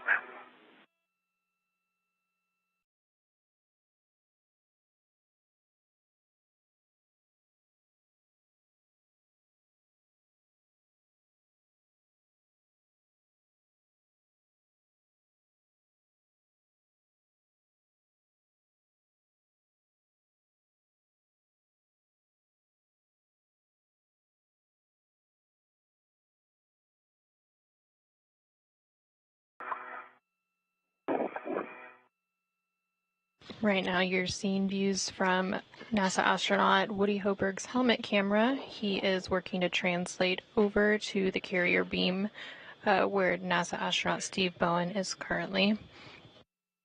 Once they're both over there, the crew members will work together to release the bolts holding the beams in place, and then they will rotate them out of the way and secure them back down.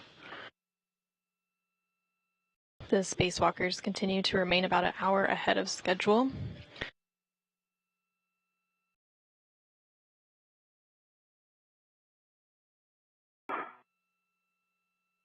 After they release the beam, there's a couple of get-ahead tasks that they can work on prior to ingress.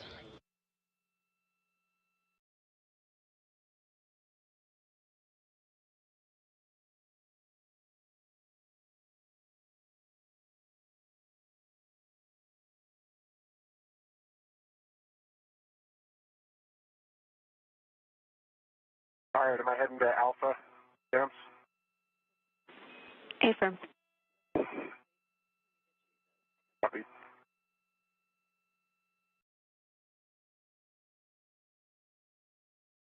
So Steve and my tethers will... That should be okay. Looks good. Affirm.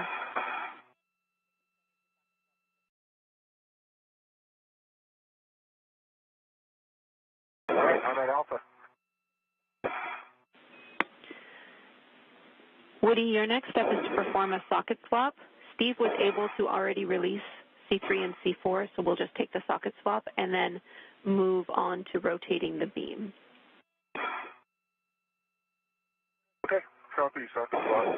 Now, I will need a socket caddy to do this, correct? I only have... Oh, no, disregard. I have an extra pit pin wrap. Affirm. You're going to use your pit pin, so you'll remove the 6-inch wobble from your PGT and sew it in your trash bag with the pit pin, and the 2-inch that's currently, I believe, in your trash bag will be stowed on the PGT.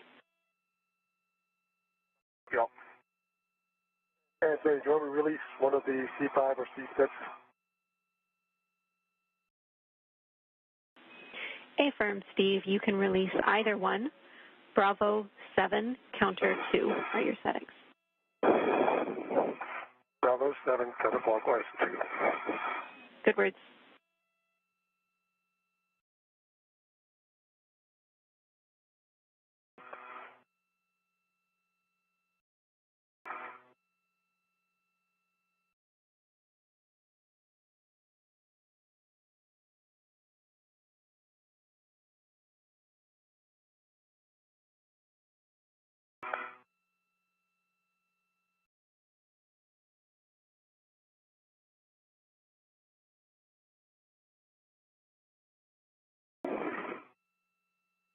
C6 didn't work.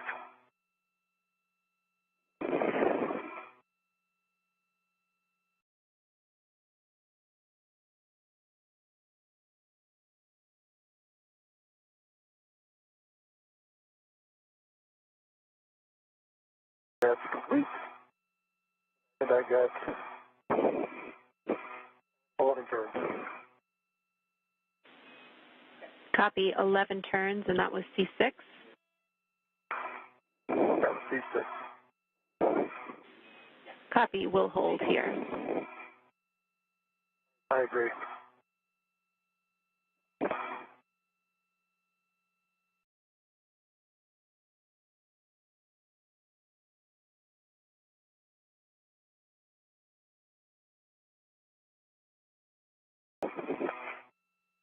Okay, Jenny, I've got the 5/8 2-inch rigid on the PGT. Copy, I'll take a pull test. Already complete. Okay. So when Steve releases this final bolt, C5, Steve, you will rotate the zenith end of the beam toward Woody. Understand. And you'll be temp stowing the beam in the stowage location, which is parallel to the blankets with the handrails facing the POA. You'll need 2 adjustable equipment tethers to do this. Okay, and would you have an adjustable available quickly? Yes. Okay, we'll be ready to go. All right, we are a go when you are ready. All right, release from C5. Copy C5.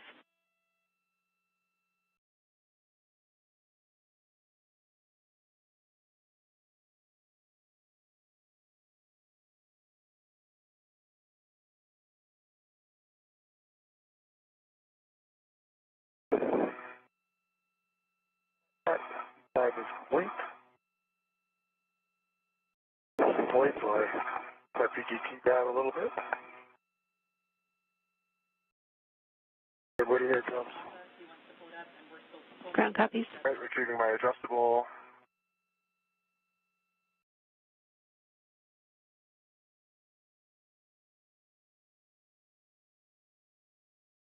NASA astronaut Steve Bowen just released the final beam restraint bolt. Steve Bowen and Woody Hoberg will now work together to rotate the beams out of the way and secure them back down. Still installed. Bolts installed. What bolts? Disregard, sorry. Where they went. These carrier beams were being reconfigured. They previously held the upright IROSA, and they needed to be rotated out of the way to allow access to the lower IROSA, which will be installed on next week's EVA on June 15th. Okay. I've got it. I've got an adjustable on it. I can cinch this side. We won't cinch it down, but when you get yours on there, when we come back, we'll cinch them down and make them snug. Got an adjustable Houston on concurs, that's correct.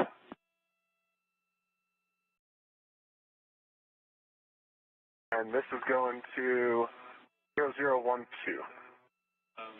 Copy, and Steve's exactly right. We'll cinch this down later on. What we need to make sure of right now is that the beam is clear of the nadir upper support beam, so that's the one by you, Woody.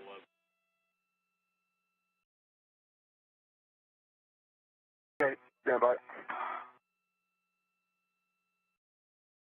It's clear. No interference there. Copy. Steve, you can release your RET. I understand that the beam is tethered via 2 adjustables. All right, releasing my RET. A caution for both of you. Adjustable on my side. Copy. A caution for both of you. Now that this beam is tied down, do not exceed 30 foot-pounds on the temp stowed beam. And again, a reminder for the FSE, we don't want to simultaneously impart loads into it, so we will alternate if we need to translate around the same time. Copy. Copy.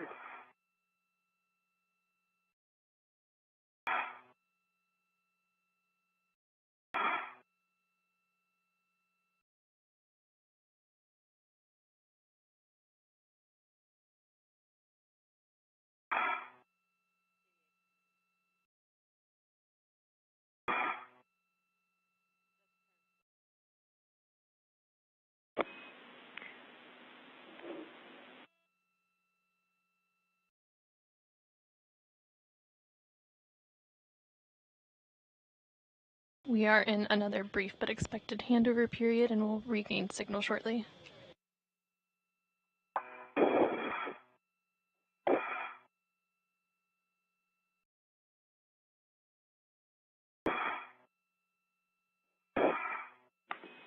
Houston's back with you after a short handover.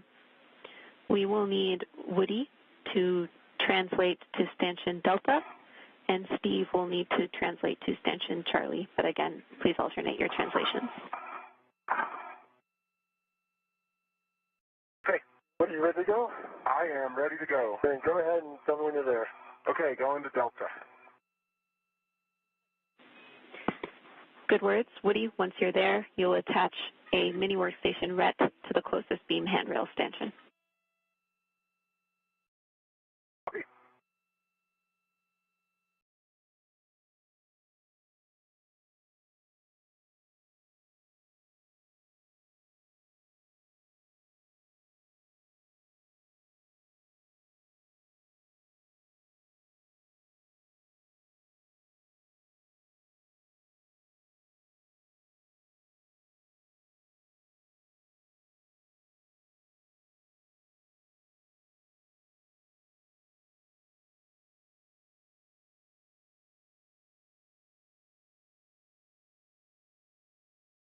All right, I'm at Delta, putting that mini workstation RET in work.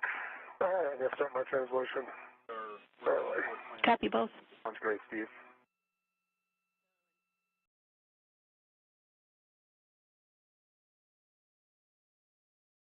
Mini workstation RET is down.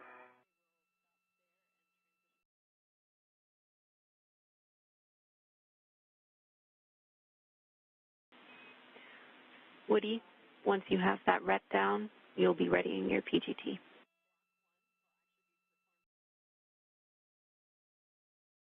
Thanks, James.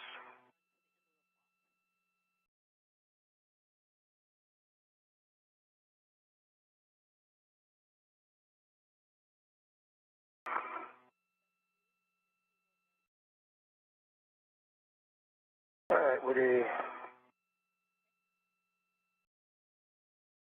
What will be my PGT setting when it swings over here? So that was for Woody, then your setting is Bravo 7, counter 2. Bravo 7, counter 2 is set. All right. And when it gets here, what will it be? It'll drive the 20 turns. It'll also be Bravo 7.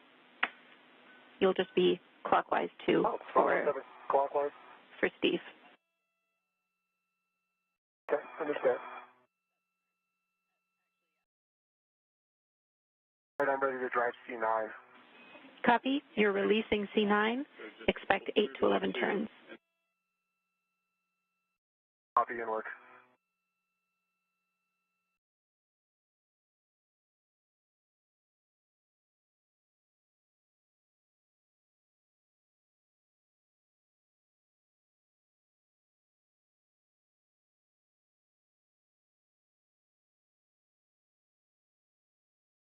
I counted 9.5 and it pops out. Ready for C10.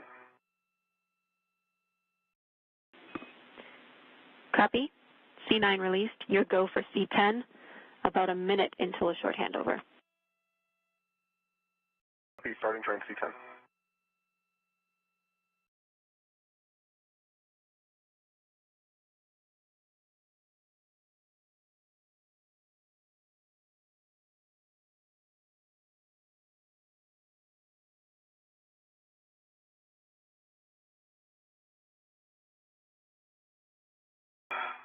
C10 popped out 9 turns. Copy. 9 turns. C10 popped out. You'll be rotating the beam toward Steve. Copy. Ready, Steve? Yep. Coming at you. Short handover.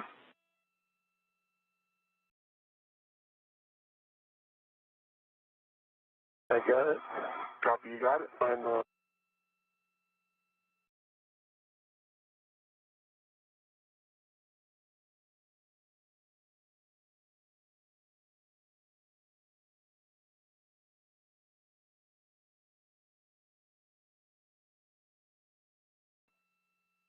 Steve?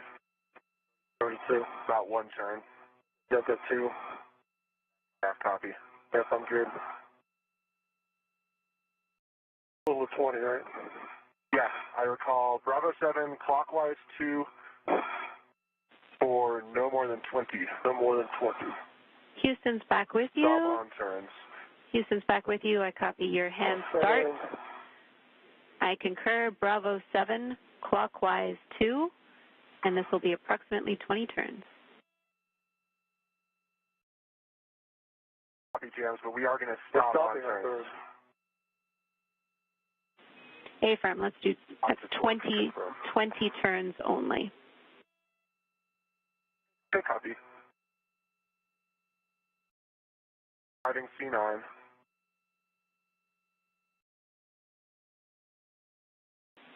Copy C9.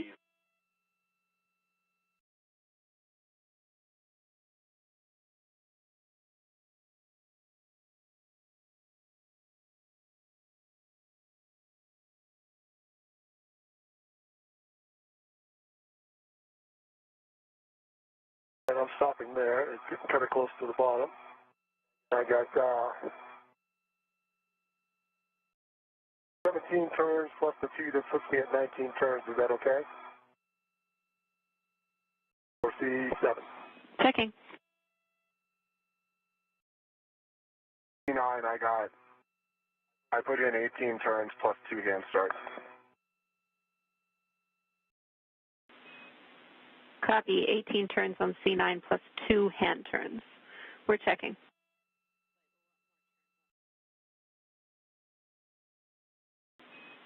Steve, we want more turns on your bolts. Let's hit it again at the same settings. All right. And how many more do you want? Only 1 turn. That's it. Complete.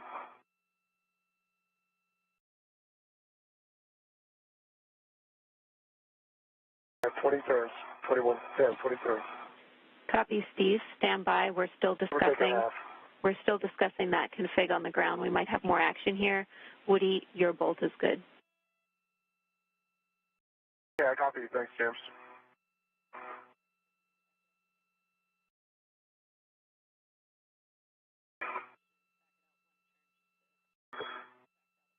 What's different about your bolt?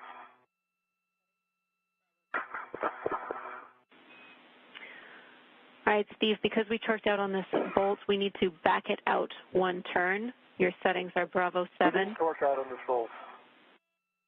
Did not torque out on this bolt. Got a low torque. Okay. We misunderstood. Then I got 18 points.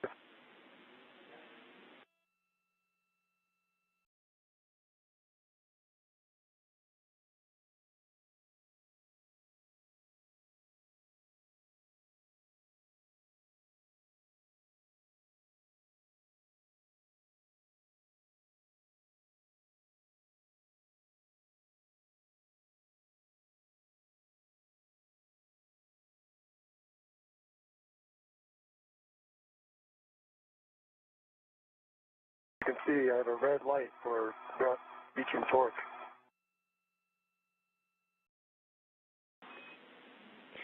Hey, Steve, wait one.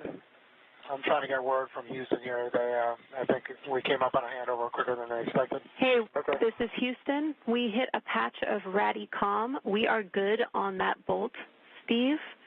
So at this time, I'm handing over to Frank. Frank, you are prime IV. We are 1 minute away from a 5-minute LOS.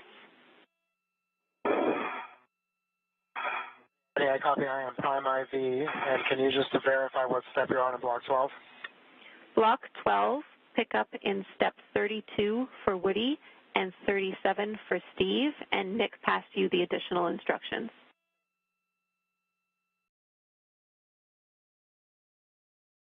Copy 32 and 37. Thanks, James.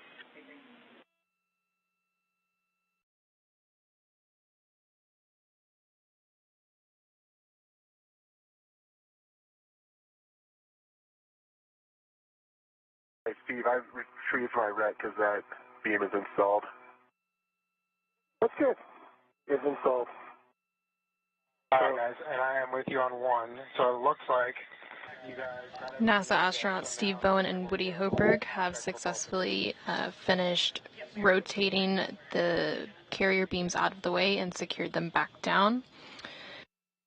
This was the last planned task in this EVA, but they will now move into some get-ahead tasks for next week's EVA.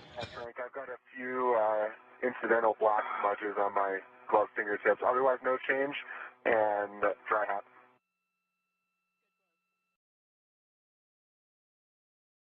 Okay, I copy for both of you. And you'll just have to be a little bit patient with me here because we're working now out of a Jedi message. And so I'll just have to be toggling back and forth on the computer.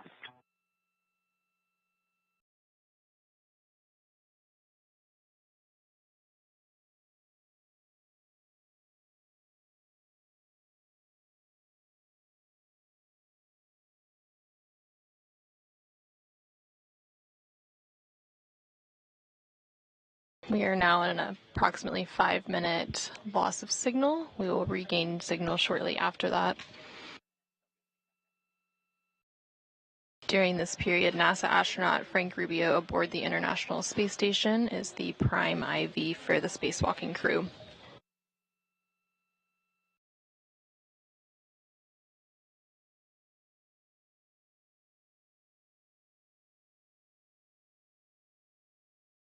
A couple of the get-ahead tasks that the crew will be working on include releasing the ARD, or anti-rotation device, for next week's IROSA, as well as releasing some of the lower R bolts, or restraint bolts.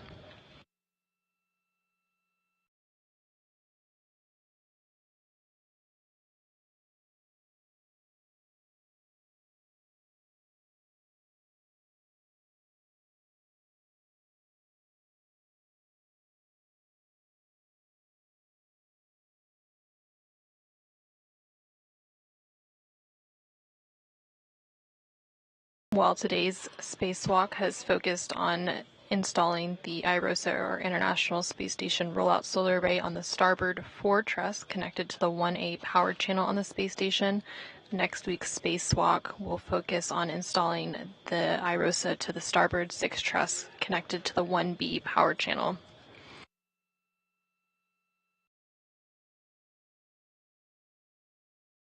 Coverage of next week's spacewalk, which is US Spacewalk 88, is scheduled to begin at approximately 8:20 a.m. Central Time, 9:20 a.m. Eastern Time on June 15th.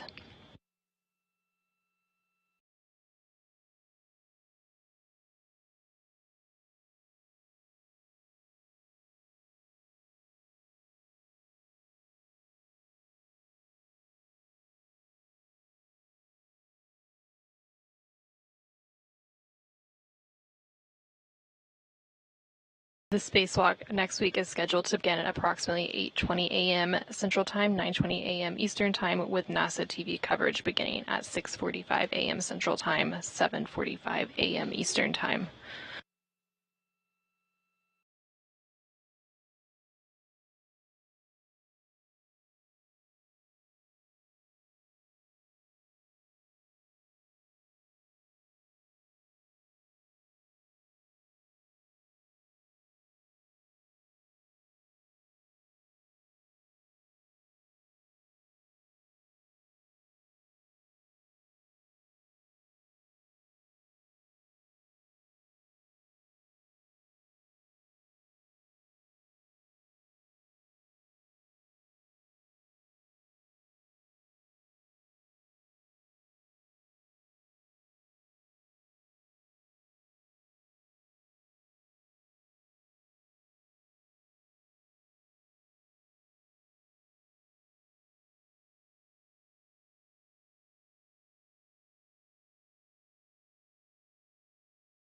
We are now about 4 hours and 35 minutes into today's spacewalk.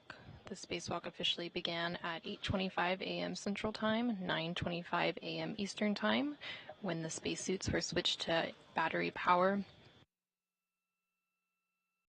NASA astronaut Steve Bowen is serving as EV1 for today's spacewalk and has the suit with the red stripes. And then NASA astronaut Woody Hoberg is serving as EV2 with the unmarked suit. This is the 9th spacewalk in Steve Bowen's career and the first spacewalk for Woody Hoberg. It is the 264th spacewalk in support of space station assembly, maintenance, and upgrades, and the 7th spacewalk out of the space station in 2023.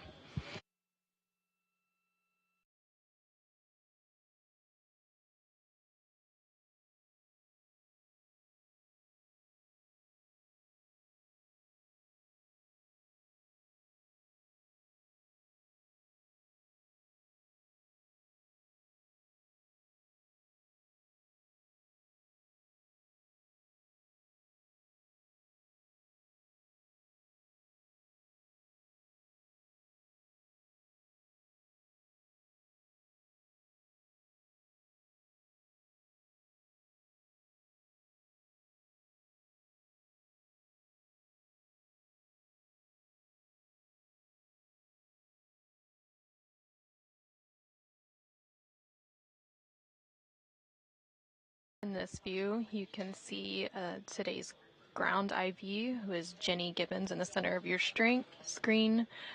But right now, during the loss of signal, NASA astronaut Frank Rubio aboard the International Space Station is currently serving as the prime IV. This is from crew lock bag. Where's that adjustable?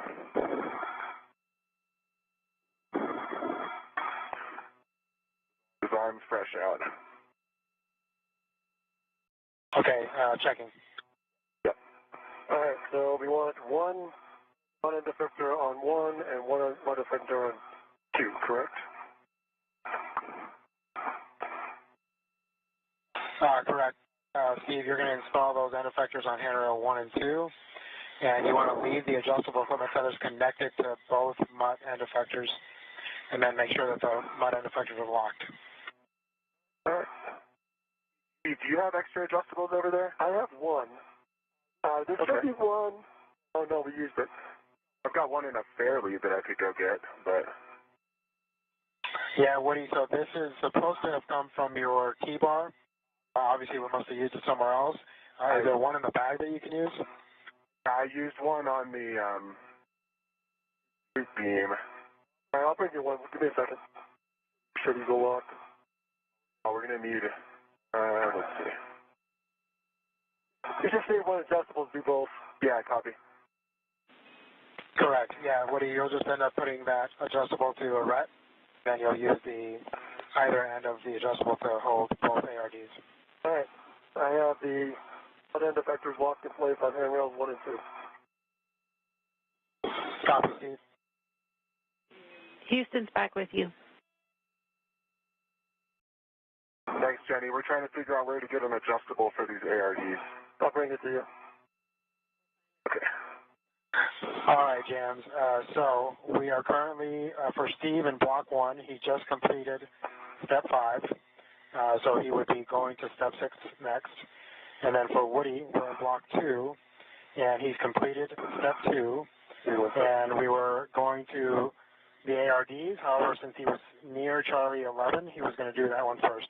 Copy. Copy. I'll need a minute to catch up.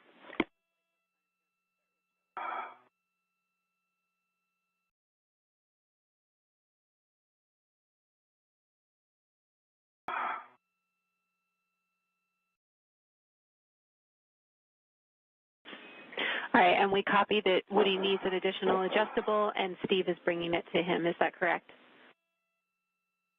Why don't I just turn that around? Affirmative. And so, again, Woody will be actually starting on Step 12, but after you complete that ARD, you'll have to go back to Step 3 for the ARD on Charlie 12. All right, Steve, I'm at a bad angle here. Yeah. Copy. So you want me to have you right? Thank you.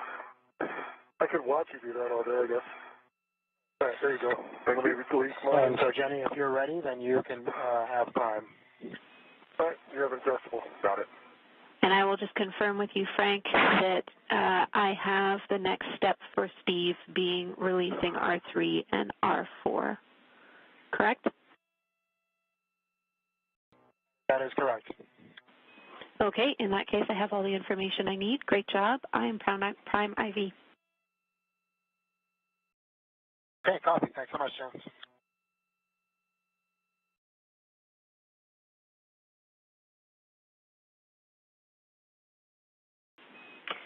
Steve, now that I need to do a socket swap, I think.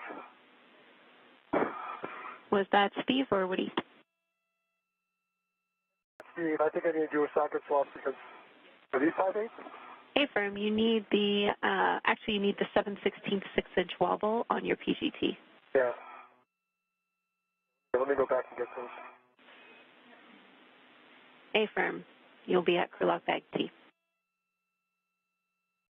That way.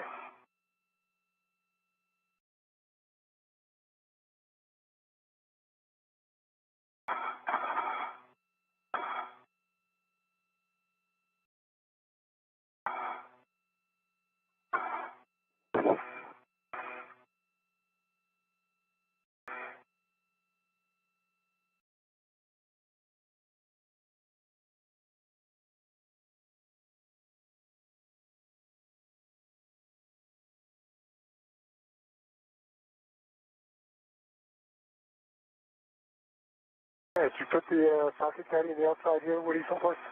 Oh, no, it's on the inside. Oh. Sorry. I went ahead and put it back inside.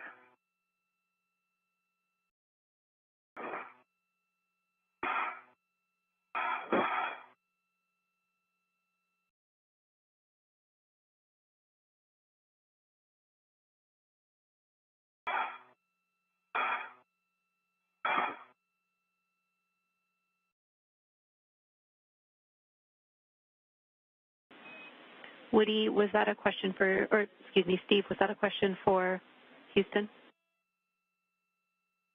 No, it's a question for Woody.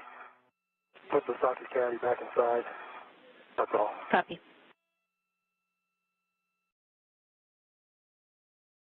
And I have Bravo 3 counterclockwise 2 set for ARD C11 release.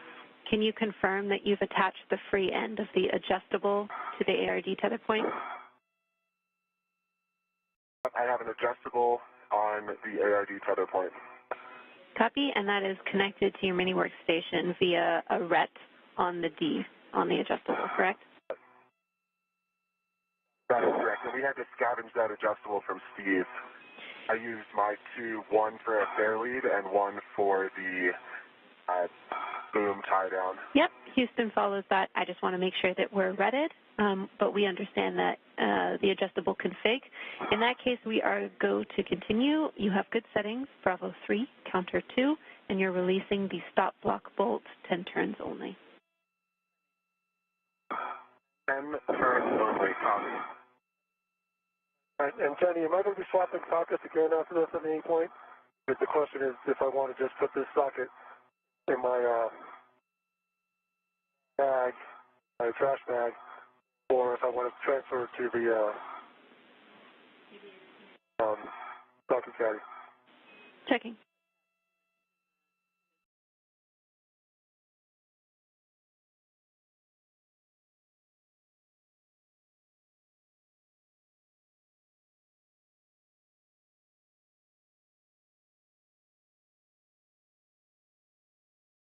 NASA astronauts Steve Bowen and Woody Hoberg are continuing today's spacewalk. They are 4 hours and 44 minutes into it. They are now working on some get-ahead tasks for next week's spacewalk. Remove the ARD, and then your settings to drive the stop block bolt are Bravo 1 clockwise 2. Steve, I can confirm you have... Right now, Woody Hoberg is working to remove the anti-rotation device, or ARD, while NASA astronaut Steve Bowen works to release some restraint bolts. Bag or your trash bag, it does not matter to us. Let me just, since I've got that at my end, I'll move it over. No problem. Okay. Pick it back up and swap that socket.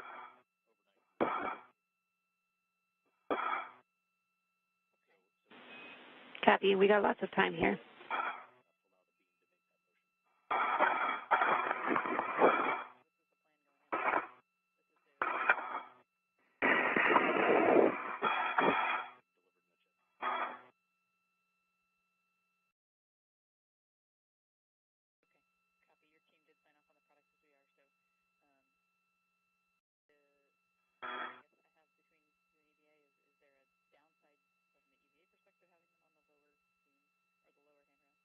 Bravo 1 clockwise 2 set.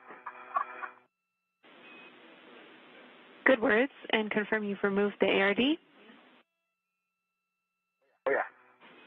Okay, your go to drive the stop block bolt to torque. Copy.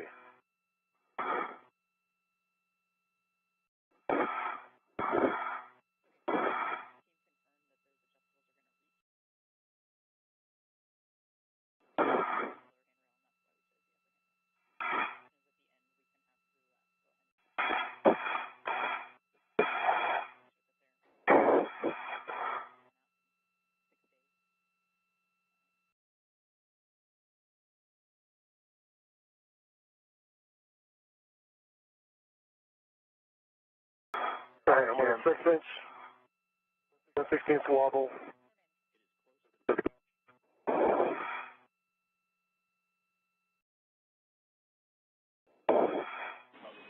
Steve, you broke up there. I think you said your 7/16 6-inch wobble is on your PGT with a good pull test. That is what I said. Thank you. Copy. Your next step is to release R3 or R4. Let me know which position you're going to be in, and I'll give you settings. All right, let me get over there. I'll get settled.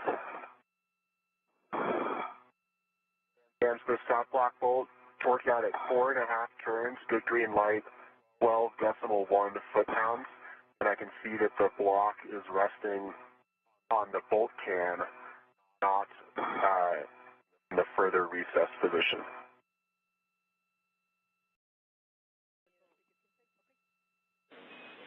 Copy. That is a good config, Woody. We are ready for you to move to the other ARD. Copy, going over to Alpha. Affirm. Stanchion Alpha is where we need you.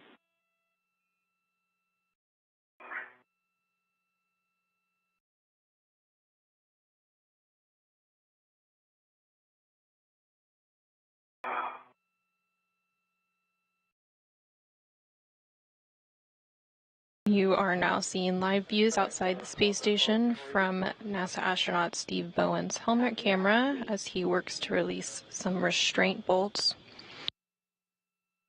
The release of these restraint bolts is part of a get-ahead task for next week's spacewalk.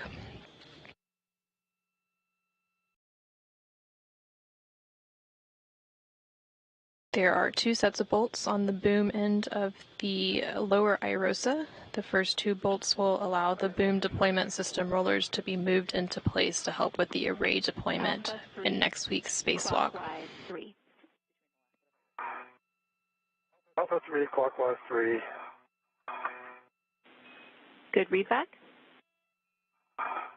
Hold on. Alpha. Recalibrate again. I just turned off my PGP. All right, let's try this.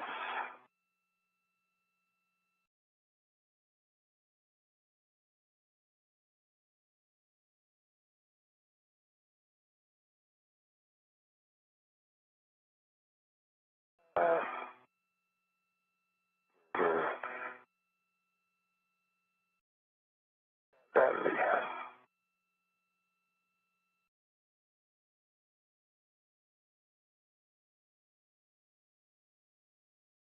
So Alpha 3 on R3, is it clockwise or counterclockwise? For R3, it is clockwise 3. R3, clockwise 3. So I must be. I have R3, clockwise 3. Alpha 1? Alpha 3, clockwise 3 for R3. Alpha 3, clockwise 3. I'm all set. Let me get myself stable.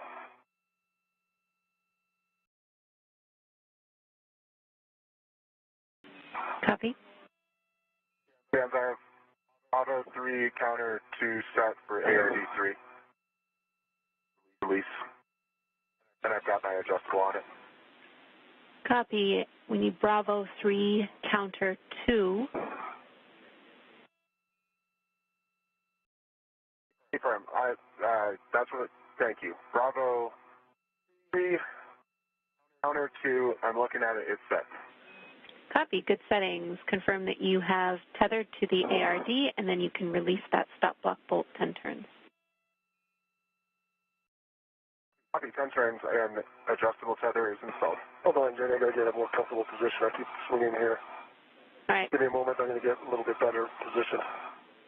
We understand, Steve. Again, we're doing get-aheads at this point, so lots of time.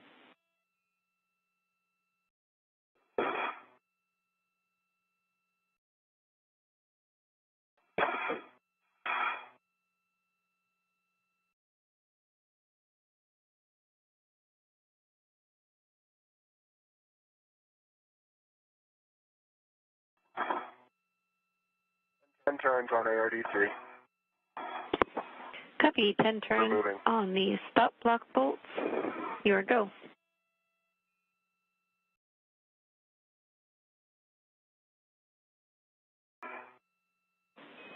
And Steve, understand you're finding a better body position. I wanted to let you know your helmet is close to the IROSA boom end. Reason I want to get in a better body position. Copy. All right. Thank you. Bravo 1, clockwise 2 set for stop block bolt install. Copy. You can drive that stop block bolt to turn or to torque. Those are good settings. Copy.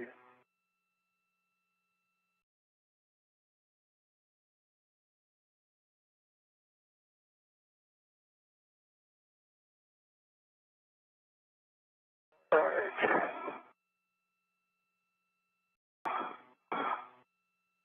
So that should be a lot more comfortable. And hopefully I am in a much better position. That looks great to us, Steve. Well done. Okay.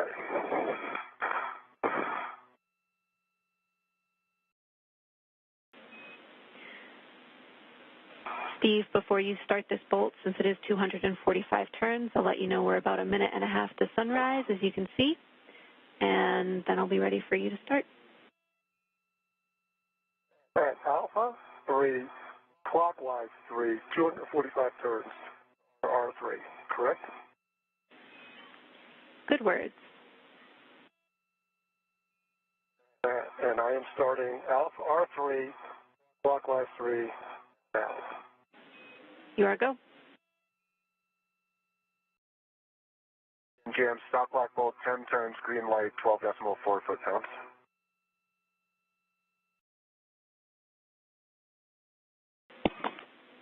Copy. That is a good bolt, Woody. You can stow your PTT. Complete. Woody, you will be translating to the crew lock bag where you will be stowing the ARDs and the adjustable. Okay, I copy. ARD is an adjustable in Tango. Affirm.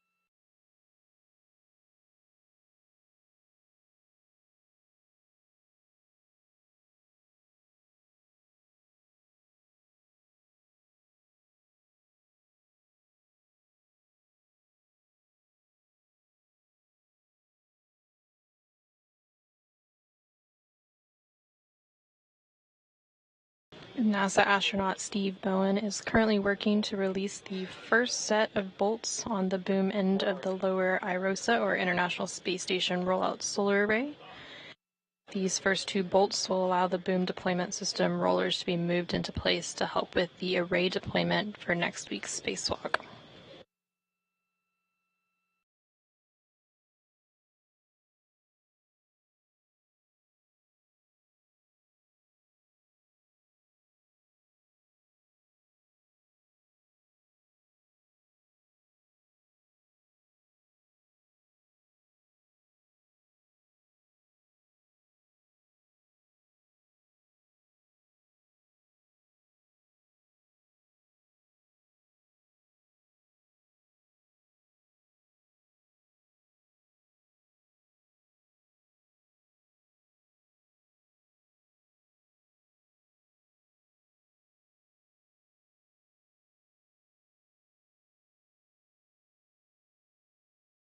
Right now you are seeing views from NASA astronaut Woody Hoberg's helmet camera.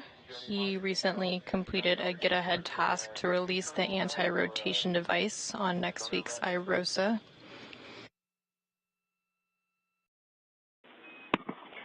Checking for you, Woody. Actually, I see a... He's now working to stow an equipment tether with the anti-rotation devices into the crew lock bag.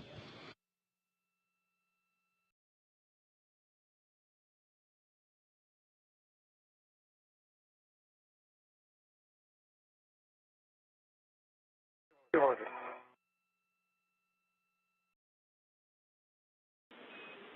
Woody, while you're at the crew lock bag, your next step is a socket swap. Let me know when you want more words.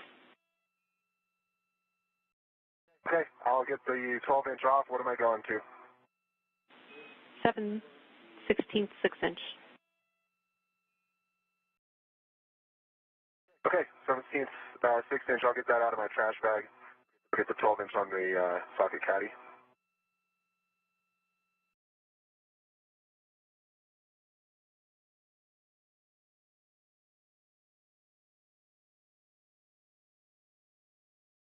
$45, 245 turns.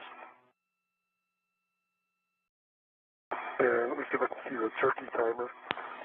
Copy, 245 turns and Let me put my affirm. stuff my PG to your word. Copy, Steve. All right, let's see this thing.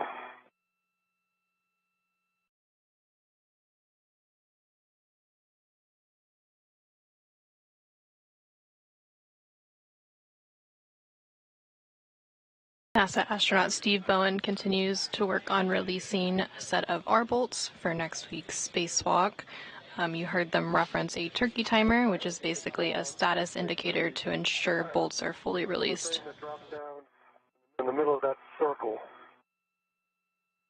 Correct? Woody? Do you, That's it, turkey Steve. timer? Yeah. Yep, it's popped up. Yeah. Okay. We can confirm. So R3 is complete. Well done. We can move on to R4. Let me know when you want your different settings. All right. Yeah, let me get comfortable again. Take your time.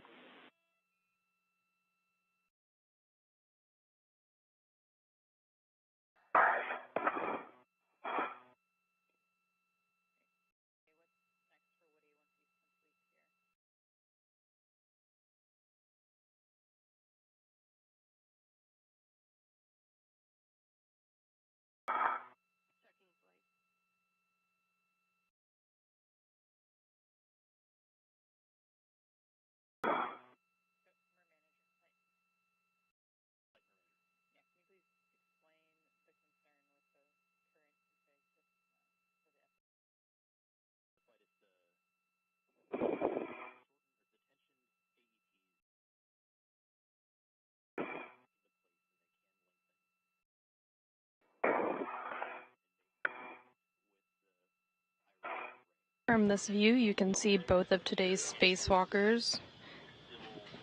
NASA astronaut Steve Bowen is EV1 in the red stripes, and then NASA astronaut Woody Hoberg is EV2 with the unmarked suit.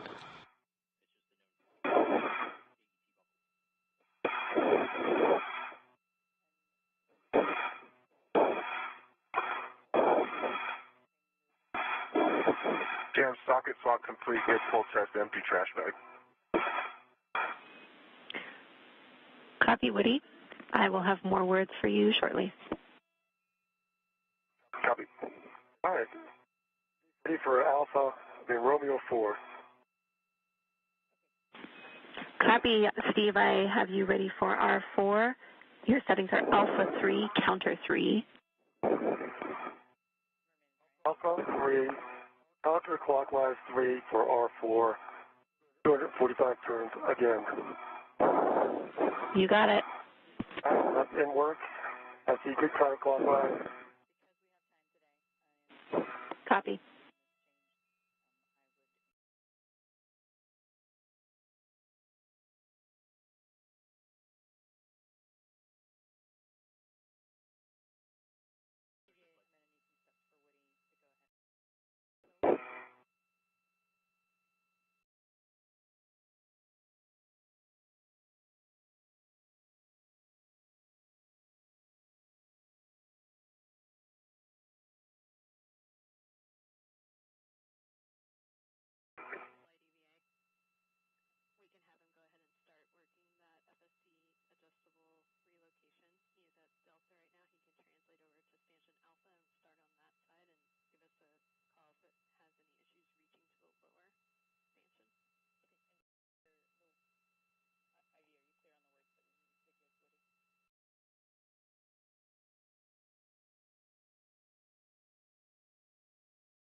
All right, Woody, thanks for your patience. We are ready.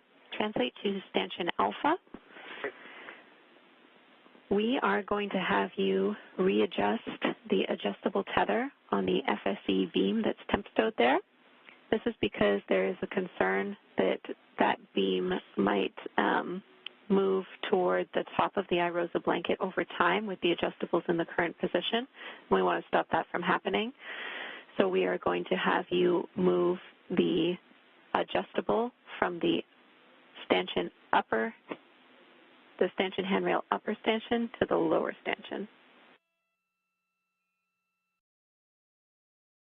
Okay, moving the adjustable from upper to lower stanchion, heading over.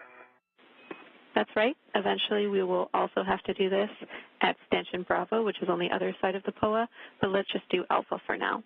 We're also tracking that we need to remove that FOD.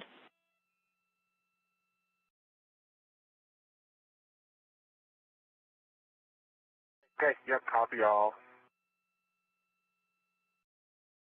All right, so this is down, this would be handrail 0001 next to whip 4.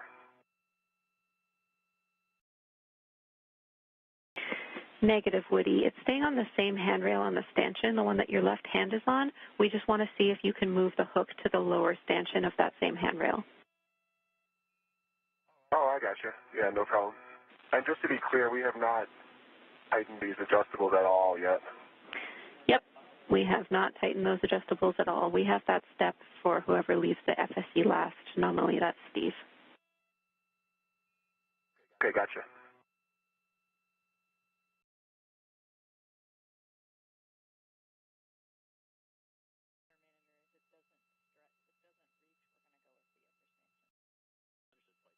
That is a stretch. Let's see. 200.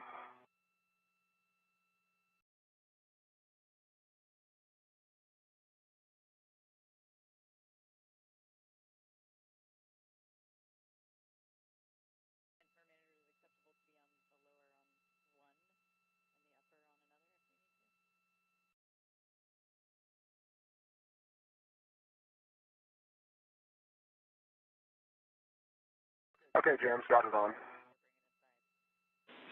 Copy. Great job, Woody.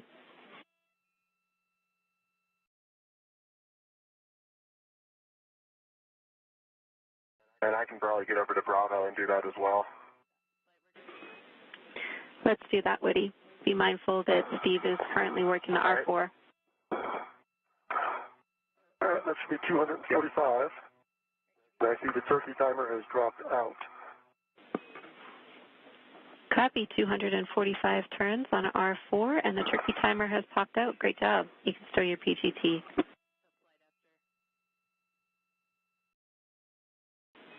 Actually, correction, Steve, you can probably leave your PGT out. Our next steps are for R1 and R2.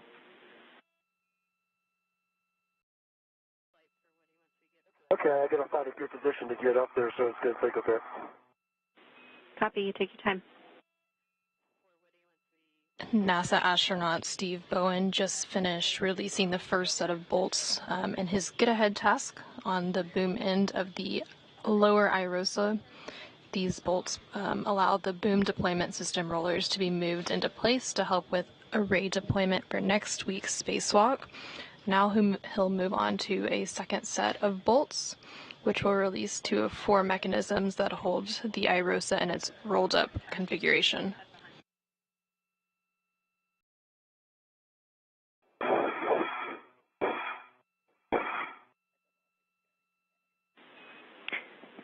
Woody, for your awareness, if you have trouble with this reach, so if the adjustable is not long enough, leaving this on the upper stanchion is acceptable since the other one is on the lower stanchion. Okay, that's great to know. Thanks, James. See if I can get it there.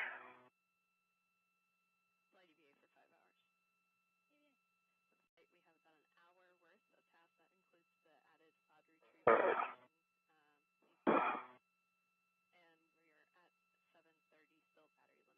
Success. Great work, Woody. You can translate back to the crew lock bag. We'll be retrieving the needle nose pliers. Okay.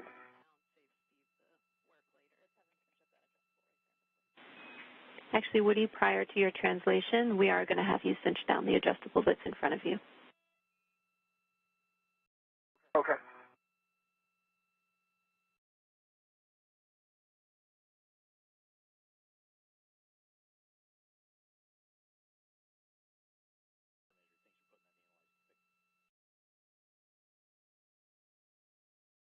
Okay, that feels pretty tight. And we agree. We got a good view of it in your HECA. Thank you. Great.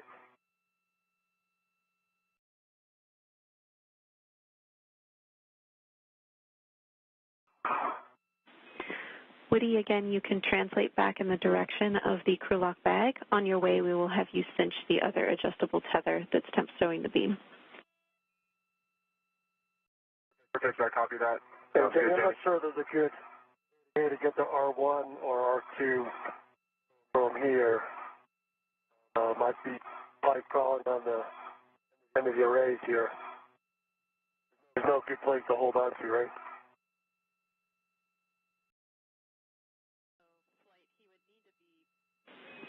Copy, Steve. We think that the best position for you here would be actually holding on to the MUT end effector. We agree you will not be able to reach unless you are actually on the boom end of IROSA and the FSE. All right, let me try and see if I can find a good MUT end effector position. Copy. And Steve, we know it's tight around here. We're getting words to remind you not to contact the magnets and the blanket. Understand. Okay, Jenny. Alpha adjustable is cinched, and I can confirm the beam appears well clear of IROSA. Great work. We're really happy to hear that. You can translate back to the crew lock bag, and we'll have you retrieve the needle nose pliers. Copy. Okay, question is, what are my turns on R1 and R2? And what load? Your settings will be alpha, so you'll be alpha 4, counter 2 for both of those bolts, and it'll be 10 to 13 turns. Okay, I might be able to do that. To get stable and make sure I can reach. Copy?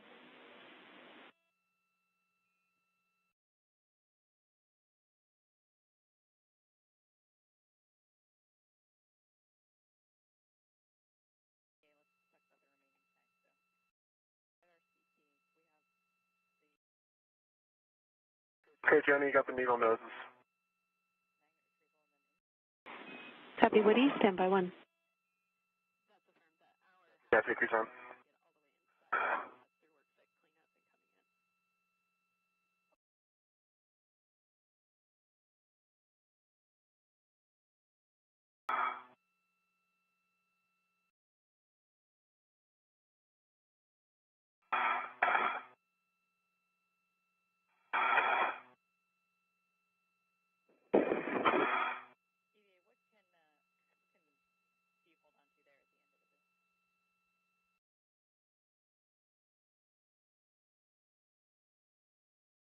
Alpha 3 or Alpha 4? Alpha 4.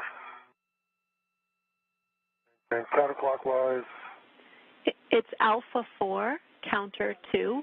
And just a reminder caution here, you'll have to rotate these boom deployment system rollers slowly once you release those bolts. Well, that's a whole other issue, to be able to reach up there to get to those. We understand. Because they're on top, and I am not. All right.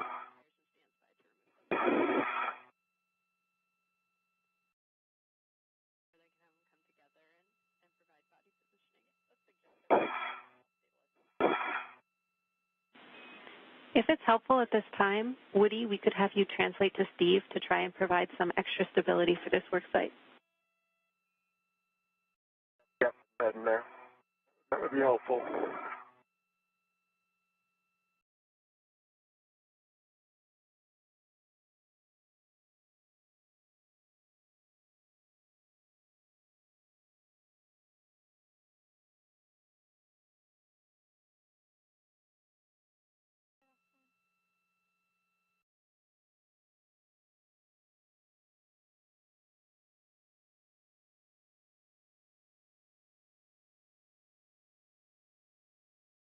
Actually, if you have those needle nose, why don't you take the debris off right now, Woody, and then we'll deal with me.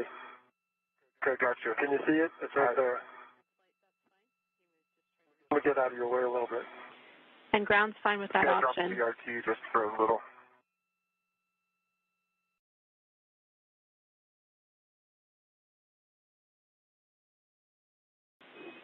Woody, while you're getting your BRT down, I can give you both big picture words. Are you ready?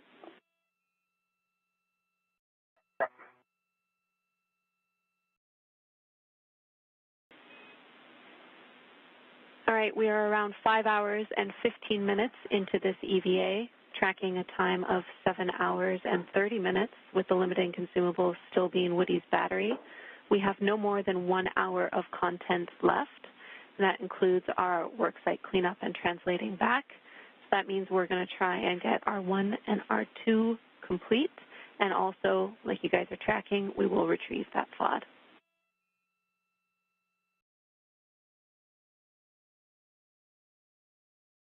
All right, Jenny, that sounds great.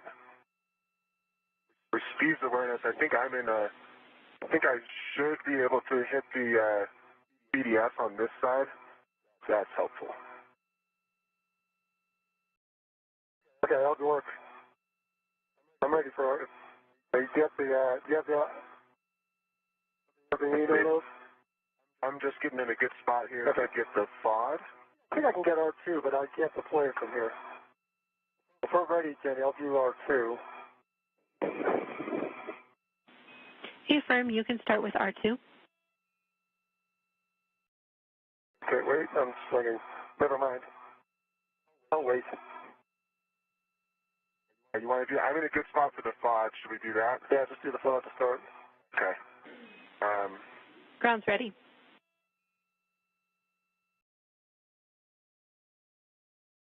Okay, so Jenny, just to talk through it, the plan is to grab this with the needle nose, then attempt to stick the needle nose into the trash bag and release it in there and hope it stays. Hey, Firm, Woody. Okay, great. Thanks. NASA astronaut Woody Hoberg is working on another get-ahead task to retrieve some FOD, or foreign object debris. He will be using those needle nose pliers that you see in his hand on the top left side of the screen to remove the FOD, which is located near a magnet nearby next week's IROSA. He will then stow it in a trash bag, and then NASA astronaut Steve Bowen will continue to work on releasing the R bolts on next week's IROSA. That is a powerful magnet. All right, we got it. I'm holding it up in the Hecka just in case that's helpful. It's like a cylinder with a smaller diameter We copy, groove in Woody. the center. We need that in your trash bag. Oh yeah, it's going there. It is, I'm looking into the trash bag. The needle nose are in the trash bag. It is in the trash bag, but it's stuck to the needle nose. So I don't want to necessarily pull them out. Okay, I think I got it to liberate into the trash bag. All right, it's in the trash bag, Jams. Excellent. Copy. Great work, you two.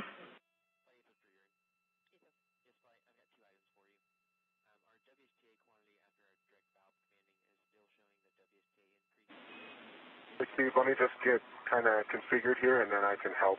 Yep, I just need a little bit of stability in my leg, then it should be okay. I'm probably trying to swing around the other way, but I'm kind of constrained right now. Houston concurs.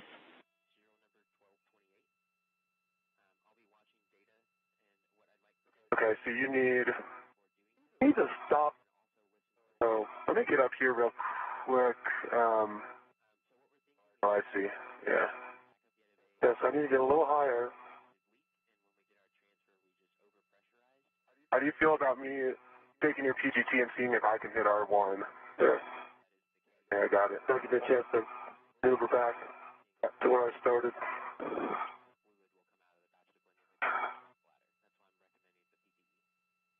Okay, settings, alpha, 4, counter 2. Good settings. Release R1, 10 to 13 turns.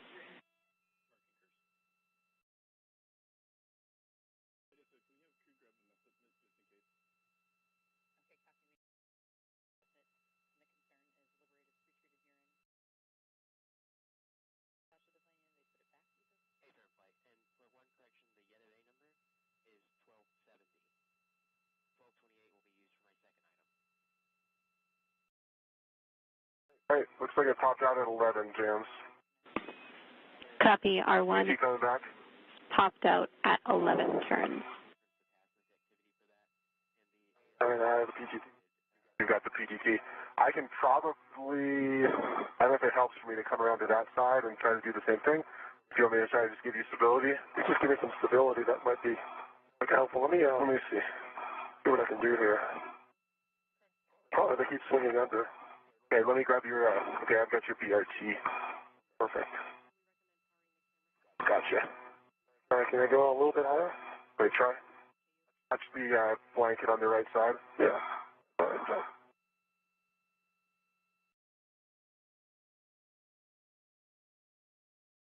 So, no, every time I go up, I come down. Get up high enough. There you go. Gotcha. Maybe. Unfortunately, when you push on it, it's pushing you down. Yeah.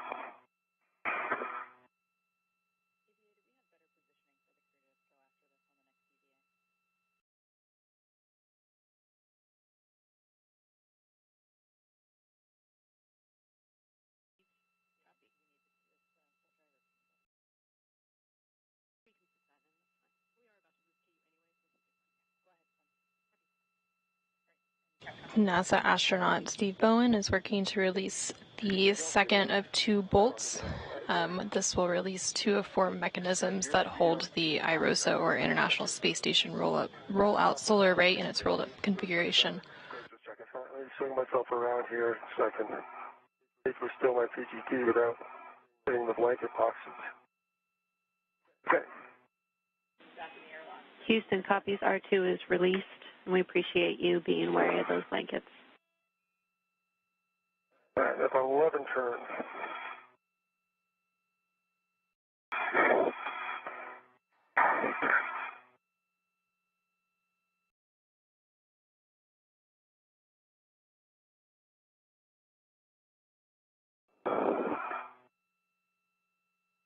They'll now work to rotate the boom deployment system rollers. And then after that, they will work on some work site cleanup. Woody, we follow. You can do that.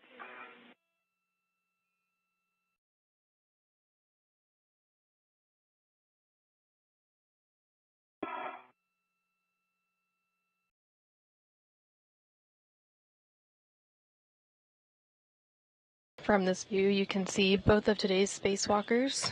In the unmarked suit is NASA astronaut Woody Hoberg, who is EV2, and with the red stripes on his spacesuit is NASA astronaut Steve Bowen, who is EV1.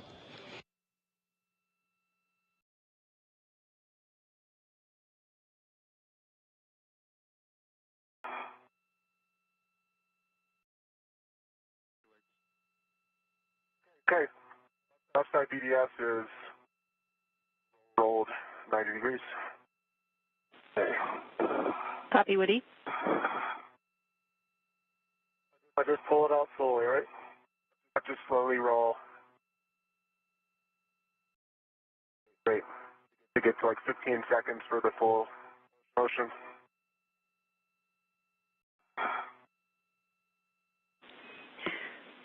And we broke up a little bit there. Steve, can you confirm whether that's deployed or not, or is that still in work? One work. Copy. Woody, your next steps will be to translate off of the FSE. You can tuck the needle nose pliers in your mini workstation. You'll need to translate back down the POA, pick up your fair lead, and then the crew lock bag. All right, so how does that look, Danny? I think I've got more than 90. I need to bring it back up a little bit.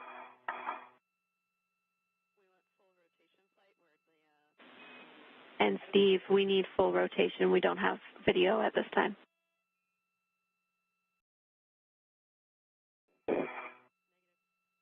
All right, so what does full rotation mean? The rollers need to contact the blanket in the deployed position. Okay, they are now in contact. I understand. Thank you. Not a problem. Woody, did you copy my next steps for you? Hey, firm. You'll notice talking to the workstation pickup bag M. As well as your fare lead, Mayfirm. Copy.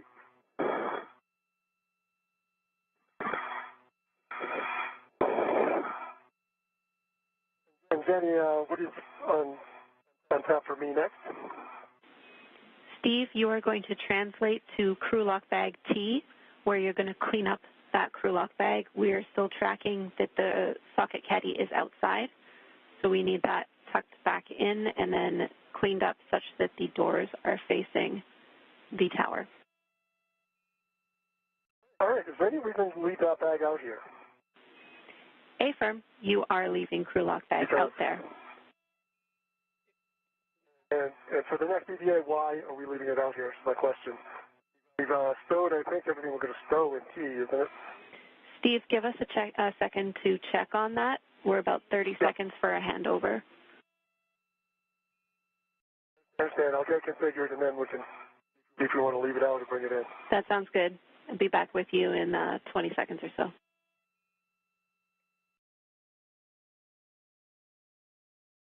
Steve, I'm right here, so I'm just stuffing the stuff in the bag. Yeah, please, thanks. Yeah. Can you think of a reason to leave it out? Unfortunately, the ARD loops are hard to keep inside. Yeah, they just dance. Is there anything in this bag?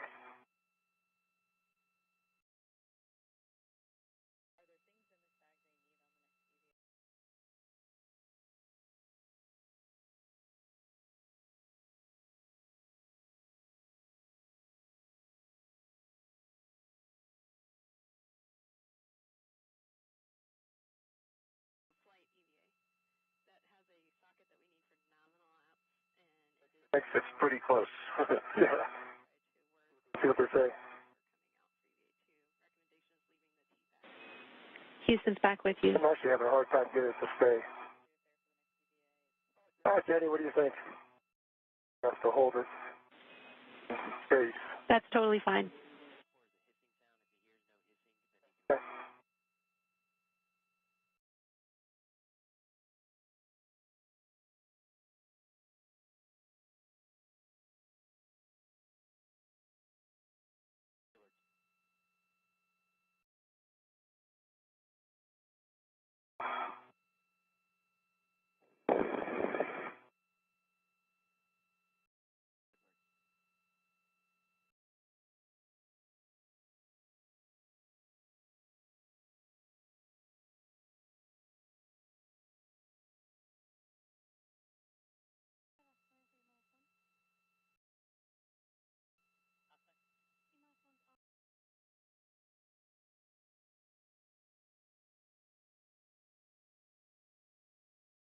Air lead retrieved.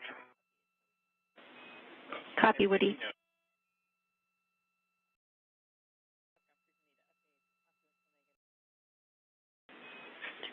Woody, next step for you. All right, everything's stowed inside.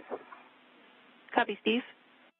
I've got a wire tie holding it in place face first. That sounds good. Woody, for you, you will be following your tether back to your green hook.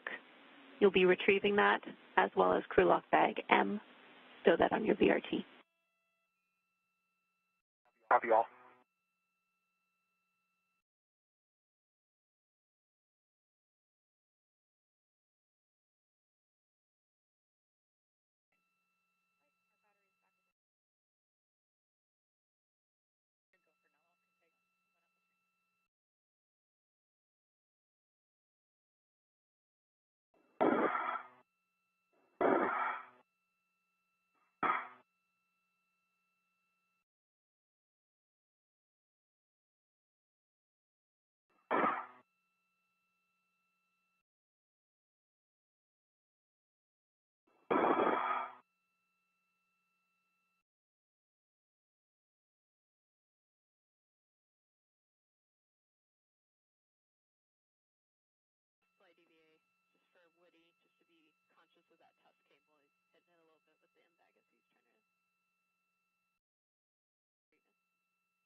Woody, an additional reminder of you to stay clear of that test cable just in front of the crew lock bag. Yep, got it in sight, and thanks so much for the reminder. Okay, Woody, over. We are just under 5.5 hours into today's spacewalk, which began at approximately 8:25 a.m. Central Time, 9:25 a.m. Eastern Time, when NASA astronauts Steve Bowen and Woody Hoberg turned their spacesuits to battery power. Is there something else we need to do? The duo then egressed the crew lock, where Steve Bowen received a crew lock bag, and Woody Hoberg then retrieved his articulating portable foot restraint.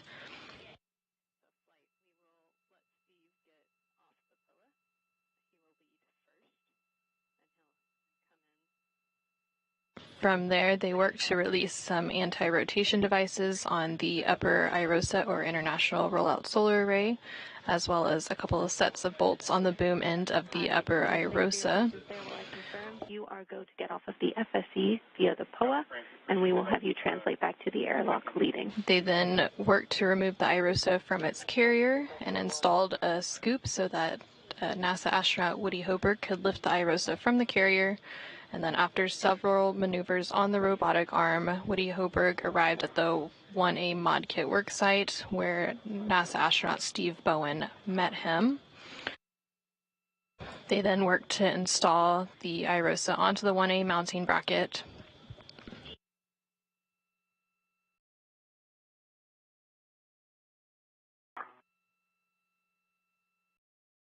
And then they unfolded the IROSA and secured the right side onto the mounting bracket. Shortly after, they electrically connected the new IROSA to the space station's power system.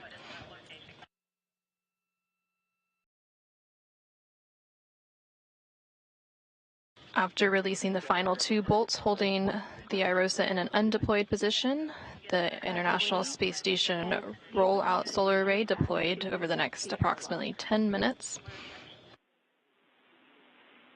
I see him, well. The team then moved to work on reconfiguring the carrier beams that previously held the upright IROSA. Those beams needed to be rotated out of the way to allow access to the lower IROSA, which will be deployed on next week's spacewalk on June 15th.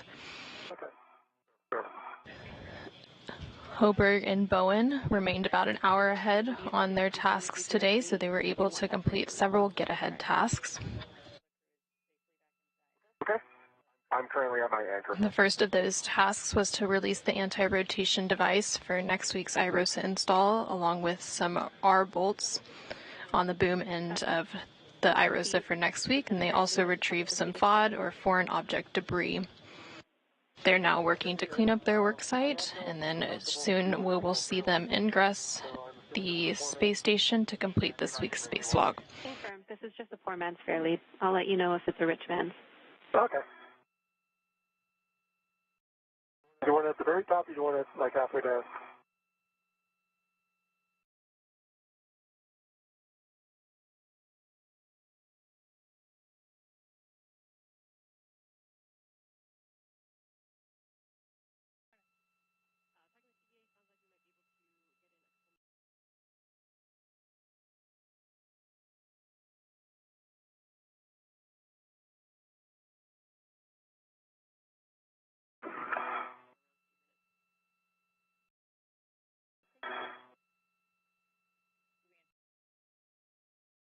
It's already angled down here.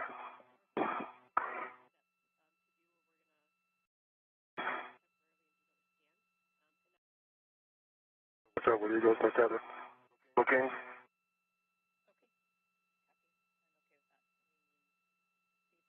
All right, my fair lead still up there?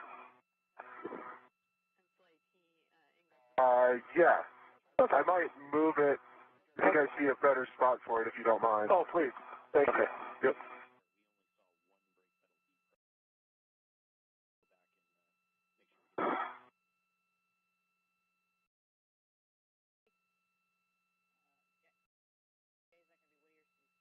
Okay, yep, Steve, looking good.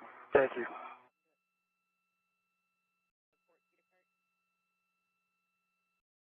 Jenny, am I fair leading as well?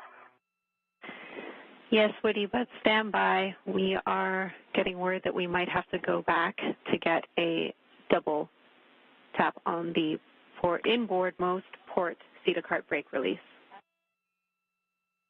Oh, that's no problem. I'll go do it. Can you confirm with us whether you did it once or twice? We just didn't see. Honestly, I can't recall. I know it just pressed fully, but it is possible that I only tapped it once. Okay, we didn't see it. We just want to be super safe, so let's go back and do that since we got plenty of time here. Thanks. No problem at all. En route. Okay, Danny, do you want me on the outside of the airlock, I think? Or the front side? Copy, Steve. Your next step is to open the hatch thermal cover, and then we're going to be waiting for Woody to get back. Understand. And Woody, you just need to double tap whichever brake is going to be closest to you. Okay, I see it. 1, 2. Port side CETA cart, tapped. Great work. We saw it. You can translate back inboard, and you will now be placing a fair lead at the top of the CETA spur. Copy, Jenny. Thanks. Steve, we would like you to cycle your IRCA, please.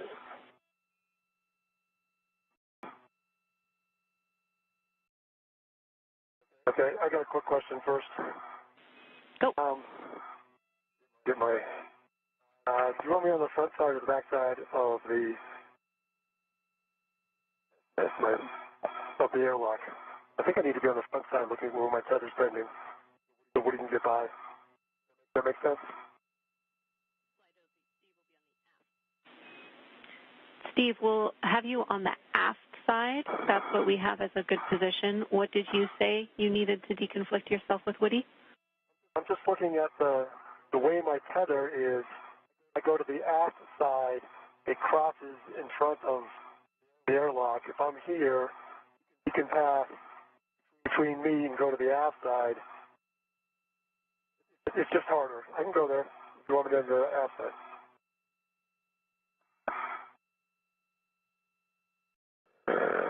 I've got a good green light. I think I hit it.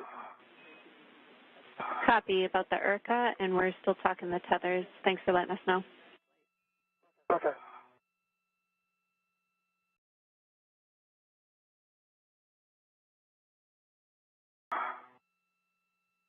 Hello, what do you think? Steve, I just passed under your tether. I'm over on the CETA spur. Well, yeah, that's clear. right. I think you're clear to go aft. Sure, yeah. Your tether's on the left, right? My tether's on the left. I've got eyes on it. That's good. I can see it too.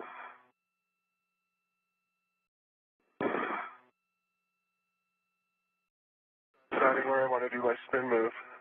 I don't think you have to do much of a spin move. Yeah, okay. I agree. Just come on down and get on the handrail, the circular handrail, and then you can rotate around on that. Yep.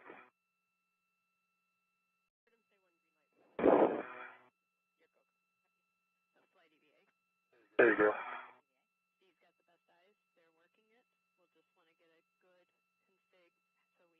That'll work. All right. And Houston copies you both back at the airlock. Great work. Regarding the tethers, you guys have the best eyes on what's going on. We're just going to need a report of the config once we're ready to come inside. Understand. All right, sounds great, Jams. NASA astronauts Steve Bowen and Woody Hoberg are translating back to the airlock. They were working on cleaning up their tethers before they ingress. You want to stow the bag? I'm going to go ahead and Good pass idea. my waist tether. Very good idea. All right, Jams, my right waist tether is gate closed, lock, black on black to the airlock D-ring extender. All right, I copy that good load path, Woody. I'll get you to turn off your HECA and ingress the airlock. You can see on the left side of your screen that the thermal cover has been opened, and now NASA astronaut Woody Hoberg is working to ingress or enter the airlock.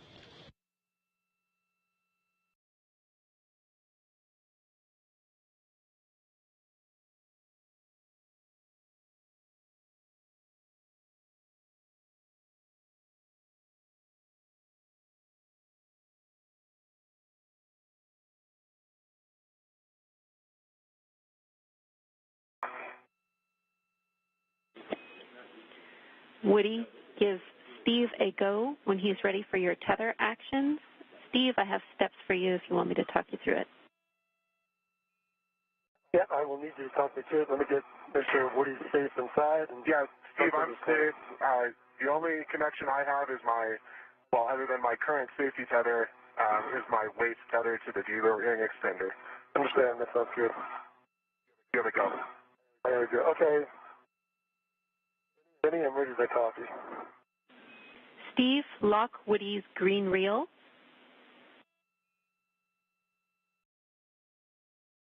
Lock Woody's green reel. Okay.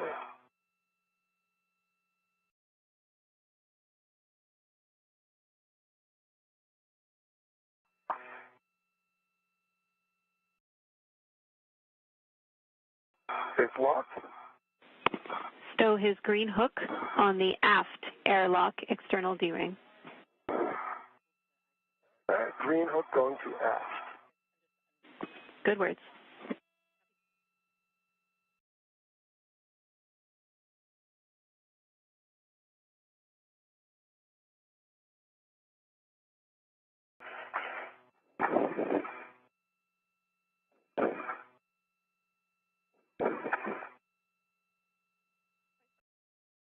All right, it's on the aft. And locked. Wheel is still locked, so unlock it. Copy. I copy. The green hook is on the aft airlock D-ring. The gate is closed and the hook is locked. You can stow Woody's yellow hook on your waist tether. That will be your new load path. You need to make sure that hook is locked black on black. All right, let me get that on my waist tether.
All right, I have my waist tether, gate closed, slider locked. The Woody's yellow hook, gate closed, slider locked. I think that puts me in a good config. We agree. That's a good config and your new load path. Lock your green reel and stow your green hook on the forward airlock external D-ring. All right, let me get my green reel.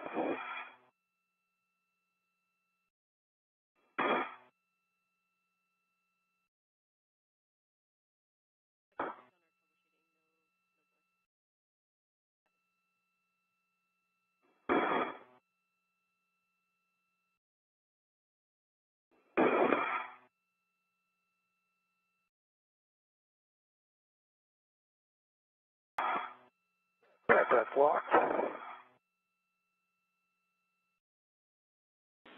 Copy, reel locked.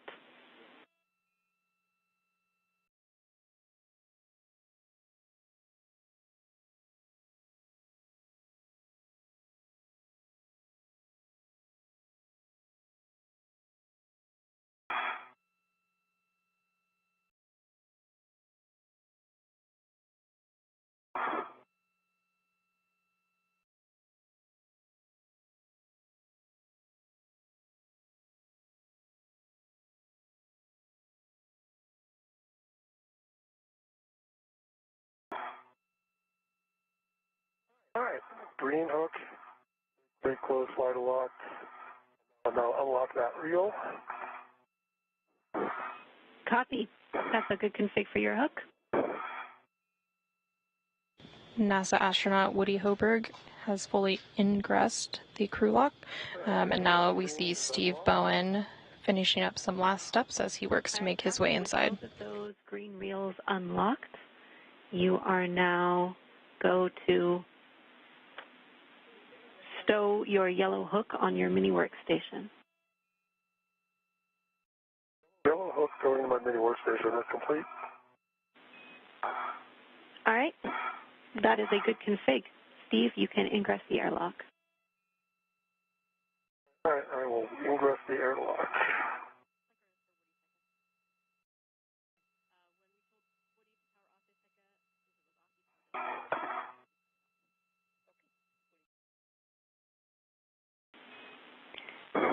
And Woody, I'm up on the forward edge. All right.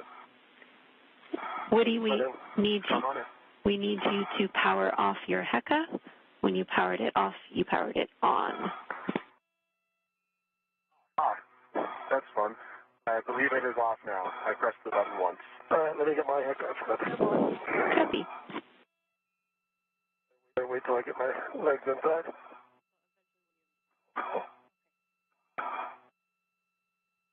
You can now see NASA astronaut Steve Bowen making his way inside. Once inside, they'll close the hatch thermal cover and the process to repressurize will begin. Looking. What's behind me? That feels like maybe we got a... I think you're in my... Hang on.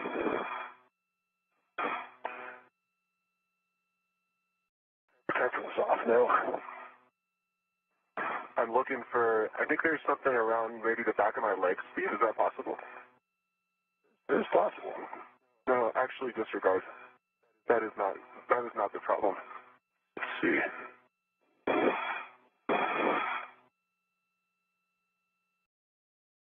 Try again. Okay, that's your pliss on my legs. Hang on, let me try to get away. That's much better. Okay. Maybe I can get the... Over.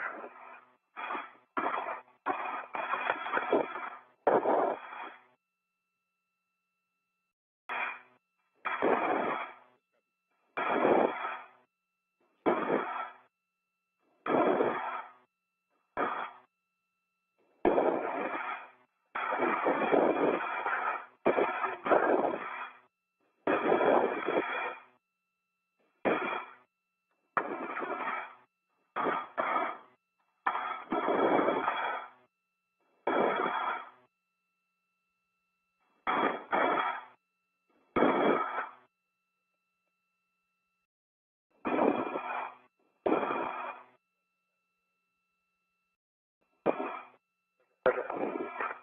Let me get my body in. Okay, nice job. Not quite there yet.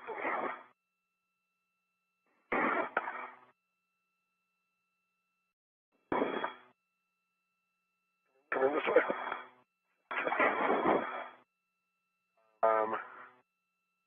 Let's see, SCU. Hang on. I just did a 360. No, you're good. I think it's okay. Let's get my body in.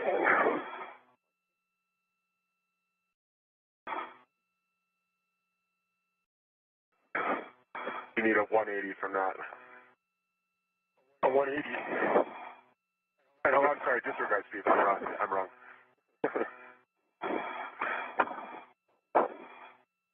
Where are you? You are right there. So I need to get my legs here. Let's keep my legs clear. There we go. That should help. All right, got the magnet there. Release this. And NASA astronaut Steve Bowen has now ingressed the crew lock and closed the hatch thermal cover. I copy that you have the magnetic plate D-ring. You'll need to attach the hook to that, cinch the strap till snug, and report the number of Sharpie lines visible. All right. D-ring moved again on the hour.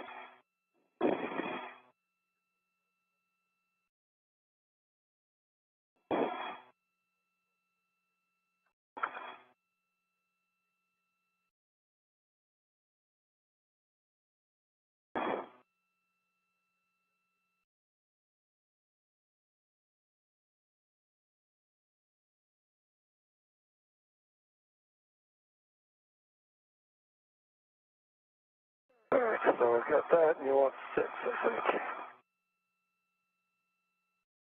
1, 2, 3, 4, 5, 6.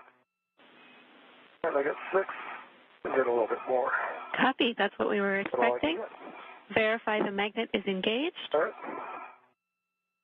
It is engaged. Oh, I get my helmet off of it first.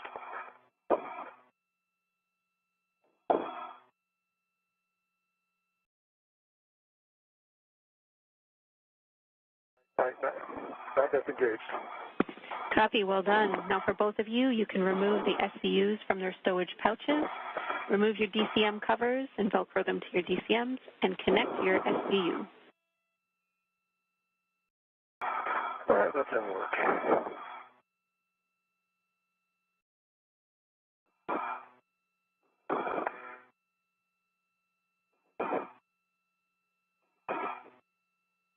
Okay, can I take my arm? I take my coolant to cold. Let me get that set first before I... Copy.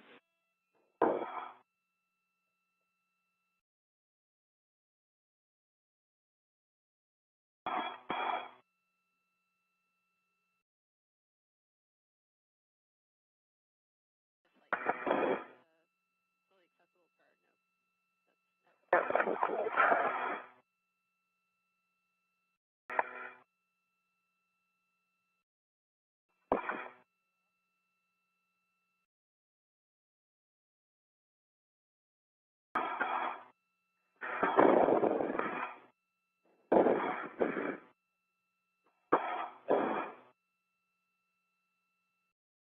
Getting TV2 SCU installed and locked. QCV 8. Copy. SCU installed and locked for Woody and a TCV of 8.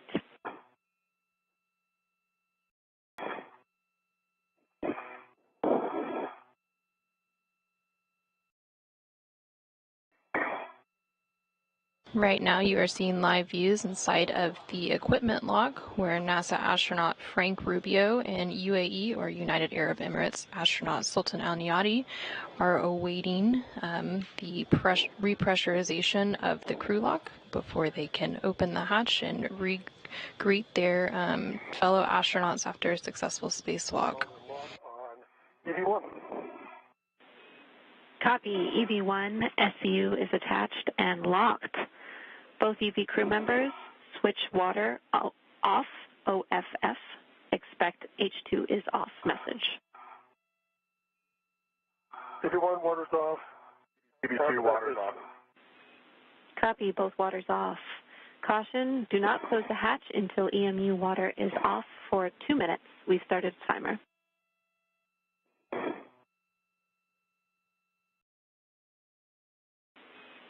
Well, I have you both here for 2 minutes. I want to say congratulations to the team on an exceptional EVA. You guys were fantastic today. Congratulations to Woody on your first spacewalk and to Steve on your 9th. Finally, congratulations to all of Crew 6 on your 100th day on orbit. It's been a doozy. Thank you very much, Jenny. Greatly appreciate that. And yeah, I think it's been an amazing support from the ground. A great plan. He was absolutely amazing. Quite startling. Although that's what he does every day. And Woody, do you have anything you want to add? Thanks, Steve, and thanks, Jans. The team did an amazing job planning this EVA and also executing it. And couldn't be happier to get to work with this team and also to get to do my first EVA with such a fantastic leader as Steve. I just could not imagine a better experience to have for my first EVA. So thank you so much. Great. Well, we're happy for you both, and we have 30 seconds left on our timer. I'll let you know when you can close the hatch.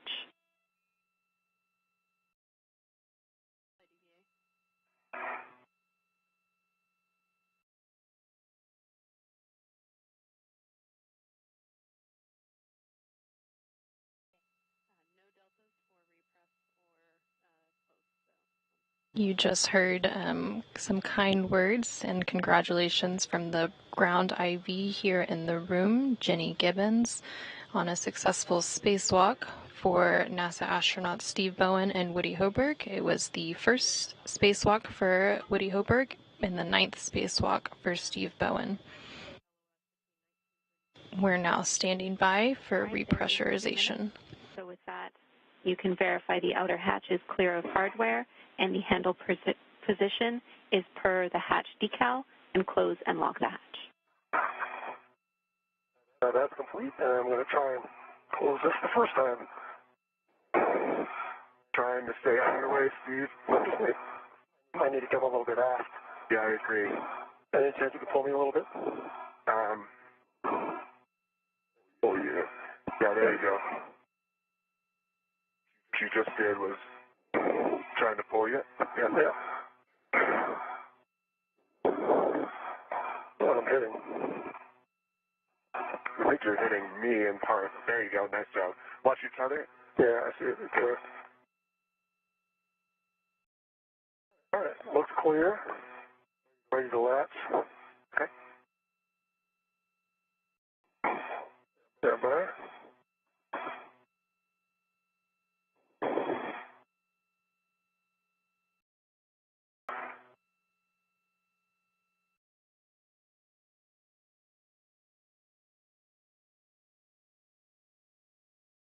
Good to see you there.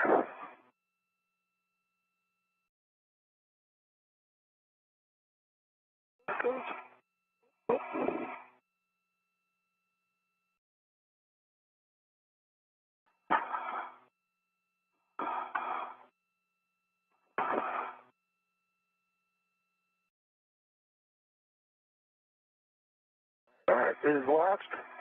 It is locked. Copy. The hatch is closed and locked.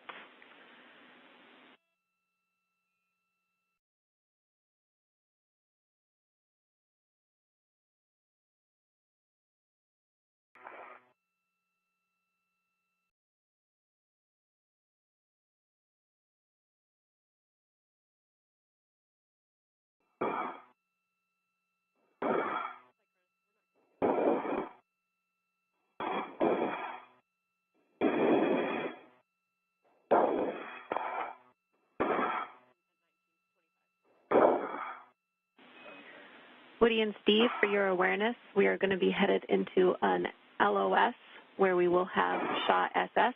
So I will stay prime IV before handing off to Frank. On the UIA, check oxygen EMU 1 and 2. Both valves are open. Oxygen EMU 1 and 2 valves both open. Switch power EV1 and 2, both on.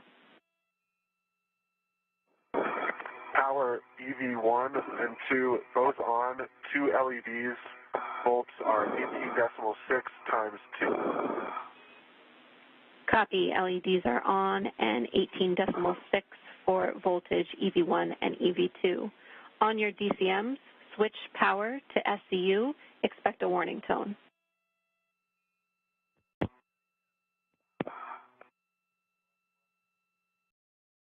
EV1 is SCU. EV2 is SCU.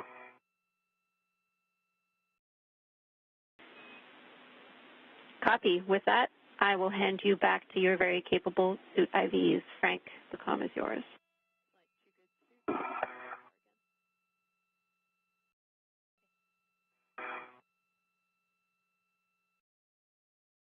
Hey, Jenny, fantastic job, as always, by you, Nick, and the entire ground team. Thanks so much. We look forward to hanging out with you guys again next week. Thanks, Frank. Us too.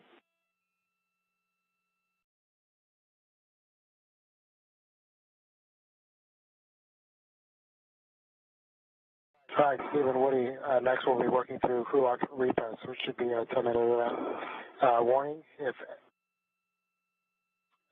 disregard. So both of you, O2 actuator to press. Verify that you see O2 actuator to press displayed. All right, let me take a minute here and get that done.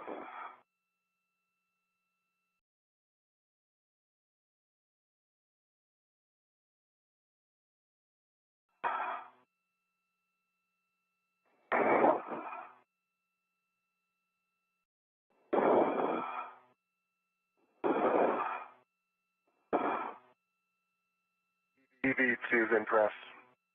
EV1 is still working on it. I see O2 position press.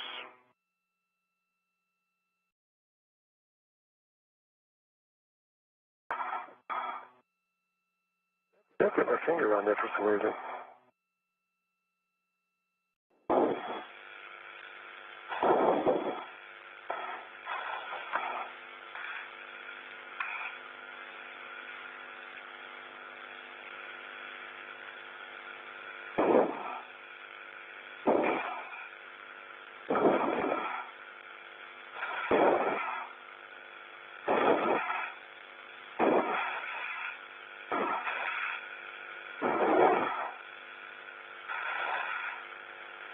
All right, EV1's in press.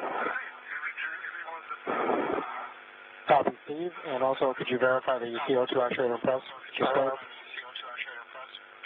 O2 actuator is in press. No, stand by. I'm still not there.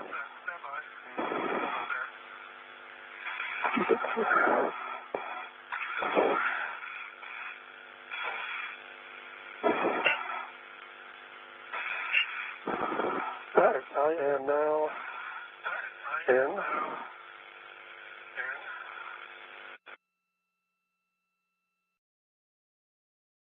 NASA astronaut Frank Rubio inside the equipment lock is currently walking through some repressurization procedures with our spacewalkers from today who are on the other side of that hatch in the crew lock. Pause. Is this in press? Copy, that's a good config for both. Steve, check that the EV hatch outlet is closed. It is closed. As I'll be throttling the IV hatch equalization valve from off to norm, and just let me know if it's a good rate for you guys.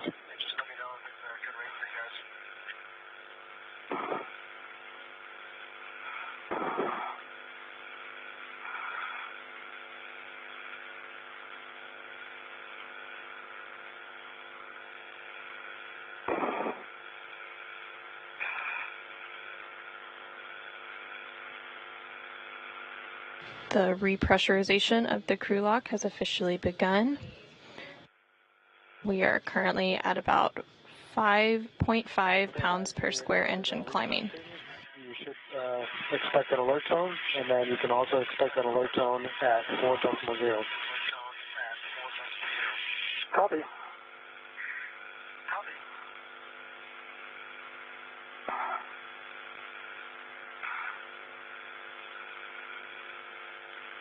You guys both okay with that, right? I'm good with it. EV2 is good.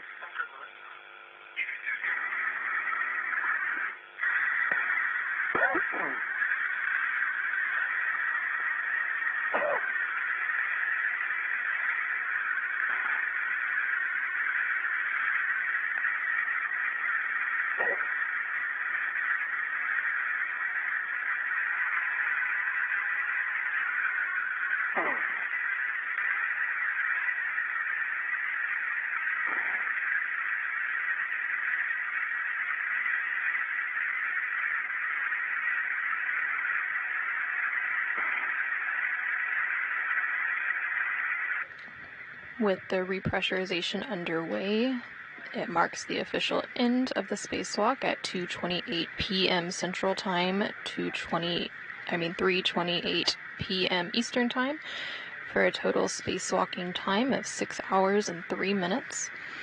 The spacewalk began at 6:25 a.m. Central Time and 9:25 a.m. Eastern Time.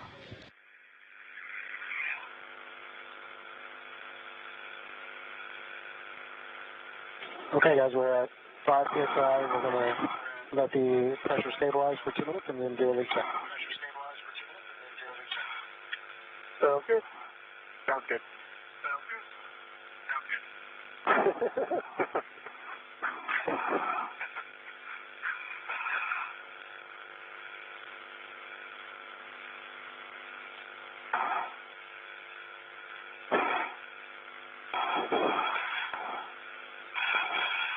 The crew lock is now at a pressure of approximately 5 pounds per square inch. They'll hold here for a couple of minutes and then do some leak checks before continuing to increase the pressure.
With today's spacewalk coming to an end and totaling 6 hours and 3 minutes, we have some statistics for you. This is the 264th spacewalk for the International Space Station in support of assembly maintenance and upgrades.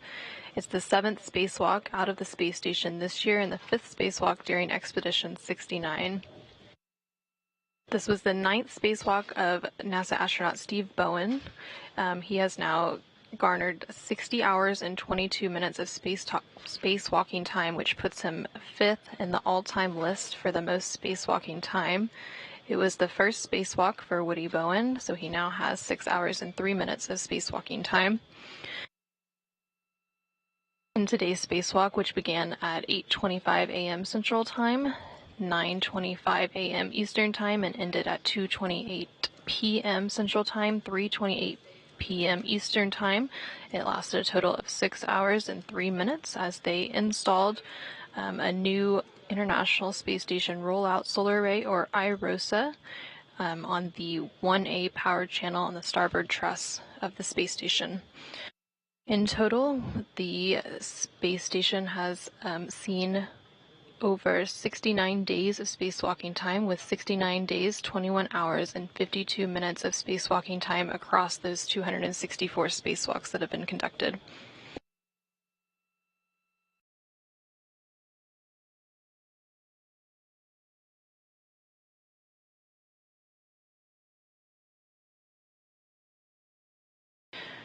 We are currently in a brief loss of signal as we transition between satellites. There's about 3 minutes left in that, and then we will return to views inside the equipment lock as the crew lock continues to be repressurized.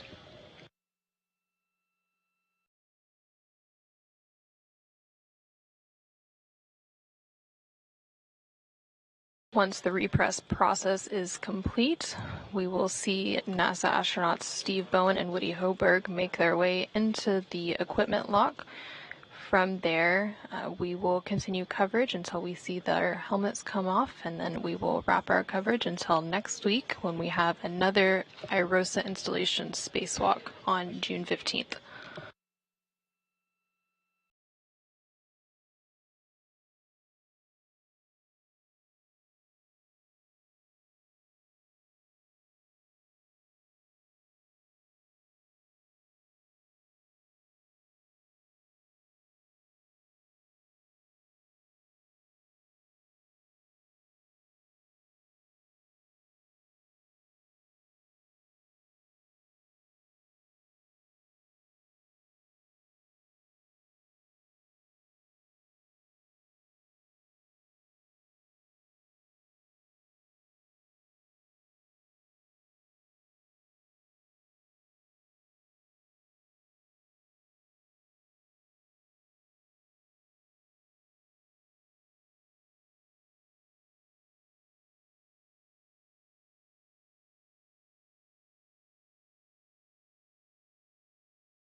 And we're with you on 1.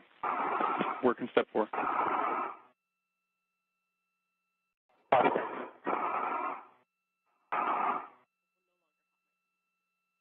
During that loss of signal, the repressurization of the crew lock was completed, and now you can see NASA astronaut Frank Rubio towards the bottom of your screen, assisting our spacewalkers from today, who are NASA astronauts Steve Bowen and Woody Hoberg, back into the equipment lock.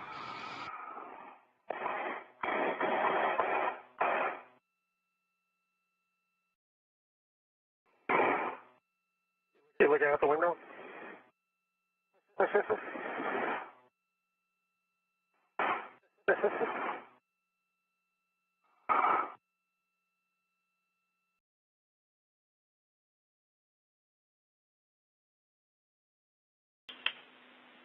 And Station Houston on 1, crew is no longer hot mic.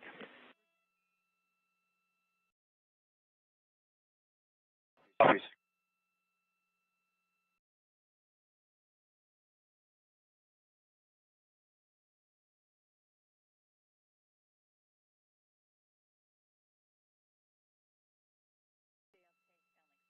First into the equipment lock, you can see NASA astronaut Woody Hoberg. He served as EV2 today, so he had the unmarked suit.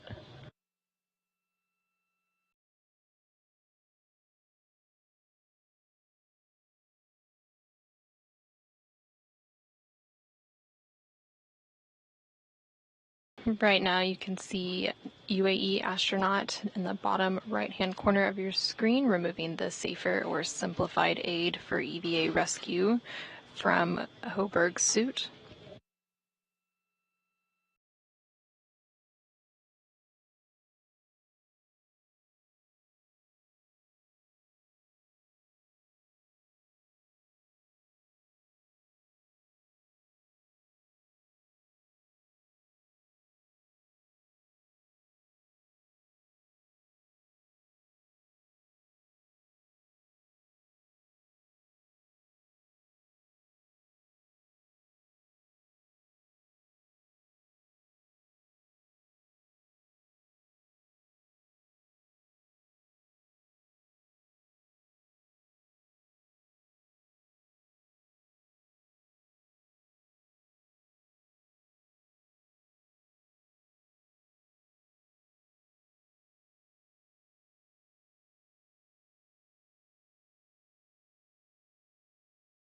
NASA astronaut Frank Rubio is now assisting Steve Bowen through the hatch into the equipment lock, and then he will have his safer removed as well, which is the simplified aid for EVA rescue.